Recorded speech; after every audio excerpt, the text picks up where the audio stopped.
Hi everyone, welcome to the stream. Hi Salome. Hi Meiko. Hi Sophie. Thank you for the follow, Sophie. Meow. Yeah. Today, like a tradition, we are playing a dating sim for April Fools. Except I'm a day late because I didn't think about it. So here we are. Dad tips. I like the dad tips that they're getting. Showing up there. Always try your best at everything. Dad tip 86. Yeah, that's a good tip. Practice makes permanent. Dad tip 58. Yeah, gotta practice. Keep practicing. Continue, but probably mini games. Do I have any? I guess I need to unlock them. I am in streamer safe mode, which is good. There's a gallery which is probably empty. If I click on continue, there's no game. So we don't have much choice but to start a new game. Go your own workshop tabs. I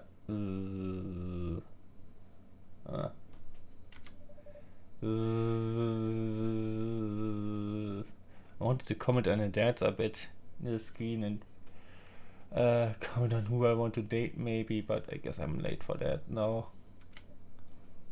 Amanda. Dad! Dad! Wake up! Wake up. Pretend to be dead. 5 more minutes. Okay. Besser ist er B.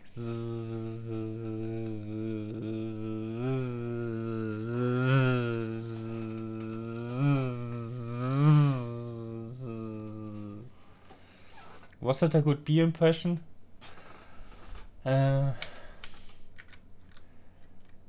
Pretend to be dead.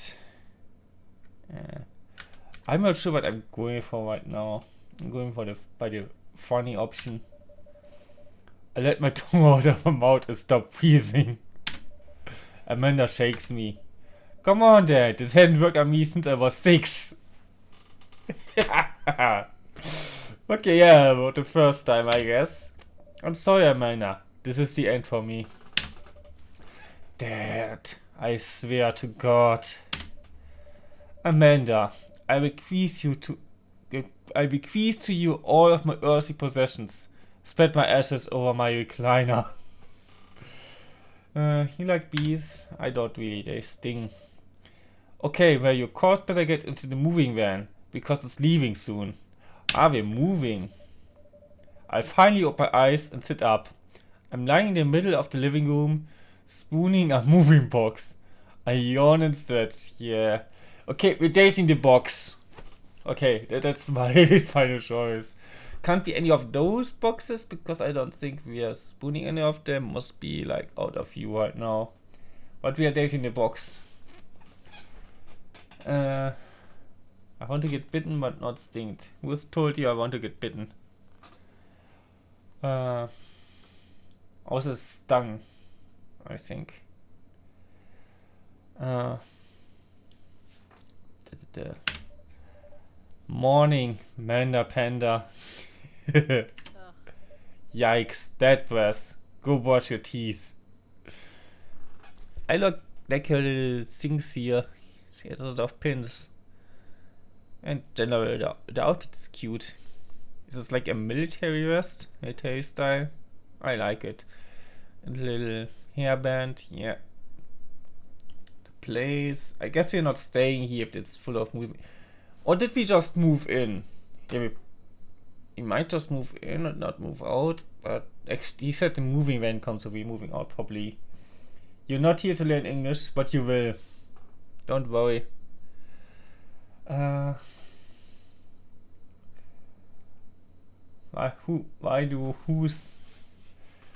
does who think what? Yeah, you said you like bees. It's hip to fuck bees. Okay, now I must play the song or you will think I'm crazy. Yeah. I am I not. Okay.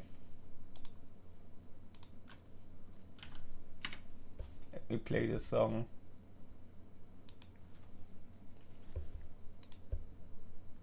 Ah.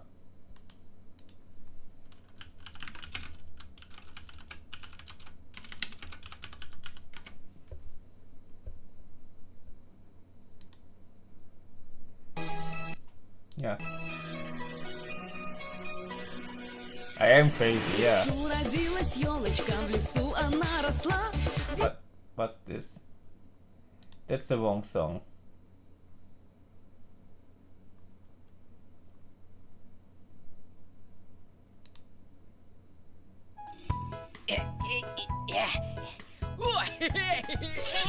None of this is the...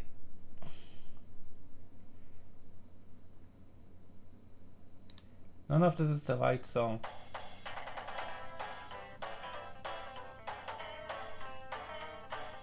I don't think they sing here. Why is there no good? What you listening to, son? I don't think you like it. Well, why not? I like this Okay. new generation of music. It's hip to fuck bees. It's hip to fuck bees. Mother of God, it's all toilet sound. Yeah, okay. It was a bit short, but I like ankle and everything. Composites, yeah, okay. Always carry a pocket knife. They're tip 18. Build that dad. Okay, we are getting we're building our own dad. Okay, this is gonna take a while. I can see. Classic wine sauce meme, yeah. There was a lot of like supposed Twitch slits of him to fuck bees, but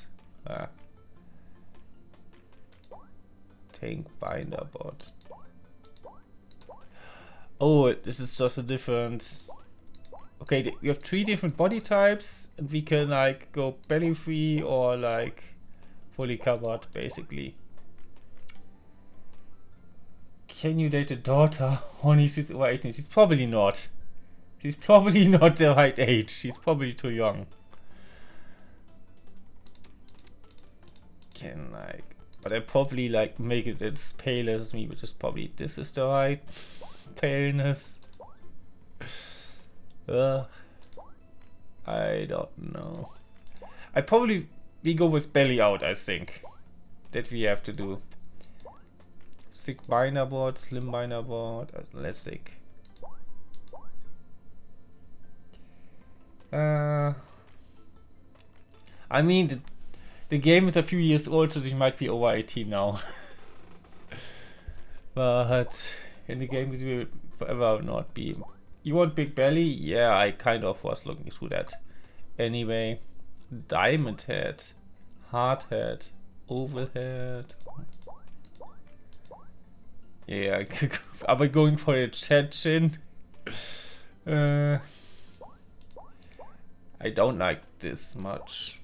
Maybe the heart shape like the rounded.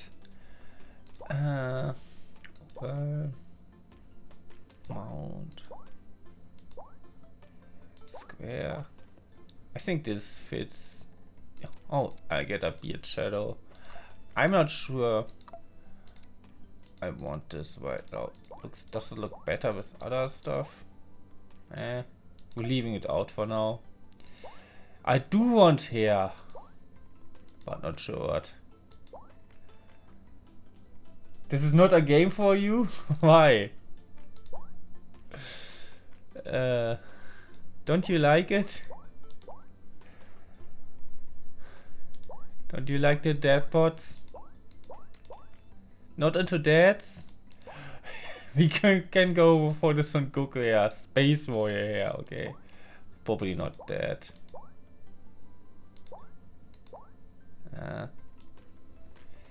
I'm not sure if I like any of those.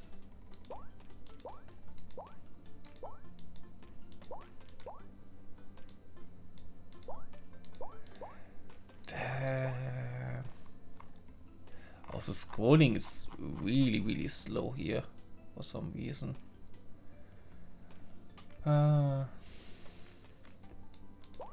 maybe something like this. Maybe I'll come back for it, but I think I will go with somewhat blonde hair. Maybe a bit darker blonde. Go with this for now. Big shoujo eyes, yeah. Downturned eyes, loopy eyes. Okay. Hard eyes. I think those two would be better for like certain emotions, like changing the eyes in a moment.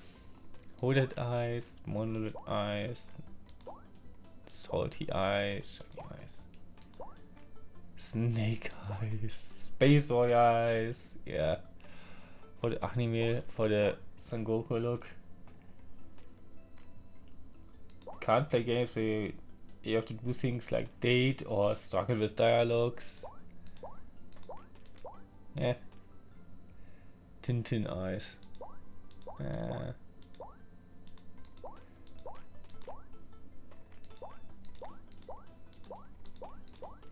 I kind of want like I look like he's done with it. I want blue eyes. Yeah, this blue.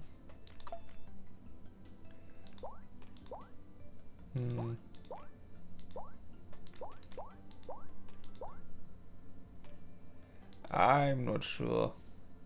Going with this for now. Real life is harder, yes. This is a lot easier. I don't want him to have like such big painted on lips, so maybe I just go with this. Or this is the lipstick or what?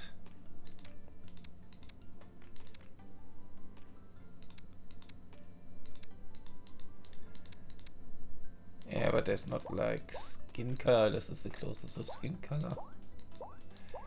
Looks kind of smug, not what I'm going for, I think. Bashi, Danny.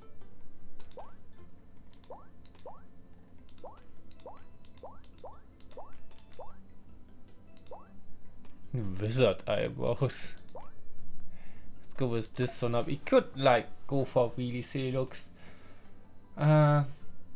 Yeah, that's why we barely talked. Do we want a big beard?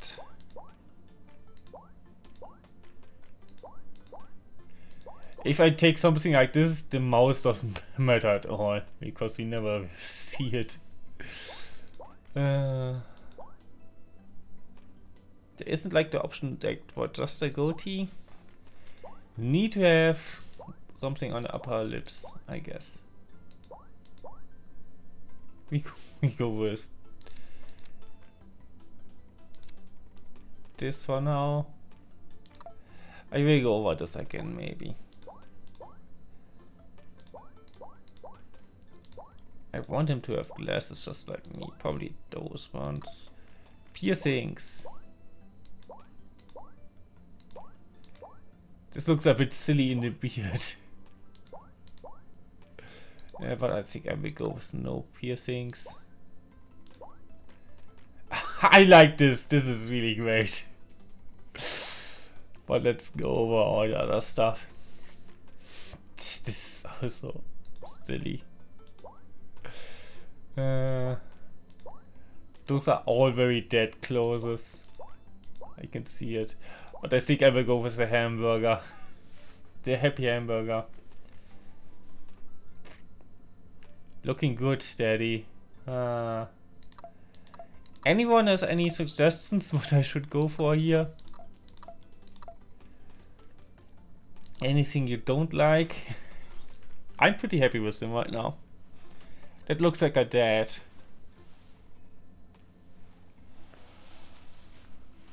You can't talk much either. In these games you have to read through dialogue, which gets boring after a while. You can skip over dialogue you have seen over before. You should play that too, this game? Yeah. I mean, you can get it. Probably it's a couple years old. We go with the same name every time.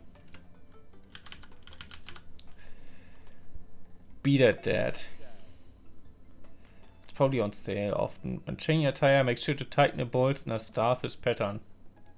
There was something else with proteins in the next tip. Did he fall asleep packing? I got most of it done, I think. Searching around the room, it looks like I did a pretty good job. Every box is sealed except for one. Wait, straggler. What's in it?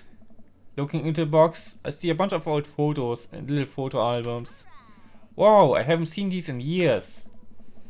I pull out one of the dusty albums from the top of the pile and we begin looking through it. I can see her. Oh, that's yeah. Hi Nia, welcome to the stream. How's it going, Nia? And thank you for follow as well. We're playing a bit of that. How am I doing? I'm doing okay actually. I think. I've been worse. How are you doing? The question goes to everyone because I think I forgot to ask anybody about how they're feeling. That's the coolest baby I've ever seen. That's you. You're like you're not totally neutral on that. The only way your father and I, the only way your mother and I. Okay. You're good, thanks, yeah. That's good. Good to hear. Okay.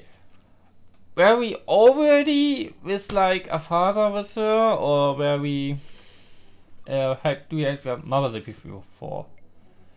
I'm guessing they died or something. Either way. But who do we pick? Father or mother? I could make a poll, but I never made a poll. I think. I wonder if anybody would vote anyway. Esa is happy to be so far away from you. Yeah, I am happy.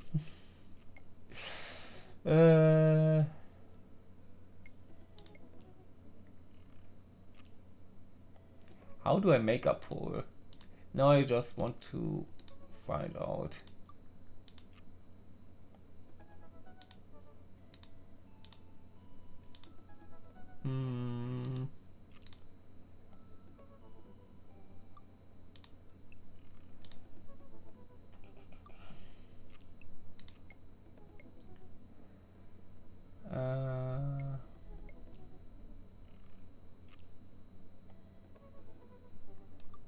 Okay, there's some more stuff.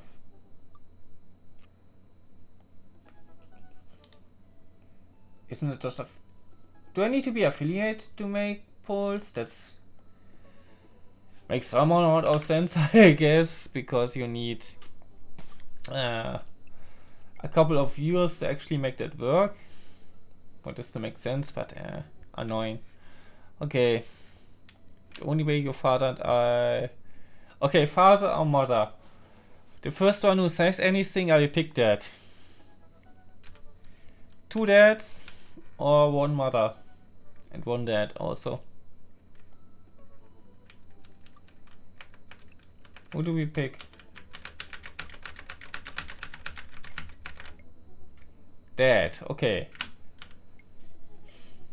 Okay, Nia was first and said mother. Okay, we had a wife probably before. The only way your mother and I could get you to stop crying was to put the sunglasses on you. That's funny. But whenever you try to take them off, you'd start crying again. You spent the first 2 years of your life with sunglasses on. That's a funny story. Nice. Halloween when you were maybe 4? That's a nice costume. Did you like paint the skin like red? That's great. Oh my god, a dragon costume. You couldn't decide between your princess or dragon, so you went with both. Princess Dragon. Yeah, that's how I would have done. And is this him like in the night clothing? Why do I remember crying in a dragon costume? You saw yourself in the mirror and realized you were afraid of dragons. Seeing yourself inside the dragon's mouth was the realization of your greatest fear, I think.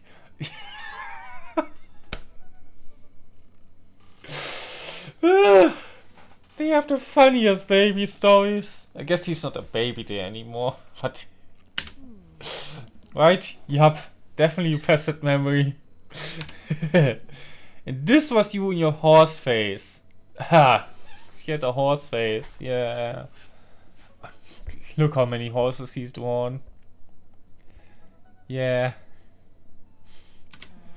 That she doesn't like to be reminded of that, okay?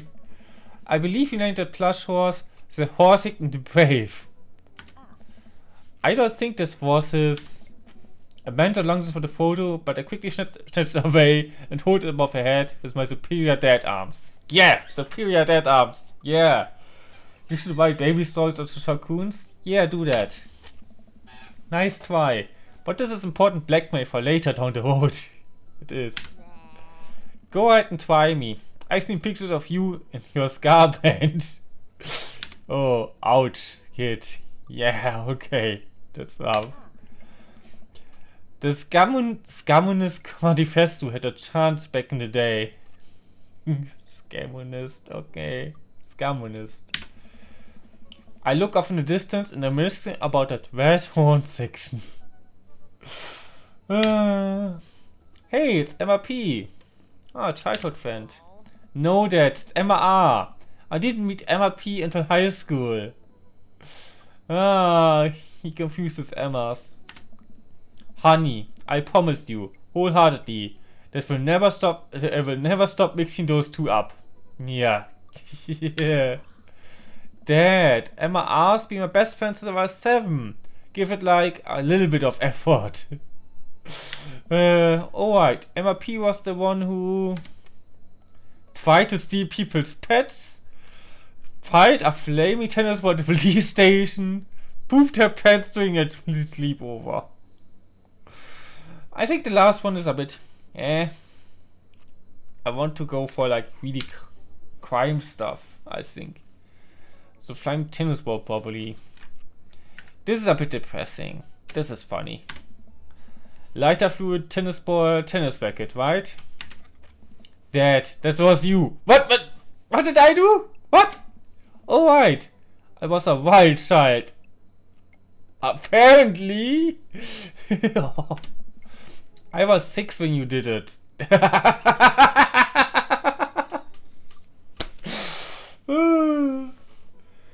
You would see pets? Yeah, you would. I know that. Okay, Amanda. I wasn't aiming for the police station. It just happened that there was a police station in the vicinity of where I wanted to hit a flaming tennis ball. Why do we want to hit something with a flaming tennis ball? What was the problem there?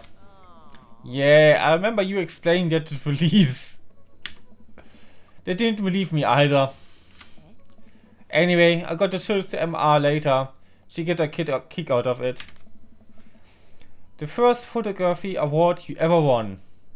Oh, she won an award for that? It's a nice picture. Yeah. Yeah, and got us a $20 gift card to make Fridays. Nice.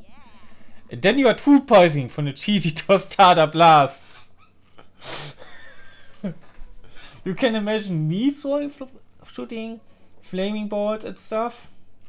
I do have flaming hot balls. Food poisoning. I think you mean food poisoning. You know, with a Z? Yeah. That. Yeah. Still can drive past McFridays without gagging. Still proud of you, though.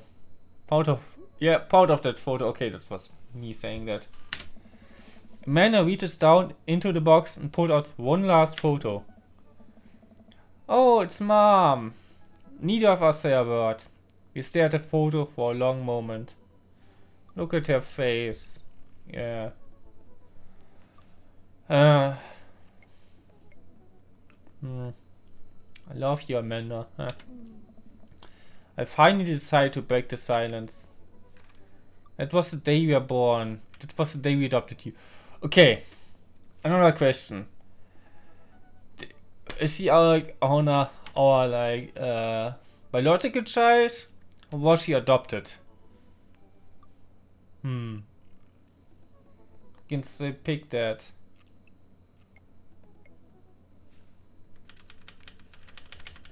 Any preferences? Biological. Okay, this is the day you were born. It's kind of a funny story. We got in a car accident right there in the hospital parking lot. It wasn't anything big, just a fender bender. But of course I was freaking out.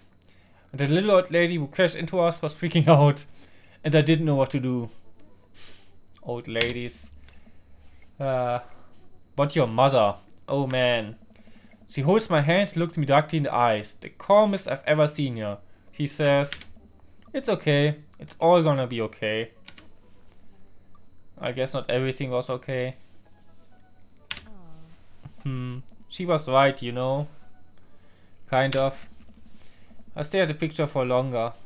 Maybe too long. I miss her. I can't even imagine what it must be like for Amanda. She pats me on the back. Come on, Pops, we gotta finish packing. The movie won't wait forever. She's a good daughter. We raised her right. Should have 2 dads and say bio child. I'm not sure we're getting the option if like that happens. I think then it's just like the adoption story probably.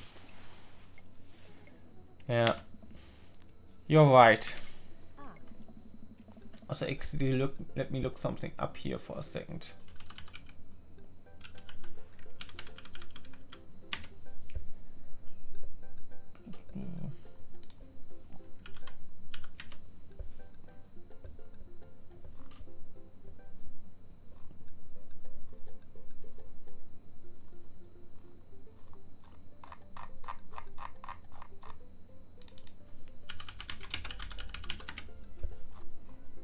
No, never mind. Gonna have to try it when you play? Yeah, you should. Maybe I'll play another round of this. Probably I'll just going for 1 round for now. Amanda and I pile into the car and take one last look at the old house. So many memories here. Hard to believe your mother and I bought this place almost 20 years ago. Hey, remember why I shattered the front window playing catch? You always had very strong arms. Yeah. She got something from the superior dad arms. Nice. Hey, remember when I shattered the other front window pretending to be a robot who breaks windows?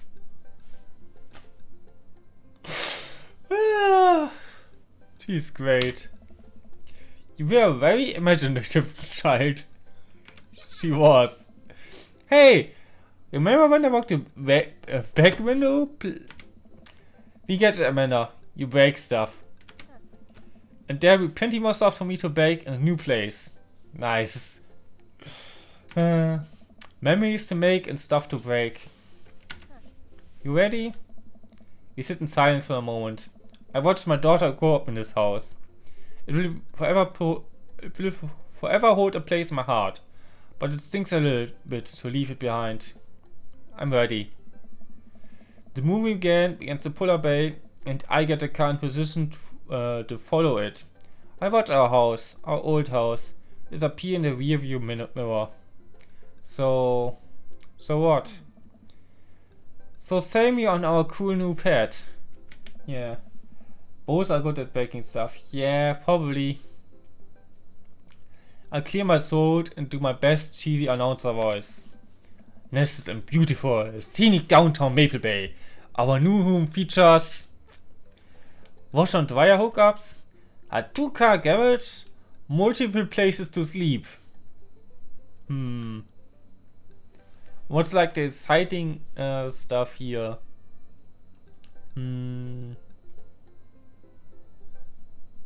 Wash and dryer hookups. Do we have wash and dryer? Otherwise this would be kind of whatever. A 2-car garage is like, Do we have 2 cars? multiple places to sleep. I'm pretty sure they had at least like 2 places to sleep at that place as well.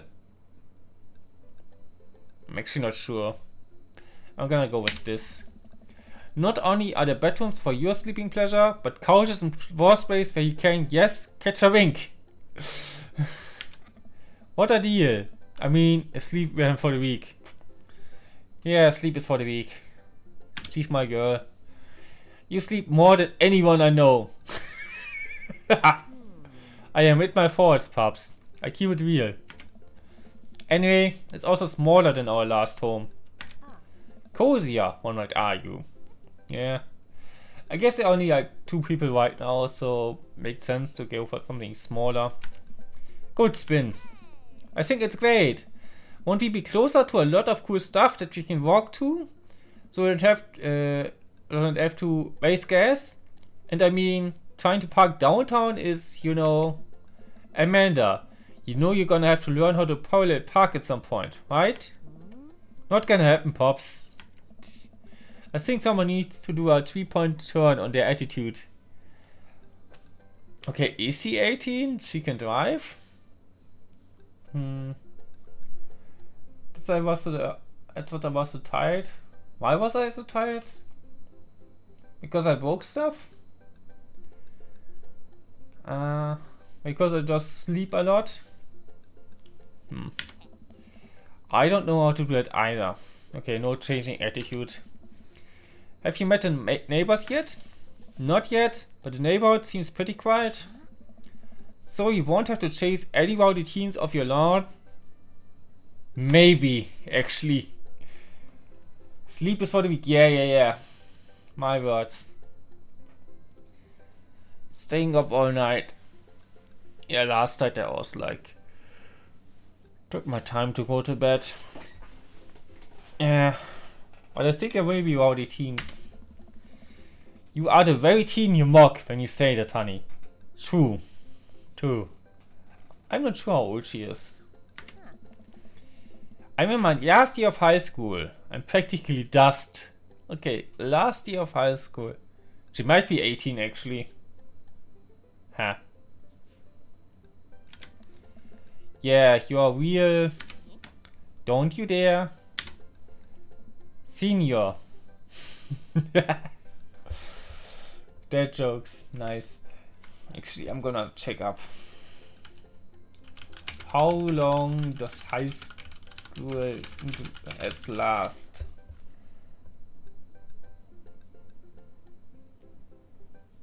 Okay, most high schools are 14 to 18.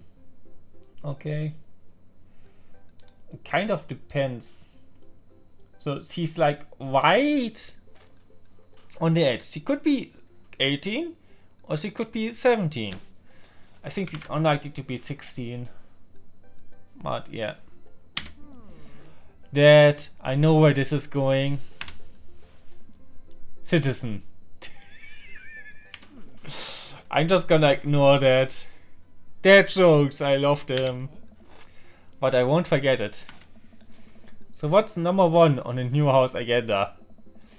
Well, first we need to forge a path through the solid wall of boxes that's blocking the living room. I still have to install the washer and dryer. We need to go grocery shopping. Pops, cool your jets. You have to promise me that we're gonna take a break and explore the neighborhood. Okay, you're right. We get some work done and then check the area out. Yeah. The daddy loves dad jokes. No surprise there. We pull up to the new house and step outside. The lawn is freshly mown and the for sale sign is still in the yard. Here! Oh. To get like a new house actually. I want my own house eventually. And with a Swiss Commander, the for sale sign is no more. Nice form, sweet bee. I got a problem with authority. I'm so proud. Yeah, I really am. Can you please skip work to stay longer? No, can't skip work. I might still be here when you come back. No promises. Man, all the karate chopping tuckered me out. I could really go for a sandwich. An ice cream sandwich. Sweetie. It's 10 a.m. We need to unpack first. I need some coffee ASAP. Did you even see all the dogs in the park nearby? I think I'm not gonna get her with like she has a problem to its authority. So I'm not gonna go with her. Turn answer is like we need to do this work stuff. That's not how I'm gonna get her. I need some coffee. Maybe she wants to be nice to me, but I think, yeah, bye bye. Maybe in a bake, but probably not. Yeah. See you at some point anyway. Maybe she wants to be nice to me, but this is, I think, appealing to her. She looks like he likes dogs. Also, that's a panda, not a trash panda. Wanted to point that out. Yeah, so let's go for the dogs. You know it. Thank you for moving us to an area where the dog to person ratio is very high. That's a great area, yeah. I only want the best for you. Yeah. I hope you're prepared for the frequency at which I interrupt conversations to yell dog, to walk it way up. I mean, you do it a lot. Hey, it's a dog! That was so clear. Should have seen it coming. Yeah. Wait, false alarm. It was just a funny shaped walk.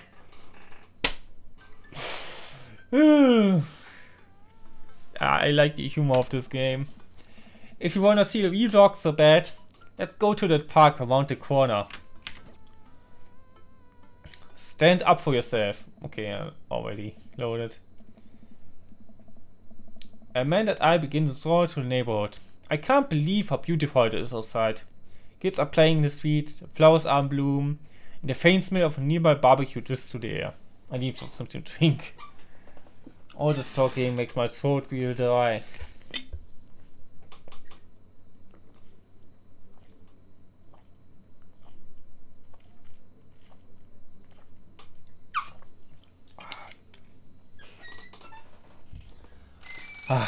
Better. This place is nice. It looks nice. Too nice. I don't trust it. Good eye, honey. You can never be too careful. See that baby in a stall over there? Government operative. Definitely. We onto you, baby. We walk for a while and eventually end up at a small park. Toddlers chase each other through the playground, and dogs of all shapes and sizes roam through the grass. It's pretty crowded, but Amanda spots a nice empty bench. We start to make our way over to it when... Heads up! Oh no, what's happening now? Ow! A frisbee suddenly hits me in the face. Woof! A corgi with a neat plaid handkerchief tied around its neck bounced up to me, wagging its tail. Okay, we found a dog. Hello. Did you throw this thing at my head? I like your necktie. Always start with a compliment when you meet new people. Or dogs. Wuff! He runs out in a circle, nudges my leg with his nose. Oh god, this is the cutest dog. Can I help you? Impart upon me your wisdom, tiny dog. Pet the dog. Actually, I want to talk to the dog. Woof woof! How long do I have left? How did you know? Do you have the most Lottie nose? I think this is the funnier one. Boff! My god. This dog knows more than he lets on. You definitely could have caught that. A guy in a Hawaiian shirt walks over to us and takes a frisbee from me. You know, frisbees are traditionally caught with your hands, not your face. I don't like him already. No. Not gonna go for this guy or something. Well, you're traditionally not supposed to aim for people's heads. Yeah. It's a new technique. I catch it with my teeth next time. Yeah. You caught me off guard on this round. Not again. Not ever again. Ha! I'm just messing here, Monsieur. I'm Brian, by the way. You like that answer? I'm Bessie, and this is my daughter, Amanda. I look over at Amanda, only to find her sitting on the ground, rubbing the dog's tummy. Hi. Your dog's cool. Yeah, okay, that's good. Ah, old Maxwell sure lost the attention. It's great to see another father and daughter out here on such a sunny day. Where's yours? Brian gestures over to a grassy knoll, where a young girl sits on a checkered blanket. He's reading a book bigger than her head. She puts it down and he heads over to us. This is Daisy. She's reading the Brothers Karamazov. Her teacher tells me that she has the reading comprehension skills of a high schooler. Apparently not a high schooler then, so younger than her. But not much smaller, on looks of it. How old is she? 10. She's a precocious little youngster. She looks older than 10 to me, but what do I know, you know? Wow.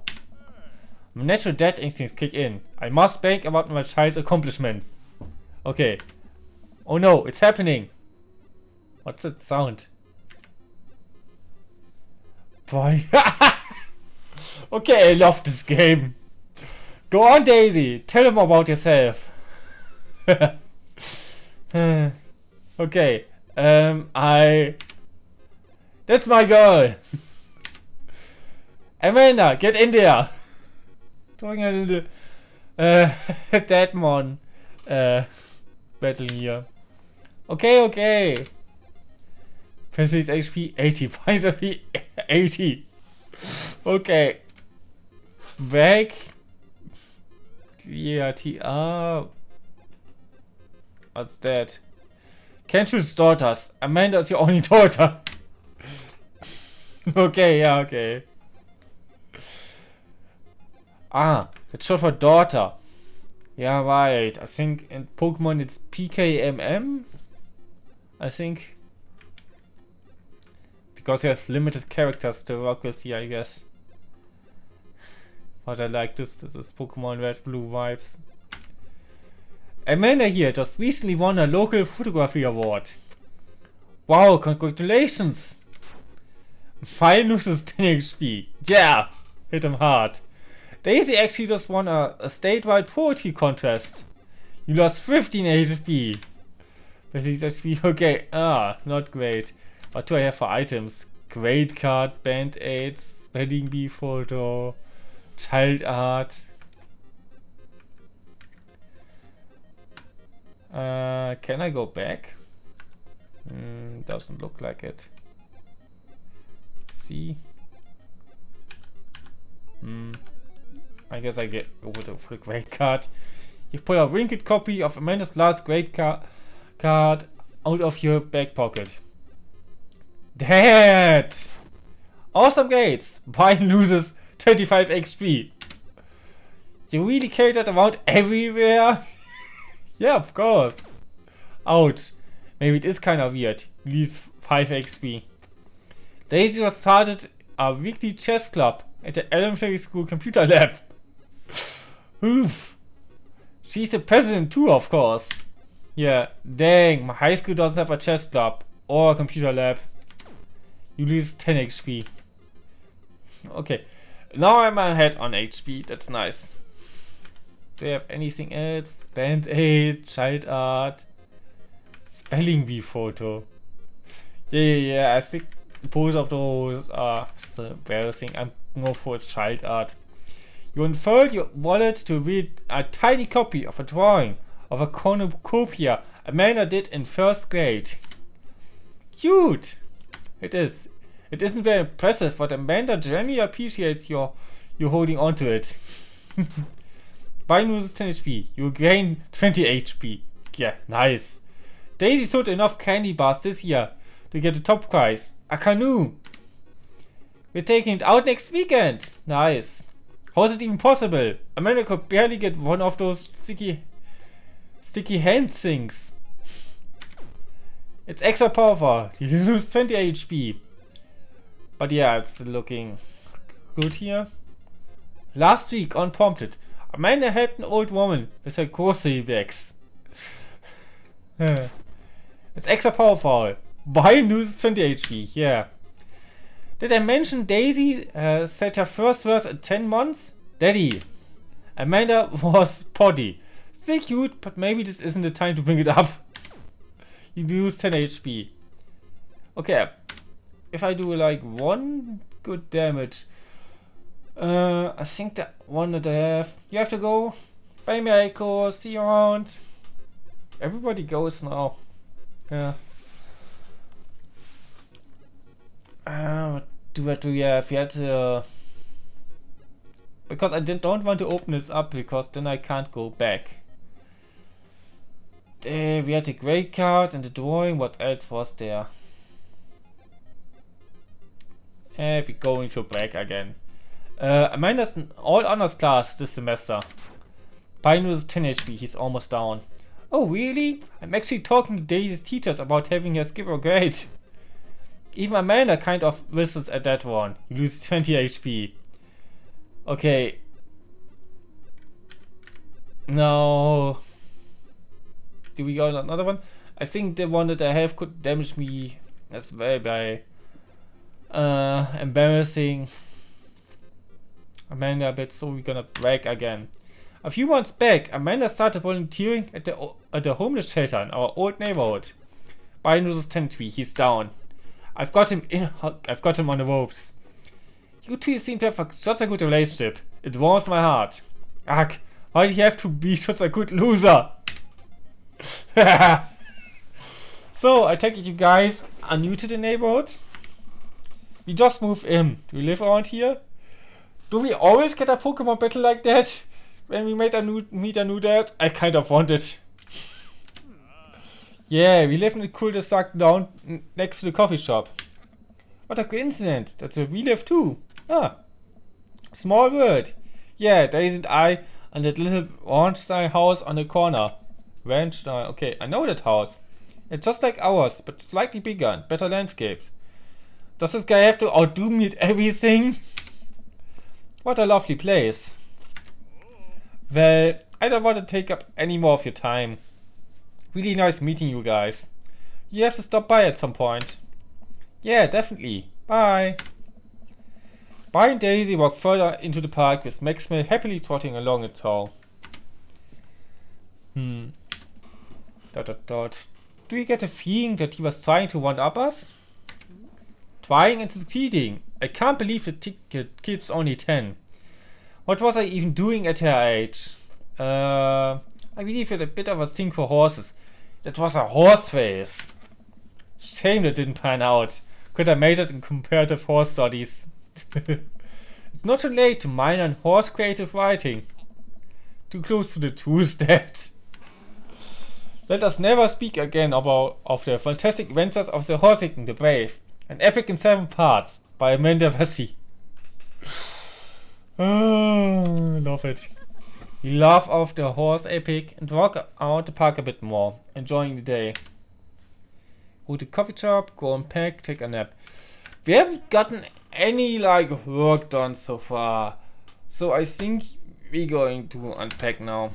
We should head home. I'm gonna need 4 hours minimum to figure out how to build my new bed, and like to not have to sleep on the floor tonight. Smile as often we can. The loading screens are too fast. My computer is too fast. That's a damn shame. I get to work on packing the various boxes around the living room. A couple hours pass and I get some good work done.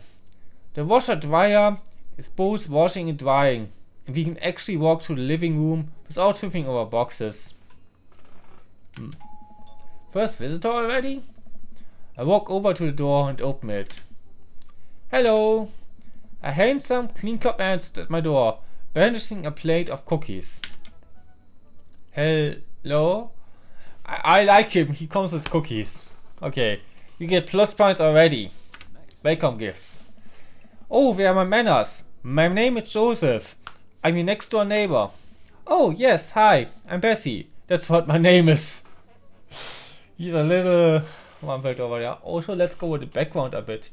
You get a nice cute bird here. Looks like a movie poster maybe for romance. A picture of the desert.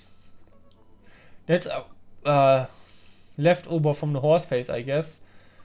There's a CD player or something. Probably games or game night. Lots of books. Tissues. And basic stuff. Of course, a game controller. Whatever that is.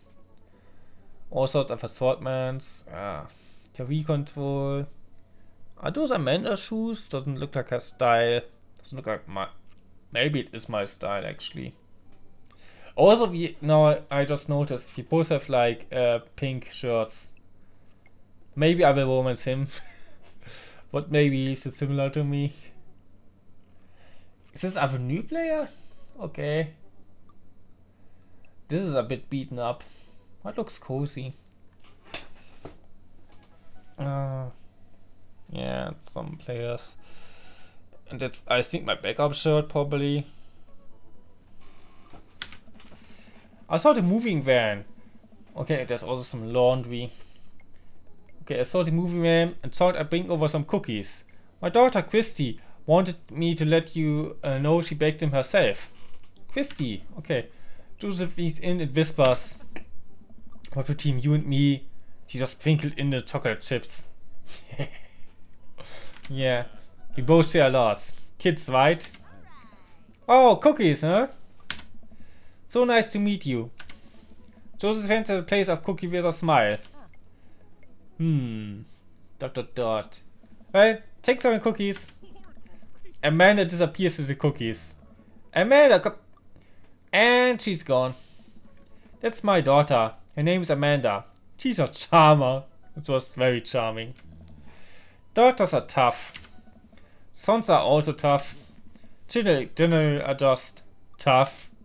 I hear that. I mean, there'd have to be something wrong with you to try to raise more than 2. I have 4 kids.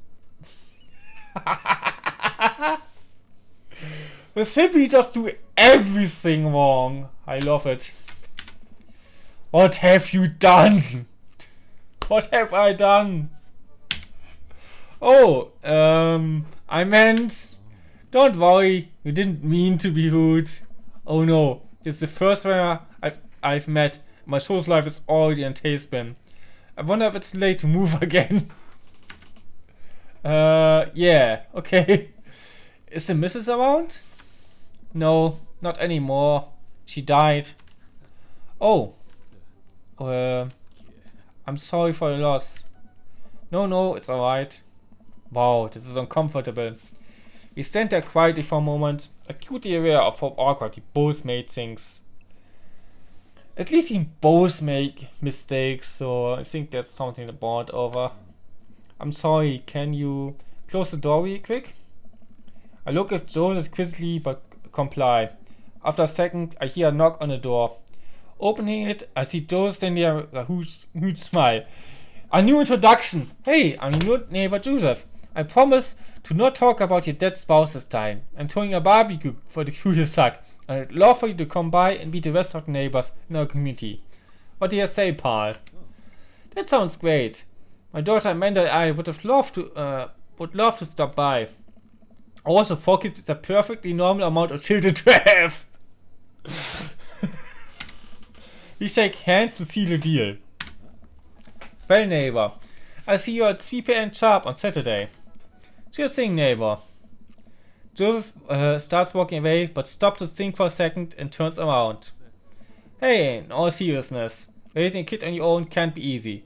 If you ever need to talk about stuff, I'm the youth minister that church down the street. He's a youth minister, okay? Oh, I don't know. I wouldn't really consider myself a youth. I guess not. You look pretty young to me, but suit yourself. And with that, Joseph's gone. He seemed nice. Amanda went back in the living room, comps on her face and cookie in hand. That was the smoothest recovery I've ever seen. I should be taking notes. See? You're already fitting in great. Where did those cookies go? They're gone. I'm sorry. And if it makes you feel any better, they weren't any good. So we ate all of them anyway. ... I guess that makes it break time. Any ideas? We could go right back to... If we go to Joseph right now... I was gonna say it's a bad thing that we already eat all the cookies. But actually that's a good thing now. He thinks they were really good. It's his daughter will be happy.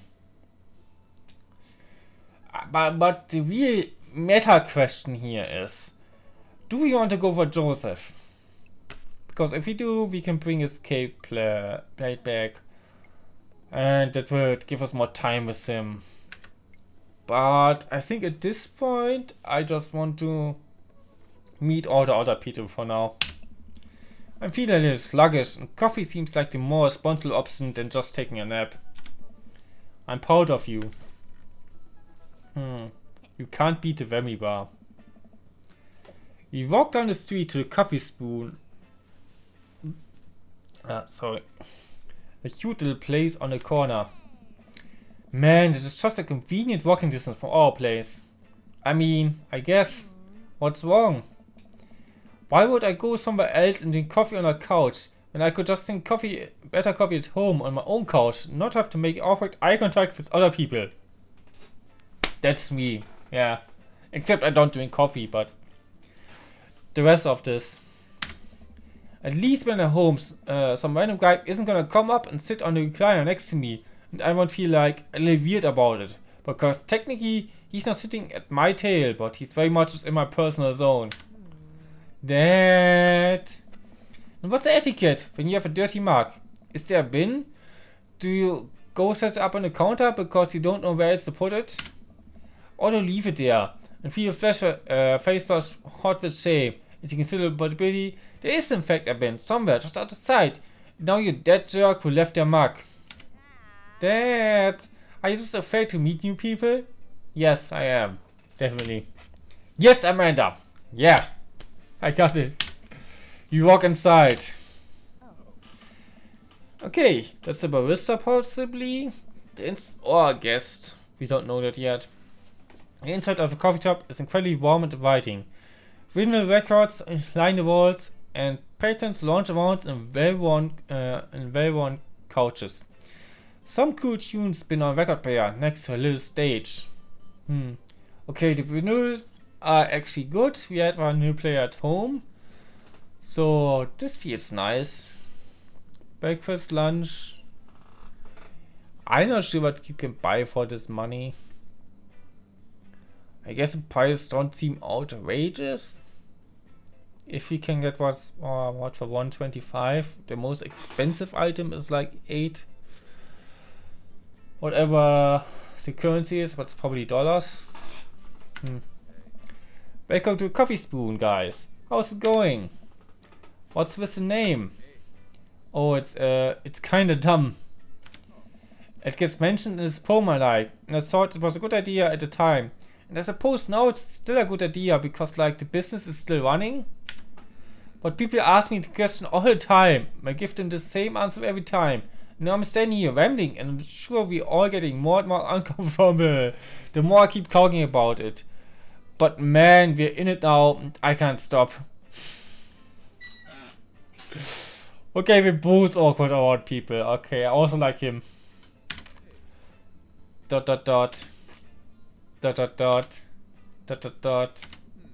what will it be? I scan the chalkboard menu and am immediately overwhelmed. I'll have a good sweet you, black coffee, iced tea and Sarah, chai and what? That seems like the responsible option. Spicy. Okay, he likes that. Whatever it is, I don't get it. Oh, it's a pun. Die and Ward is a South African rap group. They're pretty well known for their evocative imagery and hyper-stylized music videos. The music isn't as catchy as it is disturbing. Die and Ward. Let me look this up. Are those guys real? Yeah, they are banned. Okay, the pictures I find are pretty crazy. Wait.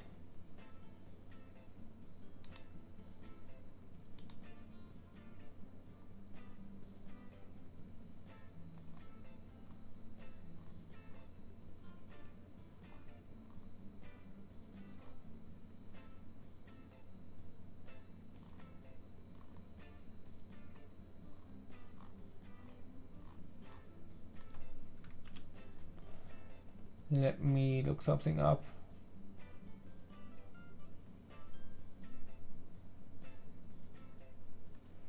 Yeah. The members of the band were in the movie Chappie. Which I recommend. It's a movie about a robot. Okay. Interesting. ... I'm doing this thing again, but coming right up. And for you? I have a macchiato de Marco, please. Coming right up. Do you want it in small, medium, or biggie smalls? Medium. Wait, is biggie smalls big or small? I should change it, shouldn't I?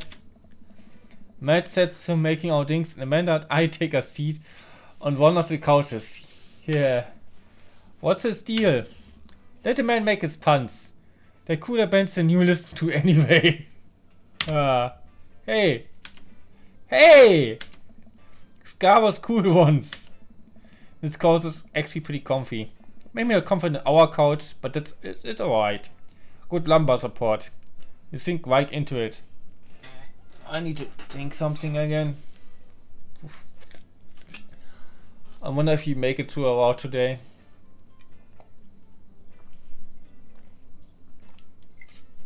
It was kind of my goal. Get together with one of the dads. ... Okay, it's comfier than our couch. Amanda nudges me. This place is right next to our house, and that guy seems not only cool, but also just as comfortable talking to other people as you are. You should totally become friends with him. I don't know. Come on. What do you say about meeting new people? I can't meet new people if I always stay inside. And also don't go outside, and also don't talk to people. Yeah. See? We're making progress. Man, he's just like me. Also, how did this guy find a wife? How did that happen? Never meets new people. Matt sits our drinks down at our table and I immediately burn the roof of my mouth.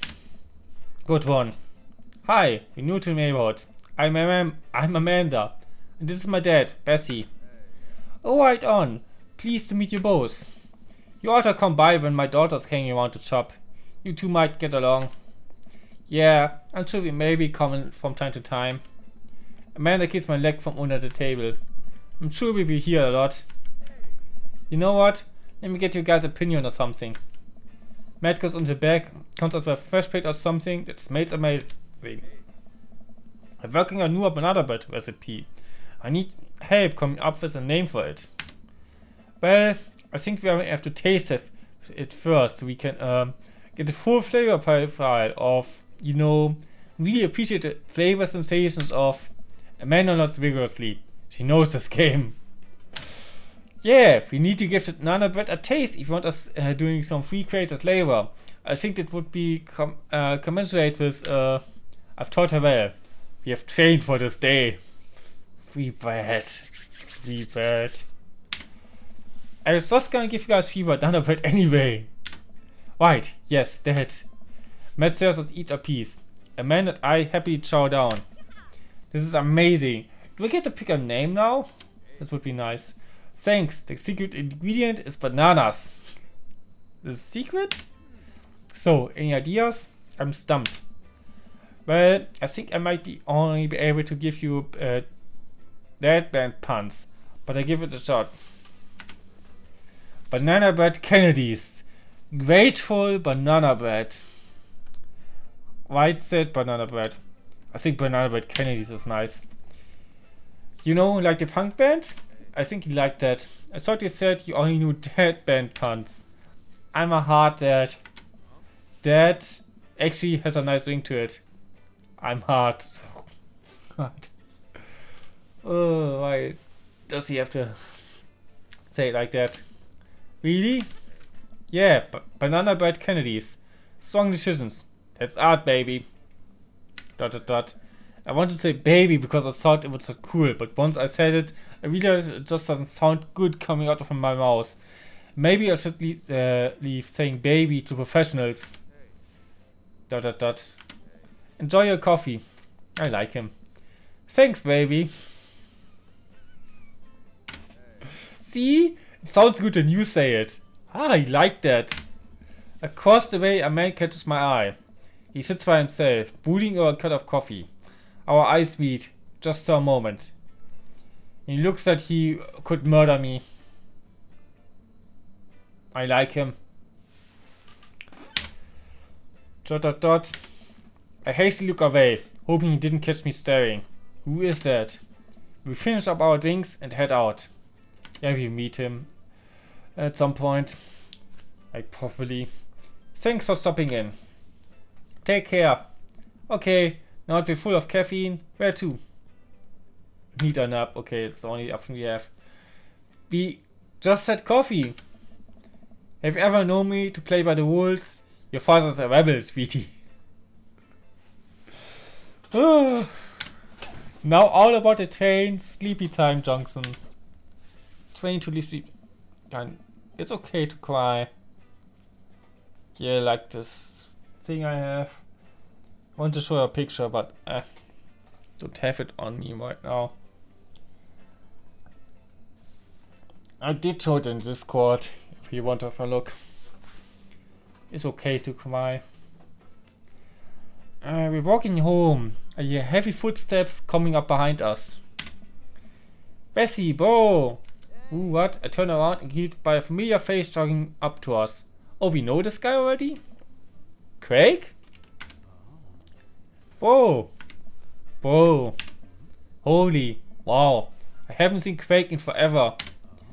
It's been too long, dude. I'm guessing he always has the baby with him. Yeah, wow, you look great. Haha, yeah, I cleaned up my act. Cleaned up this egg? Are you kidding me? He's ripped. Amanda, this is my friend Craig. We went to college together. We were roommates for a while too. Huh. Amanda, dude, you probably don't remember me, but you're so big now. Hello, and hello, cute baby. Ah, thank you. The last time I saw you, I think you were about her size. This is River. Say hi, River. He picked up her honey wrist and raced around. River gurgles happily. Are you babysitting? Nah, dude. River's my kid. Man, it has been a long time. Feels like 1 minute we're rolling up to exams with bad hangovers and next we're both fathers. Where you been, man? I was working out in California and just relocated business back to Maple Bay. No kidding. Amanda and I just moved to this side of town. How's Smashley doing? I mean Ashley. Ashley's her name. Smashley. Because he smashed her. Okay. She actually still goes by Smashley. And we got divorced last year. Ah, divorced. They're all gonna be divorced or have dead wives. Or dead husbands or divorced husbands. Potentially. Gonna find out. Divorced. Oh, dude. I'm so sorry. It's old news. We take turns taking care of River and the twins. It's all copacetic. Copacetic. What does this word mean?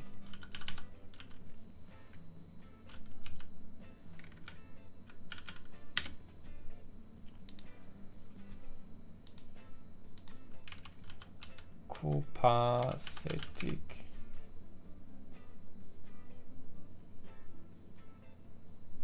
It doesn't even translate that if I put it in the translator.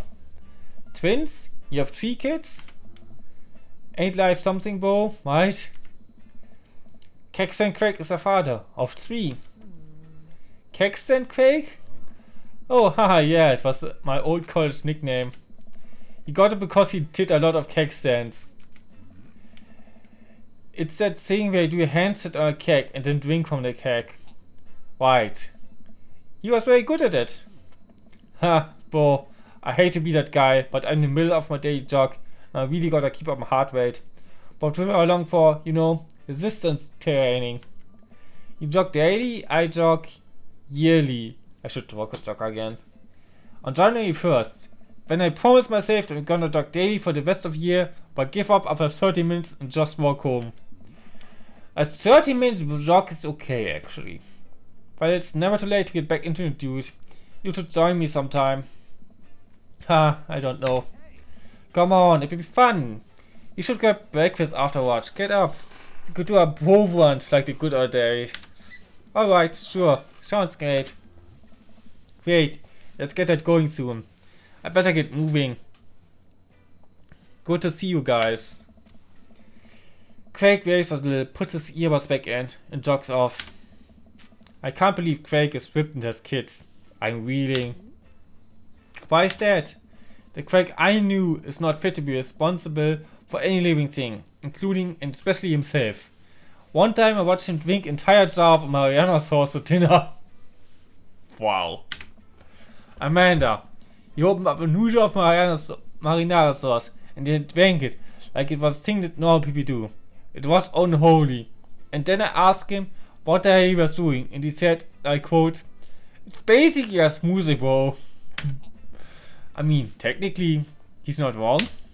He jogs! He was jogging! He's like a totally different person. Anyway, we better get home. I'll have plenty of time to reflect on how old I feel later. I do feel old. Always try your best at everything. I think that was the tip. Amanda and I flopped down onto the couch. Amanda has to shove some empty boxes out of the way before we can sit. Too bad we're gonna be putting my stuff back into these boxes in a few months. No, don't say that. Dad, it's gonna be okay. I'll be fine. She's going to college. I know. It's just, you're my little girl. It's gonna be weird not having you around. I come visit, and I text you every day. And I take lots of pictures. I mean, obviously, I'm a photography major. You promise? Of course. Are you gonna be okay? But you lonesome? Oh, come on, I'll be fine. I'll get a dog or something. A dog! She's excited about. Hey, Morphe! Welcome to stream. How are you? You just made it in time for the dog talk. Forget Alex, I stay for the dog. No, she's going to school. Is that what it's gonna take? Medium-sized dogs. Handkerchief around the neck. I get to name it. That's what it costs for me to give up on my dreams. I'm a one of simple wants and needs. Well, a dog is a lot cheaper than college. It is. Suddenly, a pile of envelopes sliding through the mail slot. Speaking of college. Oh. Is he already got like the acceptance letter? Amanda darts on the envelopes and shuffles through them. She pulls one out and throws the rest back onto the floor. This is from McGowan College of Art and Design. Open it. But I'm scared. It's just an envelope. Yeah, it's just like my entire future. Not a big deal. She takes a deep breath and whips the letter open with her teeth. We have a letter opener, but okay. I hold my breath while Amanda darts back eyes, but I hold my breath while Amanda's eyes start back and forth, scanning the letter. Your EP. I kind of also EP. What does it say? The mission committee has a duty application, blah blah. Her face drops. We get to inform you that we are unable to offer you admission to McGowan College of Art and Design. Amanda tossed the letter on the coffee table.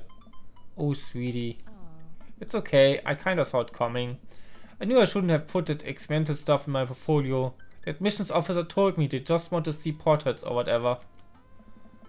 I pull another in for a big hug. You're an amazing photographer.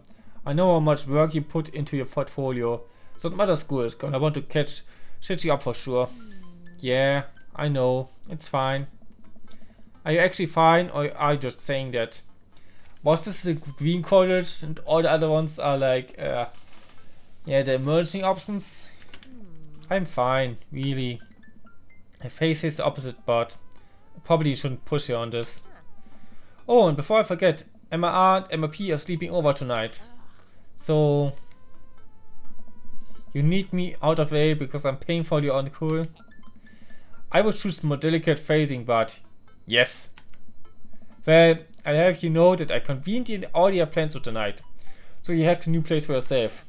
Yeah? What are your plans? Quick, think of plans! Quick, quick, think!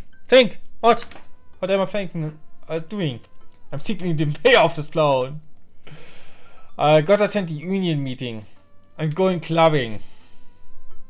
None of those are realistic!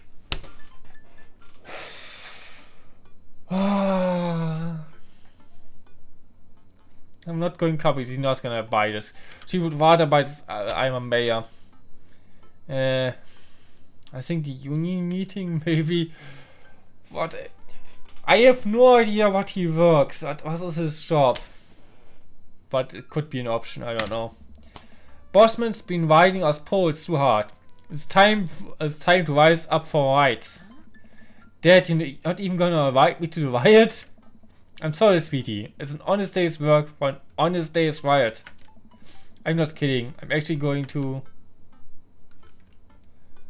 go out and watch the game? Go to bed? I think she would want me to go out and like meet new people. Also, then I'm out of her hair, so I'm gonna do that. Nice. Which game? You know, the game. The one that's on tonight.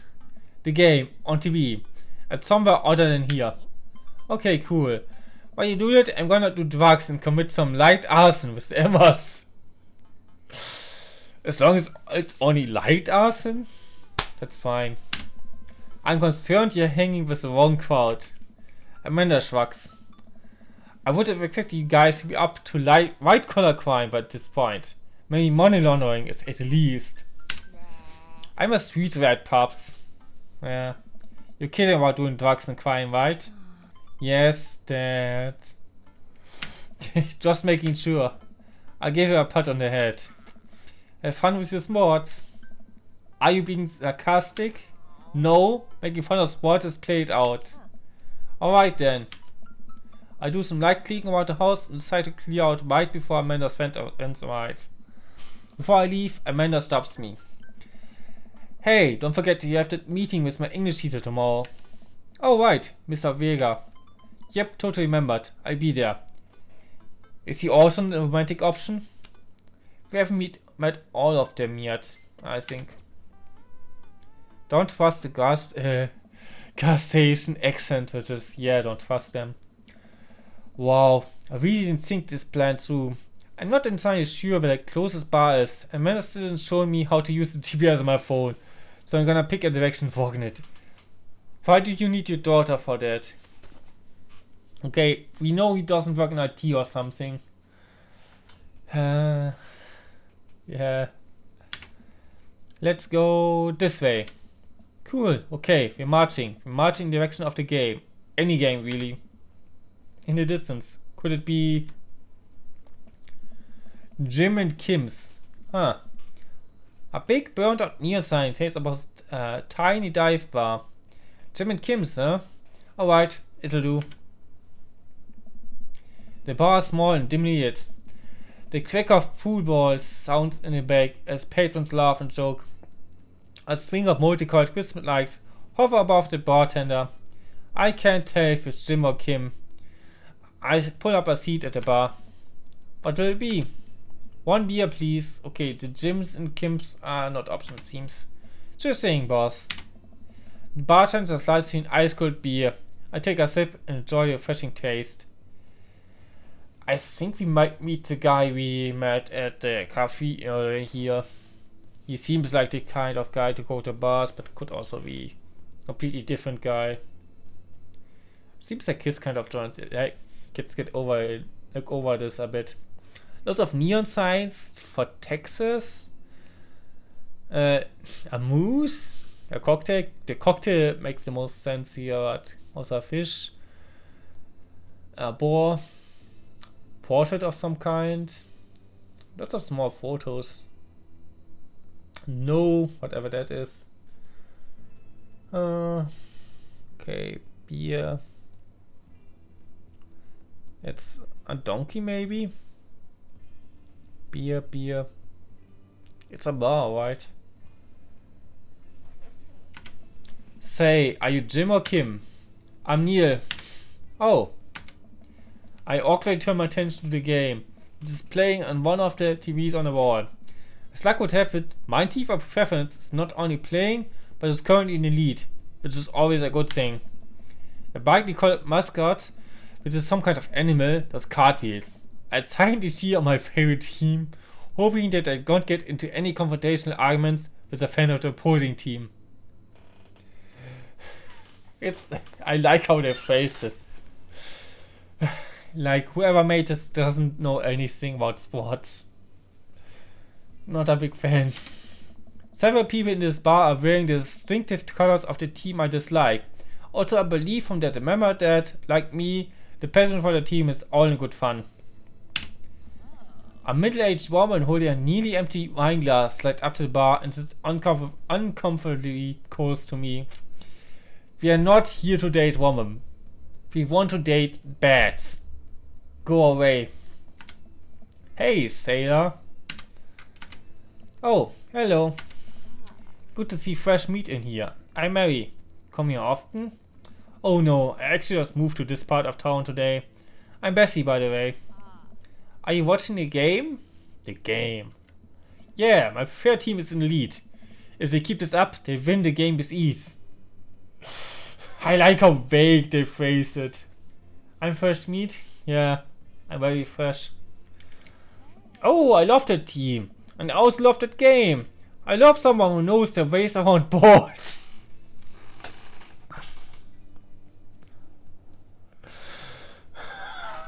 Okay, she's kind of funny. I'm getting the impression he's a little drunk. Buy a girl a drink? Don't buy Mary a drink. You're not here for one. Go away, woman. Yeah, maybe some other time. Suit yourself, sailor. Mary saunters off, sending her sights on newest bar waiting to enter. I happily watch the game over another beer. I like how they capitalize those things. The game has gotten close in terms of points. A little too close, but I'm comfortable with. As a particularly skilled player scores a number of points for the other team, putting him in the lead, I heard an affirmative grunt from another man at the bar. Go team! It's the pudding man. Yeah! I knew he was here. It's the pudding man from the coffee spoon. He sits alone, sipping whiskey and watching the game as well. Enjoying the game? I am now that we're winning. Ah, he's from the opposing team. No, I'm sure he wants to kill me. Oh, we must be rooting for different teams. In my opinion, my team is far superior. I have to disagree with that. Based upon our win-loss record, I'd say that my team is superior. Oh. That's where you're wrong, since as it stands right now, my team is beating yours. Yeah. The conversation ends there, and we both get back to silently rooting for our respective teams. The game is close, with both sides playing the hardest to win. But in the end, my team prevails. Fire cheers throughout the bar. I raise a respectful glass at the man drinking whiskey. He raises his in response. An unspoken truce is formed between us, based on mutual love for the game. He motions to the bartender, who pours 2 glasses of whiskey. The man slides one over to me. The name's Robert. Thanks, I'm Bessie. You must be new here. Mary already hit on you? Yeah. Robert chuckles. These are Peach. Well, you picked the best bar in town. As slimy as it is, you'll never find a better spot than the gym and Kins. Is there actually a gym or Kim that runs this place? No, that would be Neil. Neil waves from across the bar. Good guy, Neil. Not enough Neils in this world. Oh, okay. You a whiskey fella or beer fella? Beer, but I drink most things. You like shots? I like shots. I love shots. Oh, shots fires. I don't like them. I thinking if I wanna go for him, I should either like or love them. I think loving might be overshooting it. Keep going with liking. Thank you. Or not to Neil, who serves up 2 shots of whiskey. He hands one to me. Here's to your health. We take the shots. The whiskey burns going down, but I try my hardest to look tough. Wait, I think this is what making friends is. Okay, Bessie. This guy's out of my friend league, but I think if I play my cards right, we repulse in no time. Compliment his cool leather jacket. Compliment his rugged good looks. Compliment his hand tattoo. I'm not sure how to do this. How do you make friends? Or do I compliment? He didn't like it too much when I said I like drinks instead of loving them. So I think I'm 1 point down at this point. So what do I go for? I think for romancing, the looking is like the normal stuff. I go for the tattoo because tattoos are cool. I like the tattoo. What does it mean? It's a reminder. He didn't like that. He didn't like to be reminded. I wait for him to elaborate, but it seems like he's done talking. Man, this guy's mysterious and cool.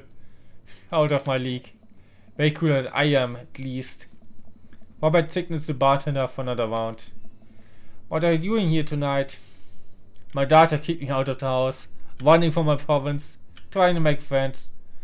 I'm gonna go with the doctor. He's probably as a doctor as well. Not like forever. She was having a sleepover with her friends. Family type, huh? Single dad. He gets up. Be right back. Got a powder on my nose. Never seen Robert this talkative. He must like you. Ha, I guess so. I gotta admit that Robert has a gruff charm to him. If a guy like that thinks I'm cool, then I really must be. Robert comes back to my bathroom and grabs his leather jacket. I'm gonna go home. You heading my way? Maybe. Robert and I leave the bar and find ourselves walking in the same direction. I live in this cul-de-sac down the way. Does everybody live there? Seems like it. Everybody relevant for the game. Like the game, not the game. The video game. Not the other game. Me too. We just finished unpacking today. Great place to be. Good neighbors. Well, some of them. Who's that? We get to Robert's house, which is a few houses away from mine. He stops and he turns to me. I don't kiss and tell, Bessie. So are we doing this or what? What? You know, do you wanna come inside or not? A wave of realization washes over me. I blush. Lay it on smooth, smile and nod. No, thank you. Okay, do we already want to get late? I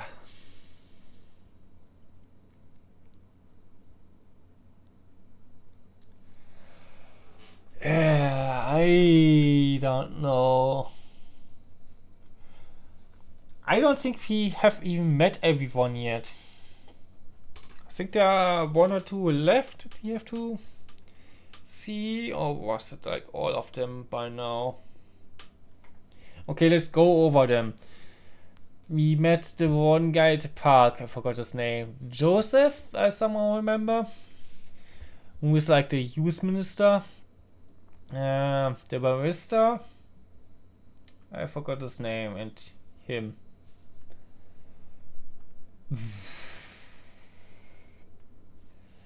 I think we're taking this slow. Maybe we go this route later, but we not go for this like right now. I'd better call it a night. Catch you around? Sure. Yeah. He didn't hate that. I head home, head buzzing with whiskey. What did he mean by, are we gonna do this or not? I plop down on the couch and I'm asleep before I even get a chance to take my shoes off. I wake up to a text from an unknown number. Rise and shine, early bird. Still wanna work out? This is Quake, by the way. Did I forget about Quake? I don't think I listed him. So then it's like 5 guys at this point. Holy crap, it's 6 AM? Who does 6 AM anymore? Without realizing it, I drift back to sleep. Oops, I must have winked back out. I check my phone again. Hey bud, still wanna get near small on? I'm ready to tee up the track. Hit me up. God, the last thing I want to do right now is work out. But it is Quake. I do want to catch up. Yeah, actually, if we don't do that, we might be able to go for another guy today. But then again, by sleeping, we don't get anyone, I don't think. We catch back up with him. Hey, my man, I need a few minutes to wake up, but that's meet in 20. After a few seconds, another text comes in. Sure thing, meet me at the gym. I stretched my bones creak. I gotta stop falling asleep on the couch. I throw my blanket and... Hey wait, I don't remember falling asleep with a blanket. Yeah, Amanda was that. Amanda must have tucked me in after I fell asleep. Bless that child. I reluctantly brush my teeth, throw on the only clothes I own that are even kind of gym appropriate, and head out. The neighborhood is quiet and serene this early in the morning. Birds chirp and the grass is still wet with dew. Surprisingly, the gym is pretty crowded. I spot Quaid standing out front, searching. Of course, he spots me and waves enthusiastically. Hey Bo, morning. Hey, good to see you, man. I'm definitely not as pumped up as he is. Maybe should have had some coffee before I left. You ready to kick some butt? Gotta stay posy, dude. With your help, I am. Help. Help. This is it. This is how I die. Ah, it'd be alright, dude. Easy to do it. He didn't like that. But I'm also not sure if I want to date him, so it's whatever. We head into the gym and I'm immediately intimidated. All of these people look like they could break me in half. And it seems like Quake is friends with all of them. He high-fives and finger guns all the cool jocks in the room. They look like they could and would steal my lunch money to spend on protein shakes. Come on, bud. Let's warm up. We head over to the treadmills and start walking. Okay, I can walk. Walking is good. This is a decent place to be walking. So, I know we are on treadmills. Yes? And those over there are ellipticals. Very good. What is all this other stuff? Quake glass. They might look a little scary, but I guarantee that all of them serve a specific purpose for building muscle mass. I watched this dude in a muscle tee flex a muscle I didn't even know existed on a machine I think was once used to process grain into flour. What is that? What is this guy doing to be safe? That's a good question, bro. What do you think he's doing? Train cosplay skulls with his size, using a medieval torture device, praying to some sort of paying god. I think the last two he would like, so we go with the one. It's funny. He's trying to make his size so strong that he could crush people's skulls with them.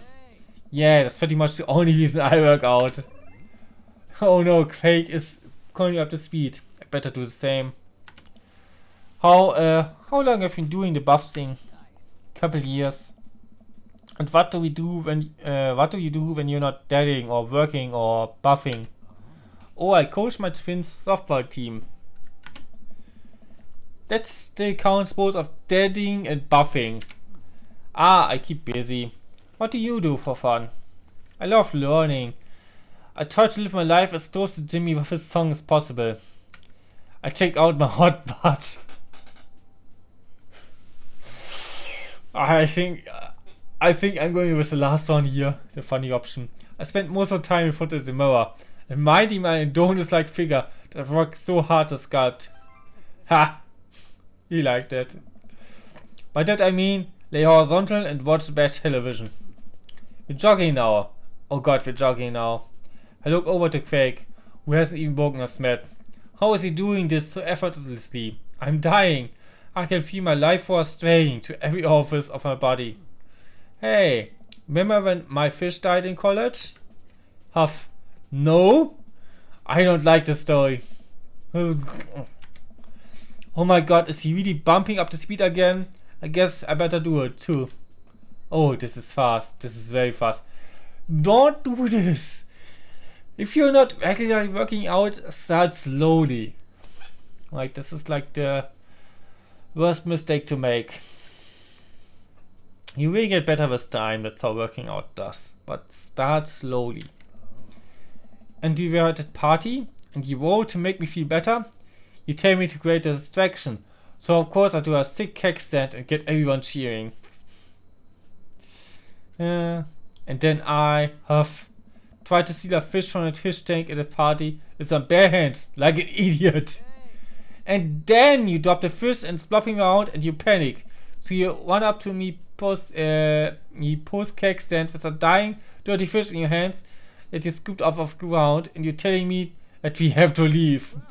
So we run out of fat party with a fish and trying to give mouse to mouse resuscitation. And we get him home, get him a bowl of water, but the prognosis was grim. The next day he's alive and well. They never did catch the great fish teeth of Grand Rich U. Success! Yeah, I love the story. And they never will. I shoot off the end of the treadmill and crash in the wall. Jesus, that hurts. Dude, bro, are you okay? Craig offers me a hand and looks me over for injuries. I'm fantastic. I bench and stand up and rock my back. Doesn't hurt now, but I'm sure it will later. You don't have to push yourself like that. Always know your limits. Well, I think I might call out gym adventures here. You sure? Yeah. Alright, well here. I brought you this. Craig has me a shaker bottle full of thick green liquid. I stared at it with what must be apparent distaste. It's a protein shake, bro. Oh, thank you. He wants me to drink it. Oh boy, here goes. I take a small sip. It's actually delicious. Wow, this is really good. And good for you. It's my special recipe. I'm pretty proud of it. Let me know if you ever want to work out again. Maybe you can try running around the neighborhood if treadmills aren't your speed. No pun intended, bro. Good one. Well, I'm gonna put some eyes on this everything. I'll see you around. I leave the gym feeling ashamed. Greg used to order delivery from the pizza place across the street from our dorm. Now I can circles around it, literally. Man, I really got to work on this dad board. It's good that we actually went with a dad board.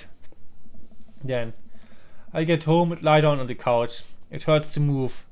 Oh god, I'm so old. Oh no, I must have fallen asleep. What time is it? Shoot, it's 3:55. I'm supposed to be at Amanda school in 5 minutes. I finally put on some clean clothes, apply a generous amount of deodorant, and run out of the door. Moving pictures. I arrive at Amanda school and check in at the front desk. They give me a bite on the visitor sticker and send me on my way. I'm barely awake and feeling pretty haggard, but hopefully nobody will notice. I check my watch and I'm relieved to see that I'm only 2 minutes late. Wait, was it 103 or 108? I spot a youth standing at his locker and potion for help.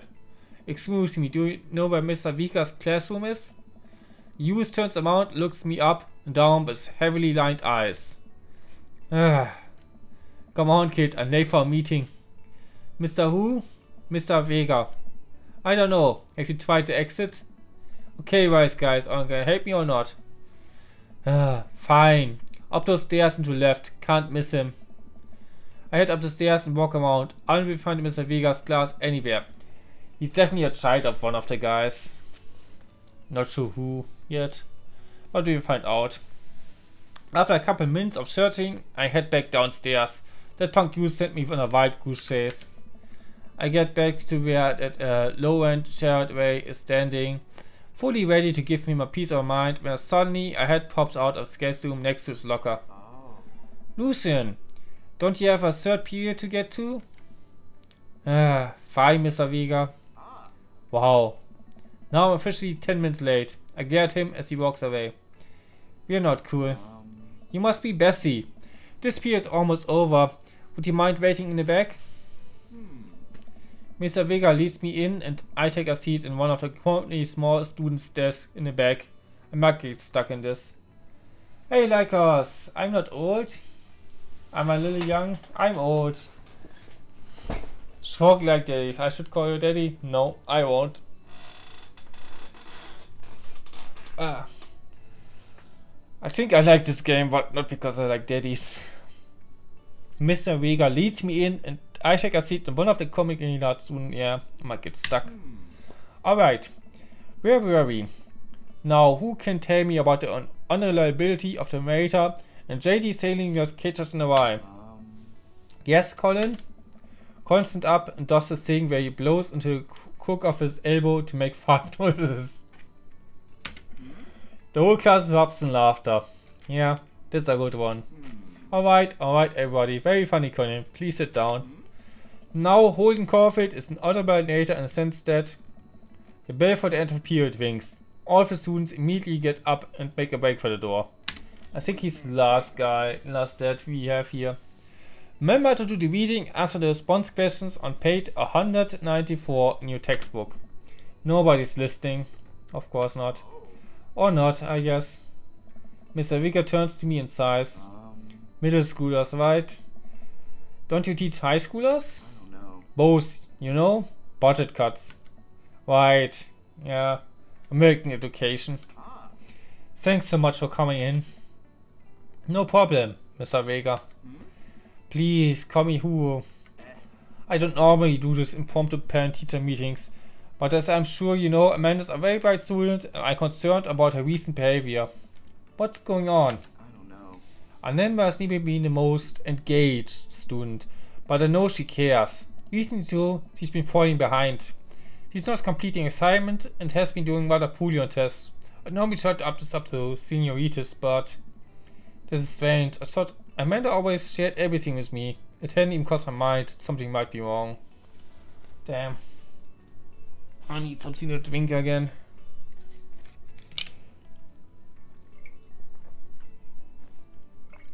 I think I go to all my water this stream. Which is probably a good thing. I just wanted to ask, is everything okay at home? We just moved, she's fine. She has a tendency to bottle things up.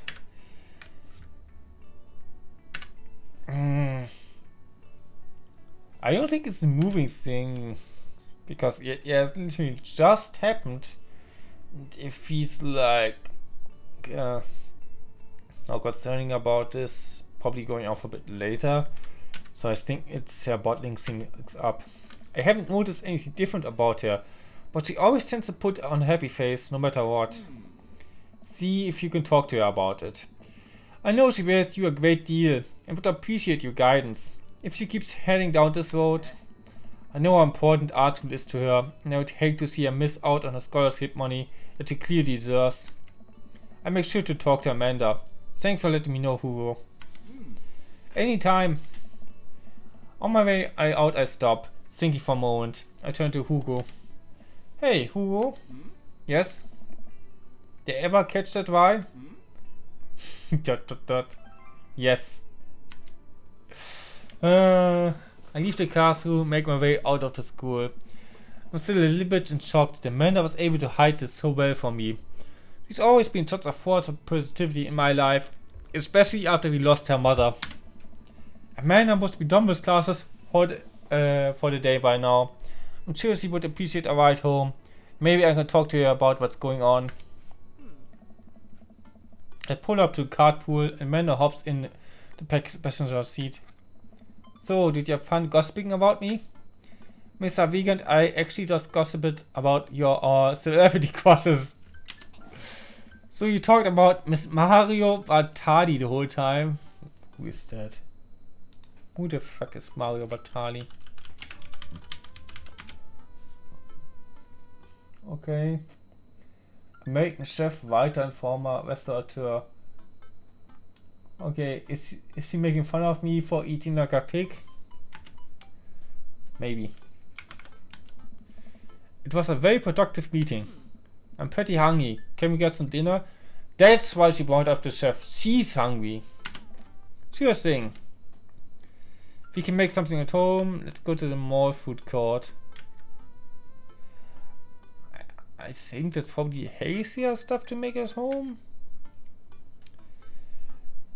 But also going out might be meeting new people, and that's what we wanna do, so we do that. Does that sound good to you? Yeah. Why the mall? Jeez, can the dad take his daughter to the mall? Will you buy me things? I will buy you a thing. Singular. Sounds like a deal to me. We drive in silence for a short while. Amanda plays a game on her phone. I should say something. You know, sometimes when a kid gets older, they find that they have to keep things hidden from their parents. And that's okay, because sometimes that's what kids do. And that's okay. But also sometimes it's good to have the parent perspective, because, you know, maybe the parents have also dealt with similar situations. She looks confused, and maybe they're a little cooler than you give them credit for. Anyway, what I'm trying to say is that it's good to share. Love you. Have you been reading my tweets? I'm sure he doesn't know what Twitter is even. You have a Twitter? Or she doesn't know. Hey, Mammon, welcome to the stream. Thank you for the follow. Mammon, am in jar? You're in a jar? I actually probably Armin, yeah. Anyway, welcome stream. How are you? You have a Twitter. What? Never mind. Yeah, shouldn't have brought this up. Look, Speedy, Mr. Vega said you haven't been participating in class and you're not turning things in. Oh, I'm fine, Pops. Senoritas and all that. I thought you liked Mr. Vega's class. It's fine, he's fine. We pull up to a stoplight and I am Amanda. She's still texting. Just, I want you to know that you can talk to me about anything. You can tell that whatever it is, he doesn't want me knowing about it. That's frustrating. I heard Emma is going to a fancy art school in California. That's exciting. Yep. Are you bummed that you guys aren't going to the same school? Yep. Amanda keeps texting. She stifles a laugh. What's so funny? I don't think you'd get it. Okay. ... Who are texting? Noah. Who is Noah? My friend. Does he go to your school? Yep. Do you like Noah? What? No. Dad. Ugh. I can't believe you would. Dad. I mean, jeez. Why would you? Ugh. I think she might like him. Gross. Sorry, just asking. That is just my friend. Guys and girls can be friends. He's my friend. Okay. Jeez. This is going well. Well, good talk. Love ya, kiddo. She leans forward and turns up the radio. I guess this conversation is over. To the mall then. We arrived at the mall, a big indoor shopping center with a couple different floors. It's kind of dead, but that doesn't stop a mall security guard from yelling at a group of loitering tweens. Let's go to the mall. Let's eat something disgusting for dinner. Hey, yeah! Language, missy. Heck yeah? Better. We approach the food courts and evaluate our options. There's greasy restaurants after greasy restaurant. My heart burns just looking at the menus. Nobody looks happy to be here. What are you in the mood for? Bread dipped in sugar? Bread with cheese on it? Or do you want me to inject some fat directly into your bloodstream? I extend my hand to her. Would you do me the honor of sharing some nachos? She takes my hand with a grin. It would make me the happiest, cheesiest girl alive. We order a giant pile of chips and a naturally orange cheese from a very unenthusiastic and possibly stoned teenager. We take our seat at a rickety table and dig in. These are bad. These are very bad. But also strangely delicious. We have to eat through the pain. We enjoy the fluorescent cheesy goodness together until we're all out of nachos. So, something's been bothering me for a while. Can you explain memes to me? He's really a dad. Which meme? All memes. Amanda sighs deeply and places her head in her hands. Dad, it's complicated. See, memes are inside jokes shaped by a bunch of people that get less funny, more people do it. So the problem is that by the time a meme gets to you, Dad, all of you have already done the joke to death.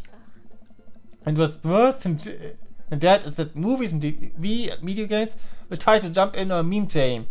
But just based on how long it takes to make them, the meme will be long dead by the time it comes out. So just dates and isn't funny. Oh shit, what up? Dad, please. Anyway, change the subject. Where to now? Wanna go to a ghost store? What? You know, the one that's all black and tries to establish itself as anti-establishment, despite being an exact habitation of the establishment? I don't know what store you're talking about. You know, the one where you can buy chain wallets? It's basically an assault on what people fought so hard against in the punk and hardcore movements of the 70s and 80s. Dude, you gotta be more specific. The one you threw up in at one time. Oh, that one! Amanda runs in the store with me trailing behind her. She makes a beeline for the bag. There it is. You can still see the outline kinda.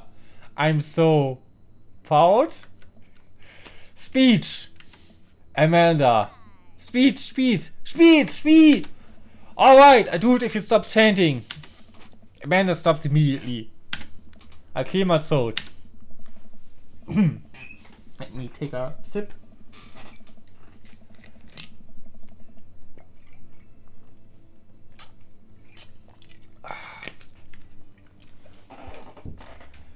Thank you all for joining us here today to commemorate an historic moment that will forever shape history. On a day very much like today, some 5 years ago, our very own Amanda Ann Vesey had too much blue raspberry saucy on an outing to the mall. After begging her father to take her to Dead, Goss and Beyond to buy shades rainbow suspenders, she proceeded to throw up all over the display of My Chemical Romance merchandise. A loving father then had to pay for said merchandise, which to this day remains among our possessions. Thank you. Amanda's moved. She begins clapping. Slow at first, then faster more vigorously. After several other patrons turn their heads, one of them also starts clapping. I bow my head. Oh hey, chain wallets. While Amanda buzzes herself looking at band t-shirts, I try to find something of interest to myself. Not much for Dad to look at in a Dead, Goss and Beyond. Use the band t-shirts, look at ironic mugs, the teams being for hot deals. Yeah, hot deals. We go for the deals. There's a big cardboard box of marketed down items. I'm pretty sure $4 for purple eyeliner is a good deal. I think. I wonder if I would look good in purple eyeliner. ... Hey, yes I would. Yeah. Look, this is very important to me. I hope I think this is the last guy we haven't seen yet. Oh, he's probably the dad of the kid we met at school. I'm pretty sure. Just on looks of him. I overhear a stifled argument over the cash register. An older gentleman is carrying a garment and showing it to a bored-looking cashier with pink hair. I can see that. Don't know what to tell you, dude. I just work here. Listen, I bought this online. The website said this blouse was Victorian inspired. However, when I received it, it clearly had the trademark of Edwardian dressage. Do you want a coupon? I can give you a coupon. Will you leave or give your coupon? Is there a manager present? People have to know what they're buying. I am the manager. I see. Well, it would seem that I have outstayed my welcome. Good day, shopkeep. Your superiors will receive a strongly worded letter by post. Whatever, dude. The man wheels around and stopped out, with little coattails trailing behind him. I can't tell if they are Victorian inspired or Edwardian in nature. Who knows? But I like him. A man that chopped up to me with a t-shirt in a hand. Oh boy, here it comes. Hey, that from 5,000. Yes, I'll buy it for you. Wow, that was easy. Thanks. At least it's only one this time. A man plops his shirt onto the counter and grins at the cashier. I love your hair. The cashier says nothing and winks Amanda up, radiating hatred. I hand her a 20. So, what was that guy's deal? The cashier rolls her eyes so hard I'm worried she pulls something. That's Damien. He's in here all the time. He's obsessed with Victorian fashion or whatever. She hands Amanda a bag and it's clear the conversation is over. Make our way out of the store and head home to get some rest. Amanda and I sit on the couch, trying to find something to watch over bowls of ice cream. Oh cool! Long Haul Paranormal Ice Road Ghost Truckers is on. It's your favorite, right? Long Haul Paranormal Ice Road Ghost Truckers. It's probably like an amalgamation of several shows that actually exist, but I'm not sure which ones. Oh hey yes! They have to make it over the Canadian tundra before the ice road melts, but also they're hunting ghosts. Okay. Also the trucks are haunted. This is an episode I've already seen, but it's one of the best. Callum and Flint Dogbone, the twin brothers, truck driving and ghost hunting duo, find themselves in the greatest peril yet. Oh no, the ghost son got control of the truck. I can't steer on them, dear damn ice roads. Let me use the EVP meter to try and communicate with the spirits. Flint, we are about to die. Ah, I almost got it. If you listen carefully, it sounds like saying, you're going to die. That's because we're about to die, you. This is art. I love this show. It doesn't exist, but I love it. The episode ends and Amanda excuses herself to go and set arguments on the internet. I stay up a little longer, curious about the exploits of Callum and Flint Dogbone after the disastrous ice road accident. Afterwards, I crawl into bed and get a good night's sleep. Good tire pressure is extended to mileage.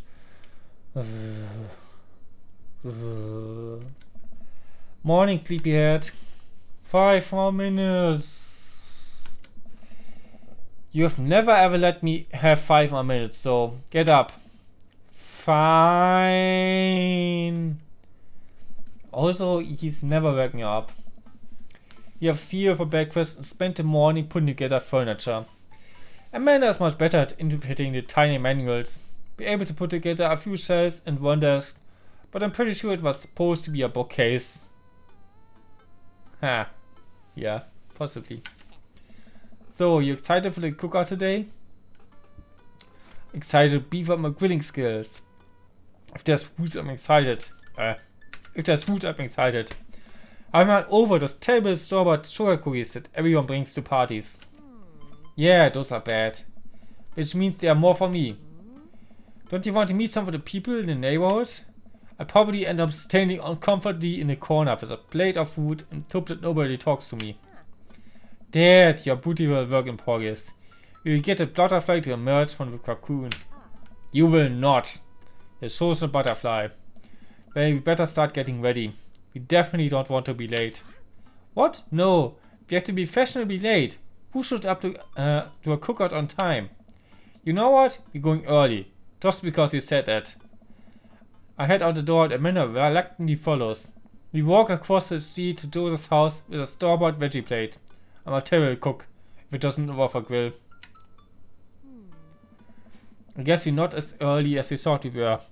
Joseph's backyard is already packed with people and the smell of hot dogs wafts through the air. Small citizens run through a sprinkler and adult chat in small clusters.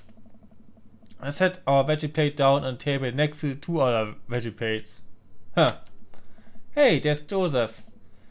I wave to get his attention. The moment he sees us, he jogs over, arms open and wide. Welcome! I'm so glad you two are here. And you brought veggies. Let me introduce you to my family. Kids, come over here. This is Chris, my eldest. Hi. He doesn't want to be here. This is Christian and Christy. They're twins. They stare creepily and say nothing. I love them. I love creepy twins. Then, of course, there's our youngest, Quish. Wait, where's Quish? Maybe Mary put him in his crib. Oh no, it's the woman from the bar the other night. What is she doing here? They're married. And she wanted to... Oh... That means I could sing. I didn't go to bed. You didn't go to sleep or so, I guess. Oh, and how could I forget my lovely wife, Mary? Joseph pecks on the cheek. He smiles. Ah, Mary's meet up. Did you put Christian to bed? I have to go look for him. What? You will have to... Joseph takes a moment and gains his composure. Mary, this is a new neighbor, Bessie and his daughter, Amanda. I shake your hand, but I have a glass of wine that I need to tend to. You don't. There is no wine. Not here, either. Your hands are free. Hi, Loafer. Nice to, meet you, Mary, for the first time. Charmed. Well, I have to go over there now. Mary leaves. Oh god, this is so awkward. I wonder if Joseph knows. I wonder if Mary knows that Joseph knows. I wonder if Joseph knows Mary knows that I know. It takes all of my energy not to run away from the barbecue and start fresh in a new city. Haha, my wife has a wonderful sense of humor. Please, you two enjoy the barbecue. All the guys are really excited to meet you. I wonder if you find the other dads here. A man and I mill around and try some of the food spread out on the table. I pick at some deviled eggs. Amanda grabs a small paper plate and immediately begins piling it with baked goods. I think the cat was outside. Gonna let her out for a second.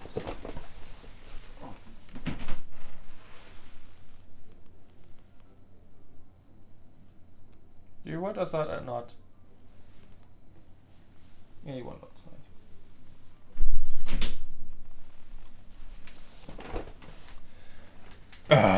I don't want to have to make friends. Come on, Dad. We are gonna party with when I go off to school. But I don't wanna have to do. But I don't wanna have to do pleasantries. Dad. They're gonna talk about weather. Go do it. Make a friend. But how could I possibly invite my only child at a social function? That's bad parenting. This plate of cookies is my new dad. Bye. Amanda shows me in the center of the yard. Well, here goes nothing. I look around the party and am surprised to see some familiar faces. Isn't it the barista from the Coffee Spoon? Didn't I meet that guy at the bar? Didn't that guy throw a frisbee at my head? Isn't it the guy who was throwing a fit in Death, Ghost and Beyond? Isn't it the man the teacher? Hey, I know Craig. But wait a second, all of these people live in our cul-de-sac? It can't be right. I'd better investigate. Oh, burger time. I couldn't just say, nope, I'm gonna eat. Robert and Brian, now I need to remember who those guys are. I know Hugo's teacher, Craig is the sidewalk fan. Matt was the... Who was Matt again? Was he the barista? Robert was the guy who wanted to sleep with me already, right? Who was Brian again? Brian, I think, was the guy who threw a frisbee at my head. Yeah, the dog, which is nice, but I don't think I want to go for either of them. I think I want to go for Damien. I think this is the point where we need to pick one. So Robert and Brian, not right now. Maybe they're more interesting when you go to the routes, but Matt, Hugo, and Quake. Quake is the title fans. Hugo is teacher. Matt. I think Matt was the barista. Yeah. I think we go for Damien, so.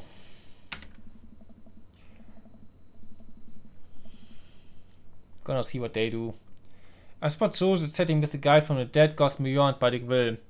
I wonder what they're talking about. I walk over to them. So I'm curious. Can you walk me through why you had your house painted black? Where do I even start? The house stays warm on the whimper, provides an artistic contrast to the rest of the neighborhood, and it complements the crimson interior perfectly. It's definitely an interesting choice. Thank you, I'm very proud of my abode. Bessie, I was having a conversation with Damien here about his aesthetic design decisions. He's a youth minister, and he dresses like a vampire. Interesting combination. Damien runs me up and down with a warm but critical eye. How do you do? I don't believe I had the pleasure. I think I saw you in Death Goes Beyond the other day. Damien's face turns bright red. I must apologize for my behavior that day. You see, I take the Ghost Slicer very seriously, and to be caught in a ruse by such a comparison as Death Goes Beyond was profoundly frustrating indeed. I hope you know that while my anger may have been justified, it was no trust way for a gentleman to act. It's okay, man. Do tell me about yourself. Are you new to the area? Yes, my daughter and I just moved in the other day. She was the one I took to Death Goes and Beyond. Very good taste on her part. Does he partake in Lord Ghost lifestyle? I think for a second. I look over to Amanda, who's hanging out with some of the older kids in the neighborhood. What? Hey Amanda, would you consider yourself Ghost? Amanda yells back. I wouldn't necessarily try to fall under the any one specific label, but I guess if I had to choose, I would be describe myself as twee hipster with some normcore leanings. Whatever that means. Bats are cool, so. Ah, pity. Are you enjoying the party so far? Oh, definitely. Thanks so much for putting this on. It's nice to be in a cul-de-sac where everyone is so friendly and welcoming. Amanda walks up to the conversation. I also like Lost Boys a lot. Really good movie. Does that count as goss? That it would, my dear. I don't believe we had the pleasure of meeting Damien Bloodmarsh at your service. Damien finishes the sentence with a flourish and a bow, producing a single rose and offering it to Amanda. Yeah, we're dating this guy. Amanda blushes and turns against her with a curtsy. My, do you know how to treat a lady? Hello, Amanda. Christian and Chrissy, they're twins. Seeming out of nowhere, two of the twins appear. Are they speaking in unison? Amanda speaks out. Yeah, hey. Won't you come play with us? Come play with us. Forever. Guys, enough with the creepy swim stick. We've talked about this. Chris and Christy slowly back away. Where do you think they got that from? Mary pops into the conversation, wine in hand. I don't know. Mary takes a long sip of the wine. I think I might have taken over a vegetative field as with the Shining. Who knows? She takes another sip of her wine. Where's Quish? Wasn't he with you? You had him a moment ago. He's probably stuffing ears in his mouth. He'll be alright. Turtles are pretty resilient. Mary tips her glass to me. Ain't my first time to the rodeo. It's my fourth. I've squeezed out 4 little sweetheart. Would you do me a favor and please find Quish? That would be great. I'm sure he's fine. Mary. Okay, jeez. Mary finishes a wine and wanders off. Dad, can we go now? Yeah, definitely Lucian is his kid. Ah, Lucian. Have I introduced you to Bessie yet? Also like 666 on the arm. What's wrong with me? Hey, Pink Princess. A lot of things are wrong with her. I don't know. Were you there when she wanted to sleep with me? I didn't sleep with her, but there was the option. I'm pretty sure. I wonder where that would have led, but you saw. Yeah. The thing is, that's kind of part of the story here. You want to date the dads. If you want to date the dads, there can't be no moms in pictures or like other dads. So, some of them are divorced. Some of them are dead wives, I'm assuming. The main character is a dead wife at least. And he's probably gonna be in the process of divorce soon. So, I think that's what's gonna happen. Just so I can date him. Because right now he's taken. Closeted. Who is closeted? Mary?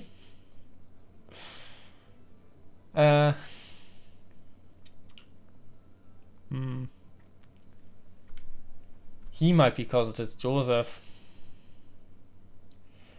That might have been a problem between the two. That he isn't really that interested in her that way. I don't know. That's what you're saying, yeah. Lucians, have I introduced you to Bessie yet? Hey, it's a punk from Minder School. I remember you. Whatever. That's no way for a young man to speak to his elders. Be polite. Lucian bows.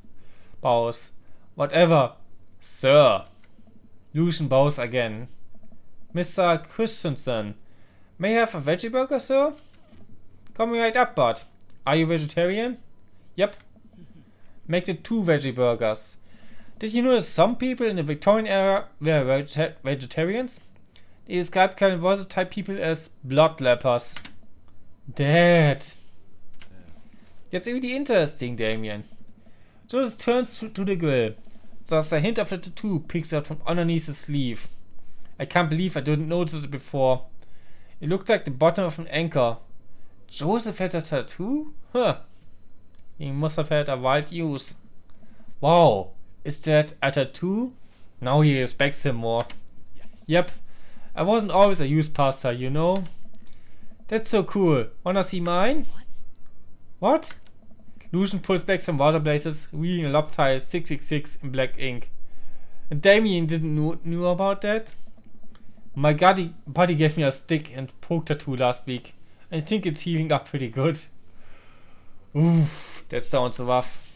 Lucian! We talk about this later. That's pretty cool. What's the significance of the tattoo? I don't know. I just thought it looked sick. Well, in my opinion, the only reason he need to get a tattoo is because he want one. Careful though, that number carries weight. Man, Joseph is a way cooler youth pastor than I thought. I just figured youth pastors popped out of the room with a Bible. I wonder what they did before preaching.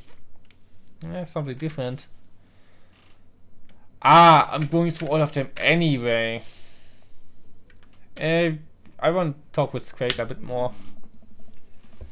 Matt and Hugo seem to be embroiled in intense discussion. Craig looks on, smiling politely. I walk over to say hello. Well, I don't think it's fair to try and compare 2 art movements like that. Periods in art only exist because they are a unique byproduct of the social and political climate of a time and place. And to try to make something like, say, the Rococo period and compared to postmodernism in America, you completely disregard the context in which a work of art is created. I wonder what art movements they are comparing here right now. Also, I need to drink more.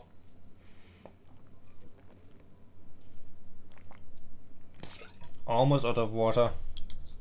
But I guess I can always get more if I had to. Matt and Tugu seem to be busy talking, are so busy talking they don't notice me. Quake leans in. Dude, I have no idea what's happening. Those 2 guys are too smart. Talk to Case, listen on Matt and Tugu.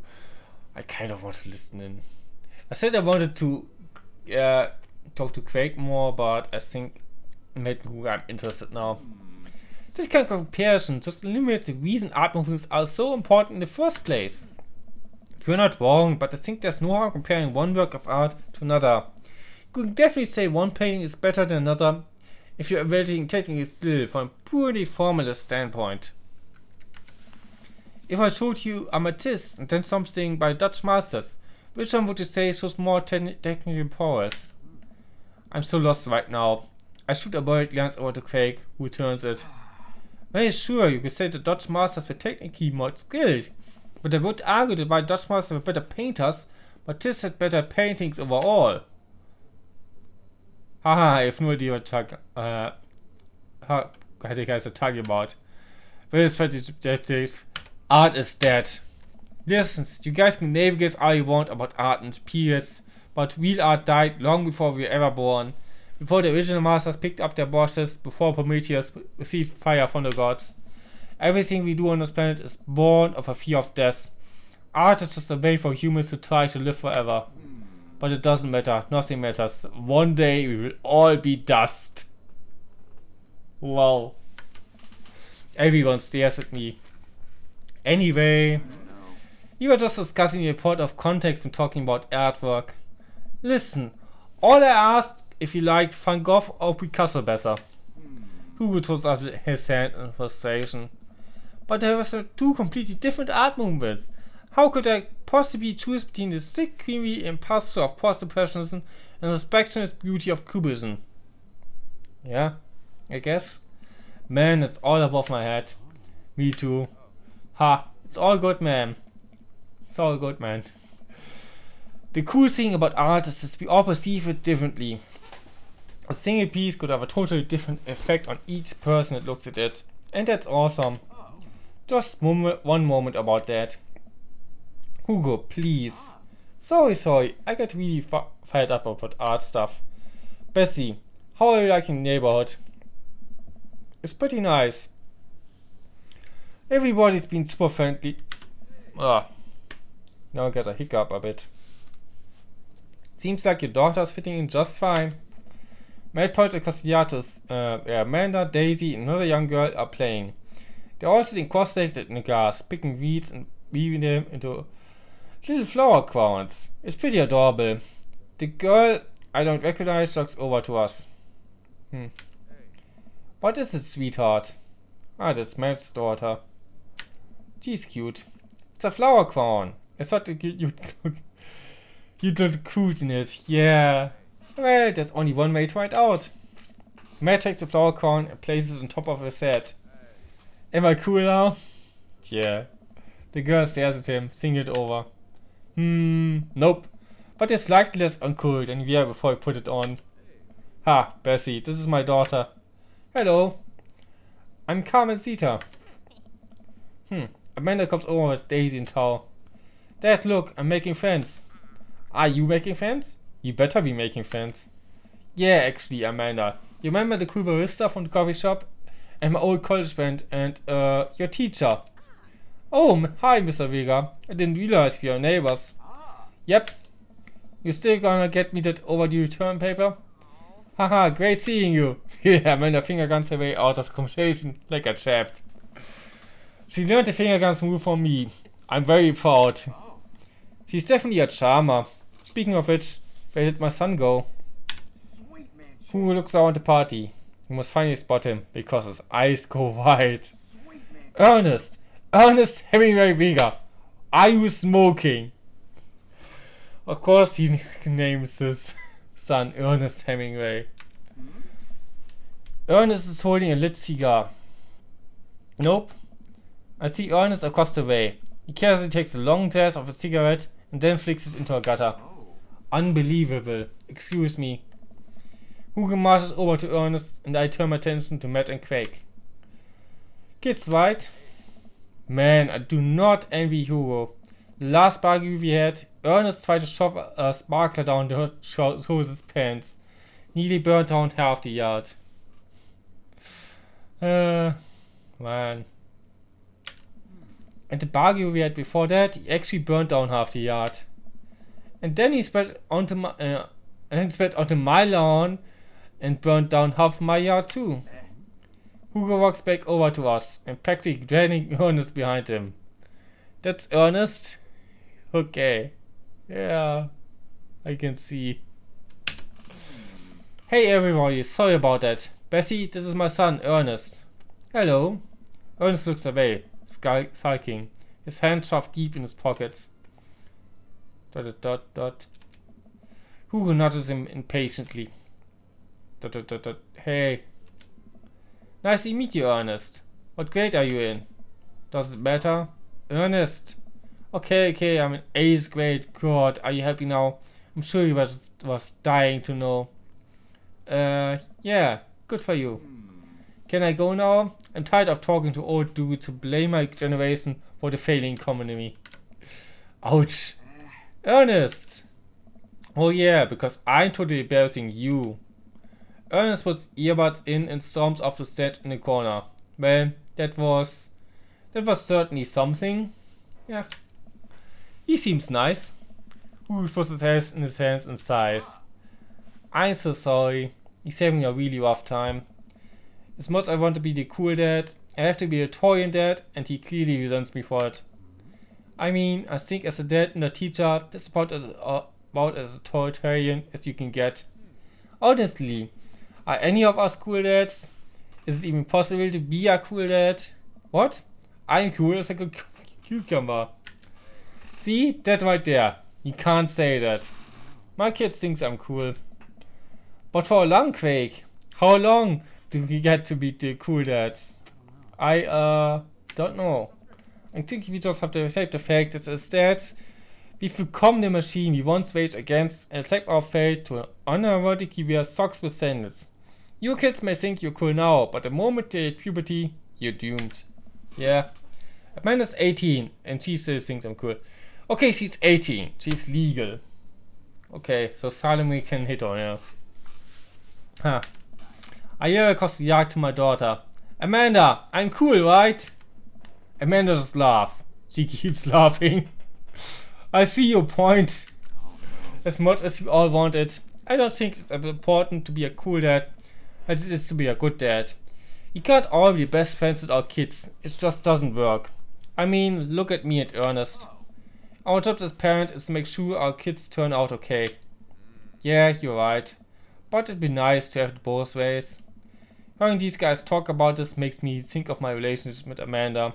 We get along so well, but there might come a time when it won't be like that. Is college when it happens? Don't let us eat up your time, Bessie. Go meet some of the other people around the neighborhood. Yeah, Robert and Brian. I glance across the yard and notice Robert and Brian chatting over drinks.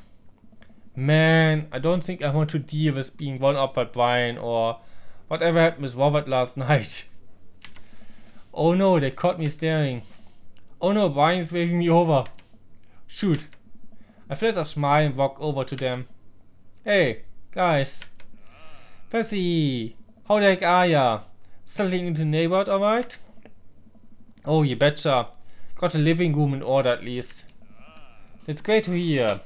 I've been doing some living room work as well. Finally got the 50 inches in there. The game looks great in high def. Oh boy. Bessie, have you met Robert yet? Yeah, we've met. Robert regards me over his whiskey. Good seeing you again. We were just talking about my most recent camping trip. Spent a night out in the woods with Daisy and Maxwell. She's definitely an outdoorsy type one. Even caught her first fish. Huh. It's good to see you taking your daughter out like that. I bet she loved it. Oh, it's great that she loves the outdoor. Mine loves being inside. Biden raises his eyebrows at me. Being inside, making art. She won a local competition for that art. Yep. Did I put it on too strongly? Robert stares at me blankly for a second. Anyway, I haven't gone camping in years. Not since the last time. Same year, well, things change once you have kids. Wait, what happened the last time? Robert takes a lump sip of whiskey. Well, old Johnny Boy and me were out in backcountry. Johnny Boy's a strong kid. Met him in my army days. Comes from Kansas. They built him tougher out there. Anyway, things go south pretty quick. Johnny Boy breaks his ankle when the wolf badge snaps. You could see the bone popping out through the skin. Johnny Boy is screaming now. crying for his mama, losing blood. vtuber is out from the next living soul, and here I am with my dear friend bleeding out in front of me. I'm able to dress the wound, but now I got a fireman carry a 6-foot, 180-pound man over some of the toughest terrain I've ever been in. I won't lie to you, the moments during those 2 days when I thought about leaving old Johnny Boy, but you build a bond with your brothers in arms, and that bond never breaks. I got this boy back to civilization, but I lost some of me out there. I guess that's camping for ya. Brian and I stare in disbelief. Hoover takes another long sip of whiskey. I am just kidding. My friend John and I went in a tubing down a river and he lost a flip-flop. Missed that kid. Brian and I laugh nervously. Or am I kidding? Brian and I tense up again. I'm kidding. Phew. Amanda and Daisy paddle up to us, laughing. Daisy holding a paper plate in front of her like a steering wheel. We gotta get off this haunted truck. Oh no, the ghost locked the doors. Quick, hit the emergency escape button. But trucks don't have emergency escape buttons. Then hit the brake, I guess. Then we have to get out of the truck. The imaginary truck. Anyway, we're safe on the ghost. But how will we ever survive this Arctic tundra? Daisy, you might have to eat me. Are you prepared to do that?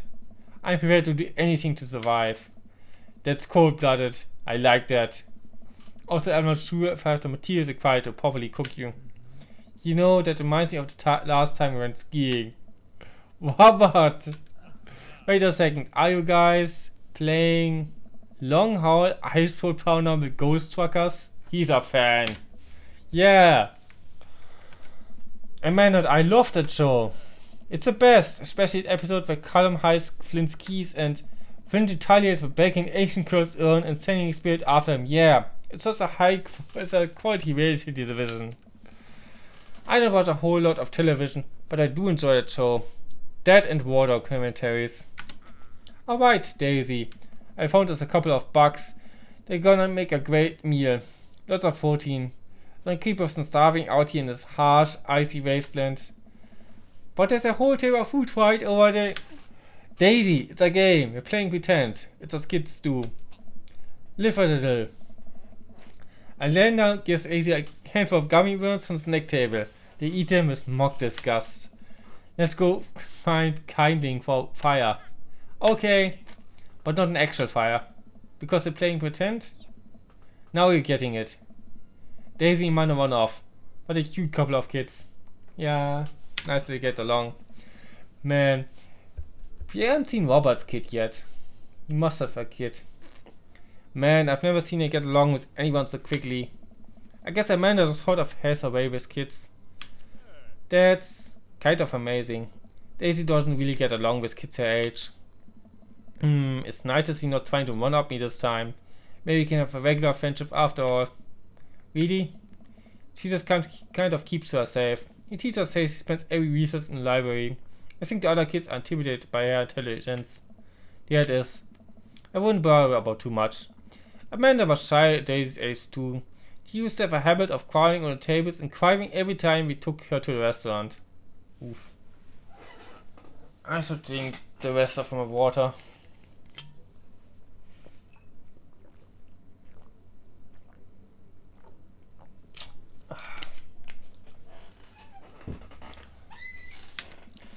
She bit people too. Oh, kids, right? I also used to bite people. Might do it in future again. Gotta love them. You're required to by law. I hear that. Well, since they're getting along so well, maybe we should try to put together a little playdate for them. They do seem to get along really well, but the sort of continual hearing about all of my accomplishments is rough. Yeah, that'd be nice. Well, I don't want to take too much of your time. Go meet some of the other fellas. And without further ado, let's work some magic. Joseph closes his eyes, takes a deep breath, and gets to work. With the greatest of ease, he sets patties on the grill, flourishing and flips his spatula on the air. It's easily some of the best grill work I've ever seen. You guys think this is my first time in front of a grill? It's working fast now. Effortlessly tossing cheese onto patties and perfectly grilling onions on the side. One after another, the dads take notice and crowd around Joseph to admire his masterful technique. You probably didn't know this, Bessie, but Joseph's known around here for his grillmanship. He's unbelievable. I've tried to get on his level, but I just can't catch up. Let us keep studying. He has a rare quality about him. Mustard, we keep talking about this. Can't we just appreciate the artist? I've never seen him make a mistake. Okay, we need to stop. This is getting too cheesy. Please stop.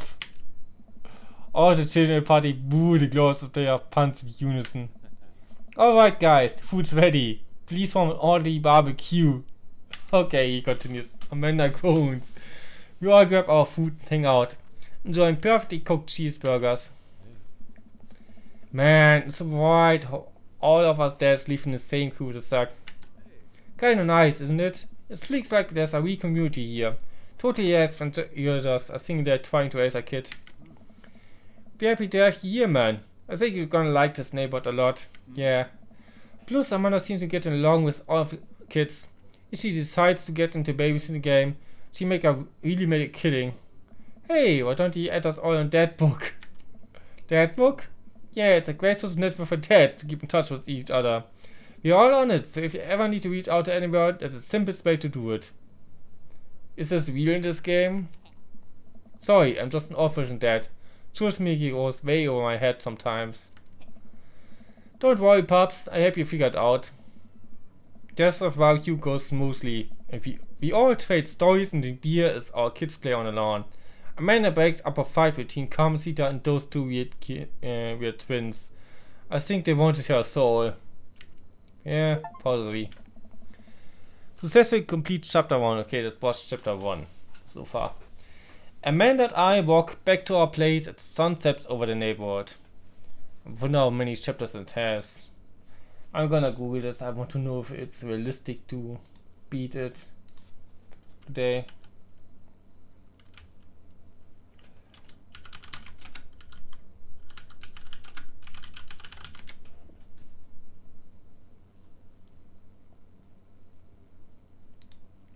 Not gonna read through the playbook, I'm just gonna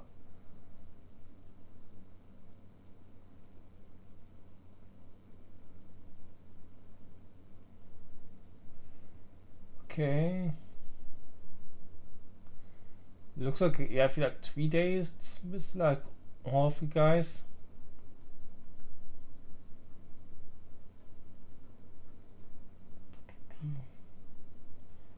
Okay, chapter 1 is like the intro stuff, and basically chapter 2 is like the 3 days with your preferred dad, and then the game's over, so we're like halfway through maybe? I don't know, might take longer. Amanda and I were back to our place as sunsets over the neighborhood. Pretty fun party, don't you think? Man, I got a burger on me. It feels like I was at a networking event. Wish I could. Yeah. You and Daisy seemed like you were having a way better time than I was. Because we were. Well, hey, at least you met some other cool dads. You should hit him up on that book. Maybe I will, if I ever figure out how social media works. Yeah, I have a good feeling about this place. Me too, Dad. Amanda and I arrived home with remnants of our veggie plate. Seems like nobody was eating the cauliflower. Any big plans for this evening? Actually, yeah. I'm going out with some friends. Oh, is that okay? Of course, just keep me posted. And be home before midnight. Yeah, you got it. And be careful. I will. Make good choices. Of course. And call me if you need anything. Dad, you're not gonna do this thing where you wait silently for me to come home in the living room with all the lights off, are you? What? No, I've never done it and I never will do that. Okay, do you have plans tonight? My plans are kind of to eat ice cream, but she is Amanda, but I find something to do. I'm gonna work on some stuff. See you along in sleeper, throw a party. She's not gonna believe I'm gonna party and I wanna like not have a worry about stuff. That seems realistic, but also like kind of depressing. I gonna work on some stuff. I'm not even sure what he does for work. You know, that stuff. I'm just relaxing tonight. Have fun, okay? Great, see ya later. I watched Amanda drive off in tonight. I really do hope she has fun. I plopped down in front of TV and turned on some wine and dine mastermind with celebrity chef Gavin Chapman. Looks like Gavin's making a roasted back of lamb with rosemary mashed potatoes. I love to to cook like that. I think if I was actually good at cooking, I'd use my paws for evil, like just making baked Alaskas all day instead of any food of real nutritional substance. Man, Gavin Chapman just caught that thing on fire, but he meant to do it. What a professional. I use Tech of Time as a place through several episodes of Blind Dine Mastermind, and also one episode of some cooking show called Meat Hell. I'm not even sure what that one was about. It was just a lot of yelling. I glanced at my watch. Man, it's almost midnight. I should check in with Amanda. I sent her a text. Hey Kuro, you good? I wander the kitchen as I wait for a reply. Amanda's phone is almost always in hand, so I'm sure she responds soon. Unless she's driving home now, in which case I hope she doesn't respond soon because I definitely taught her better than to text and drive. I reached in the freezer and grabbed an ice cream sandwich. It's a little late for this, but I think I earned it a long day of socializing. I checked my watch again, and then my phone. Nothing yet. Okay, see, now I'm worried. Do I call her? Do I call the cops? No, it's too soon for that. I just sent a gentle reminder text. What's up? Half an hour passes. Now I'm really worried. The episodes of Gavin Chapman's Meat Hell are not only not associating my anxiety, but possibly exacerbating it. It's all yelling. So I keep pacing around the house, waiting for her to come back. Why didn't I find out where she was going? Who was she even with? Why don't I know any of her friends' phone numbers? Why don't I even know any of her friends' full names? Who is MRP? I sent her another text. Amanda, please text me and let me know you're okay. I can't help but think of all the awful things that could have happened to her. Oh, thank God, it's her. Amanda opens the door and shovels in. Finally she's back home. I'm glad she's okay. Sup? Sweetie, thank God you're safe. Yep. But now that I know she's okay, I'm really mad. Why did you answer my text? Amanda pulls the phone out of her pocket. Oh, whoops, guess I didn't see those. He starts to walk to her room. Amanda Ann. Whoa, you're putting out a middle name now? Amanda, you come home an hour and a half after your curfew and you didn't respond to any of our texts. You really freaked me out. I was about to call the cops. Dad, you're seriously overacting. You're not gonna be like this when I go off to school, are you? I don't like your attitude. You have a right to be concerned. I was scared. You weren't responding. It was just like when your mom... I have to stop myself from tearing up. Oh, Dad! I didn't mean to... I sit down on the couch and put my head in my hands. I feel really tired all of a sudden. You really scared me, just... Please don't do it again. ... Alright. I'm gonna go to bed now. Yeah. It makes sense that he's like really nervous about that at this point. I would be too. Amanda closed the door to her room and I head to mine. Jeez. As I'm falling asleep, one thing she said keeps echoing in my mind. You're not gonna be like this when I go off to school, are you? I definitely didn't sleep well last night. I brew some strong coffee and make some scrambled eggs for Amanda as a peace offering. She immediately wanders into the kitchen. Hey, I thought about what you said last night. I should have texted you. I said I was gonna do it and I didn't. I honestly just didn't even think about it. I'm really sorry, Pops. I won't do it again. Well, I'm sorry for freaking out on you. I trust you make good choices. Good. I think just good is not... I think I also should say sorry. Yeah. You and I don't know. I shouldn't have gotten so worked up. Team Vessi? Team Vessi. Yeah, Team Vessi. Amanda gives me arc. Want some eggs? You know it. Picking some cheese on them? Oh, you did. Bless you. Amanda's grasped on the egg in the time it takes me to wash the pan.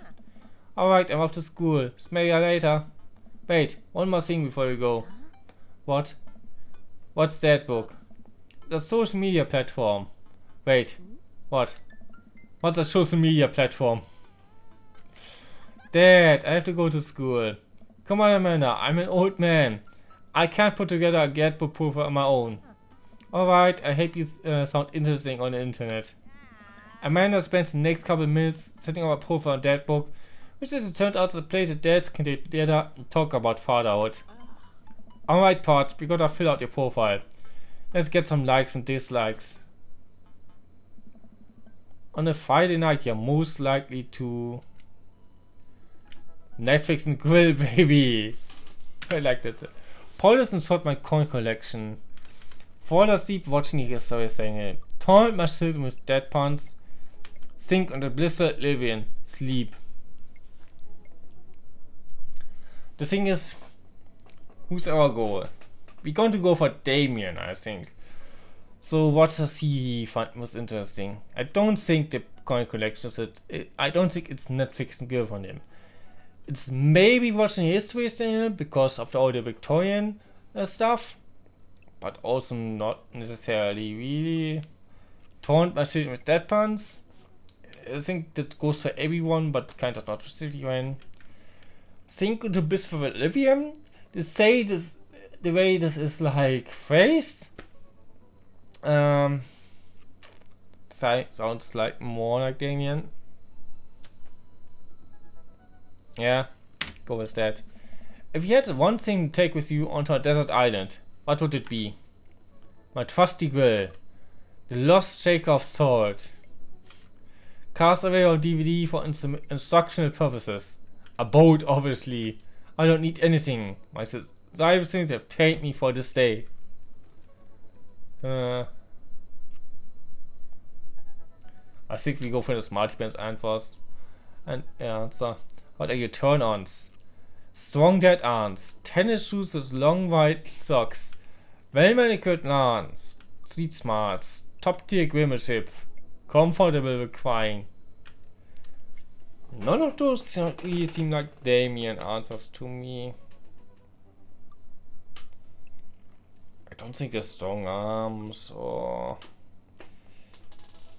just doesn't seem like an Victorian outfit. I'm sure his lawn is well manicured, but is this like his turn on? Street smarts doesn't seem right. Top tier grillmanship. Is he comfortable crying? I'm gonna go with the lawn. What did you want to be when you grow up? Technical writer for menus and instructions. Salty boat captain. Pro skater was also an astronaut. A good father. President of space. Huh. I wanted to be a good father. What's your favorite movie genre?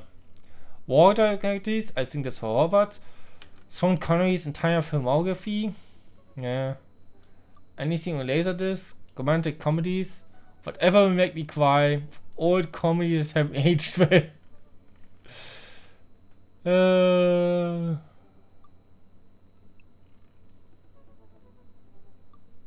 Whatever will make me cry, I don't know.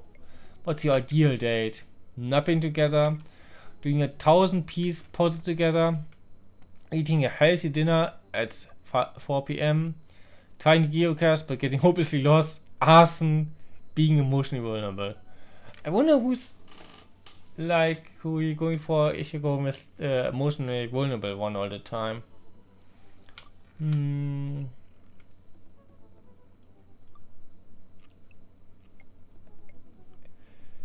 Damien seems like he would like puzzles.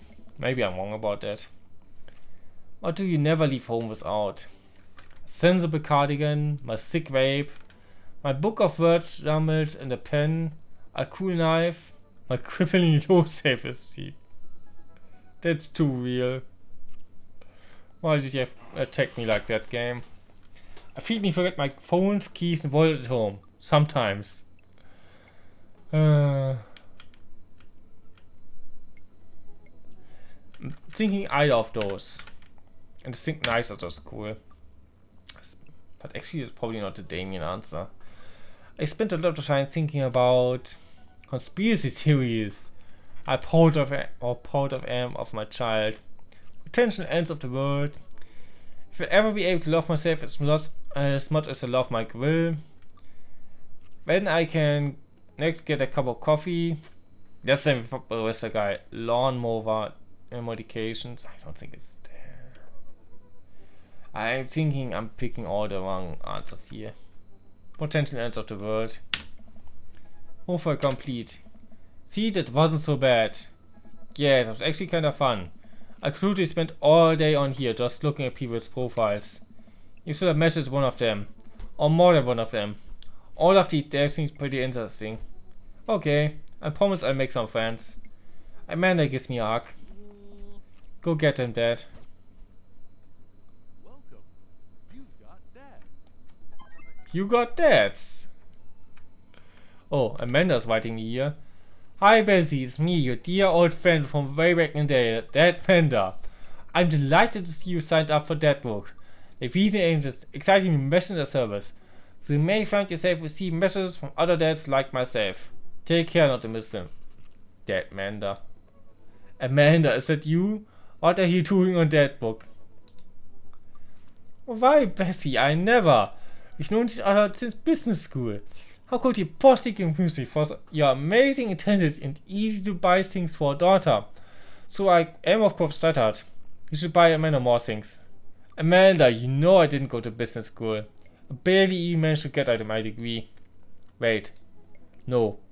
Wow. I'm sure he didn't say that last part to her before.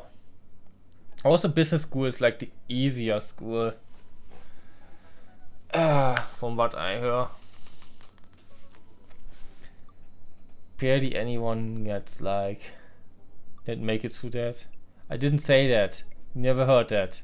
This is gold.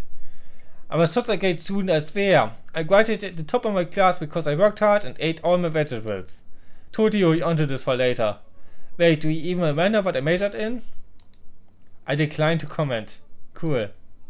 Conversation ended. I wanna go get to know Damien more. How do you do? I finally decided to join this information superhighway. I'm not entirely sure if this works, but I will try my best to understand. I love long strolls through graveyards and spending time with my son. If you would like to chat about my latest in Victorian fashion, the inevitability of our own demise, or black cats, please send me a letter. On a Friday night, listen to Cool Blind Potters while texting with your newest specimen. That wasn't even an option. If you had one thing to take with you onto this island, what would it be? A coffin. That's kind of practical. If you're gonna die, at least you have that. What are your turn-ons? Pronouncing bosom correctly. Did I pronounce it correctly? What did you want to be when you grew up? A bat. Here's the best answers. What's your favorite movie genre? Foreign artist horror. What's your ideal date? It's night. Yeah, the dusty dark club in Berlin. The music drums the beat of our hearts. What do you never leave a home without? An upside down cross. I spent a lot of time thinking about mortality salience. I think that's pretty close to what I had. The other one is very different. But I'm not sure I had those options. Damien seemed really interesting. A little odd but interesting. I think I should hang out with him to get to know him a little better. I'll never get to Damien's Deadpool page and type out the message. Hey dude, you seem cool. You should hang out sometime. I sit there for a minute before I see that Damien is typing. But then he keeps typing. And typing. Man, is this guy writing a novel? I leave the computer to make some coffee. And he's still typing. I sip my coffee and computer finally dings. Bessie, I must confess my excitement to be receiving your kind letter, for, as you see, I do find myself available to enjoy your company. I must ask for your forgiveness as I believe our first meeting did not paint me in as gentlemanly manner as I would have liked. Oh wow, there's more. I would be highly flattered to enjoy your companionship at my residence on an afternoon tea, a stroll around my garden, should it please you. Till then, adieu. Yours humbled, D. Bloodmarsh. I scared the skin and repeat the lever several more times. Seems like he wants to hang out. Hey, Amanda. Amanda pops out of her room. Her eyes are a little puffy, almost as if she'd been crying. Yeah, she definitely has some problems. I'm not sure what their problems are, but hey, are you alright? Oh yeah, totally. I'm cool. I just found out that the succulent I've been watering and singing to for the last few months was actually made out of plastic. Even the dirt was fake. Oh, honey. Are you sure that's all you're sad about? You'd have to tell me it's actually one. I'm so sorry about your plant. The thing is, I'm sure there's something going on. But I'm not sure if crying like that would help. I hate this. I wonder how dark this game gets.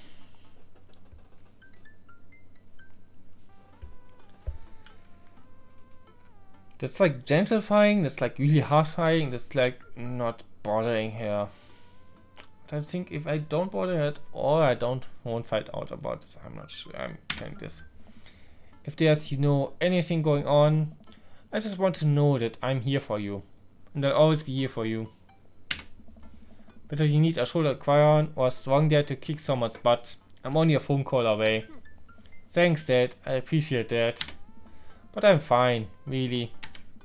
I'm unconvinced, but I'll stop badgering her about it. I'm sure she'll tell me when she's ready. Can you help me with something? Dad, for the last time, I'm not popping your back pimples. Oh. Ooh.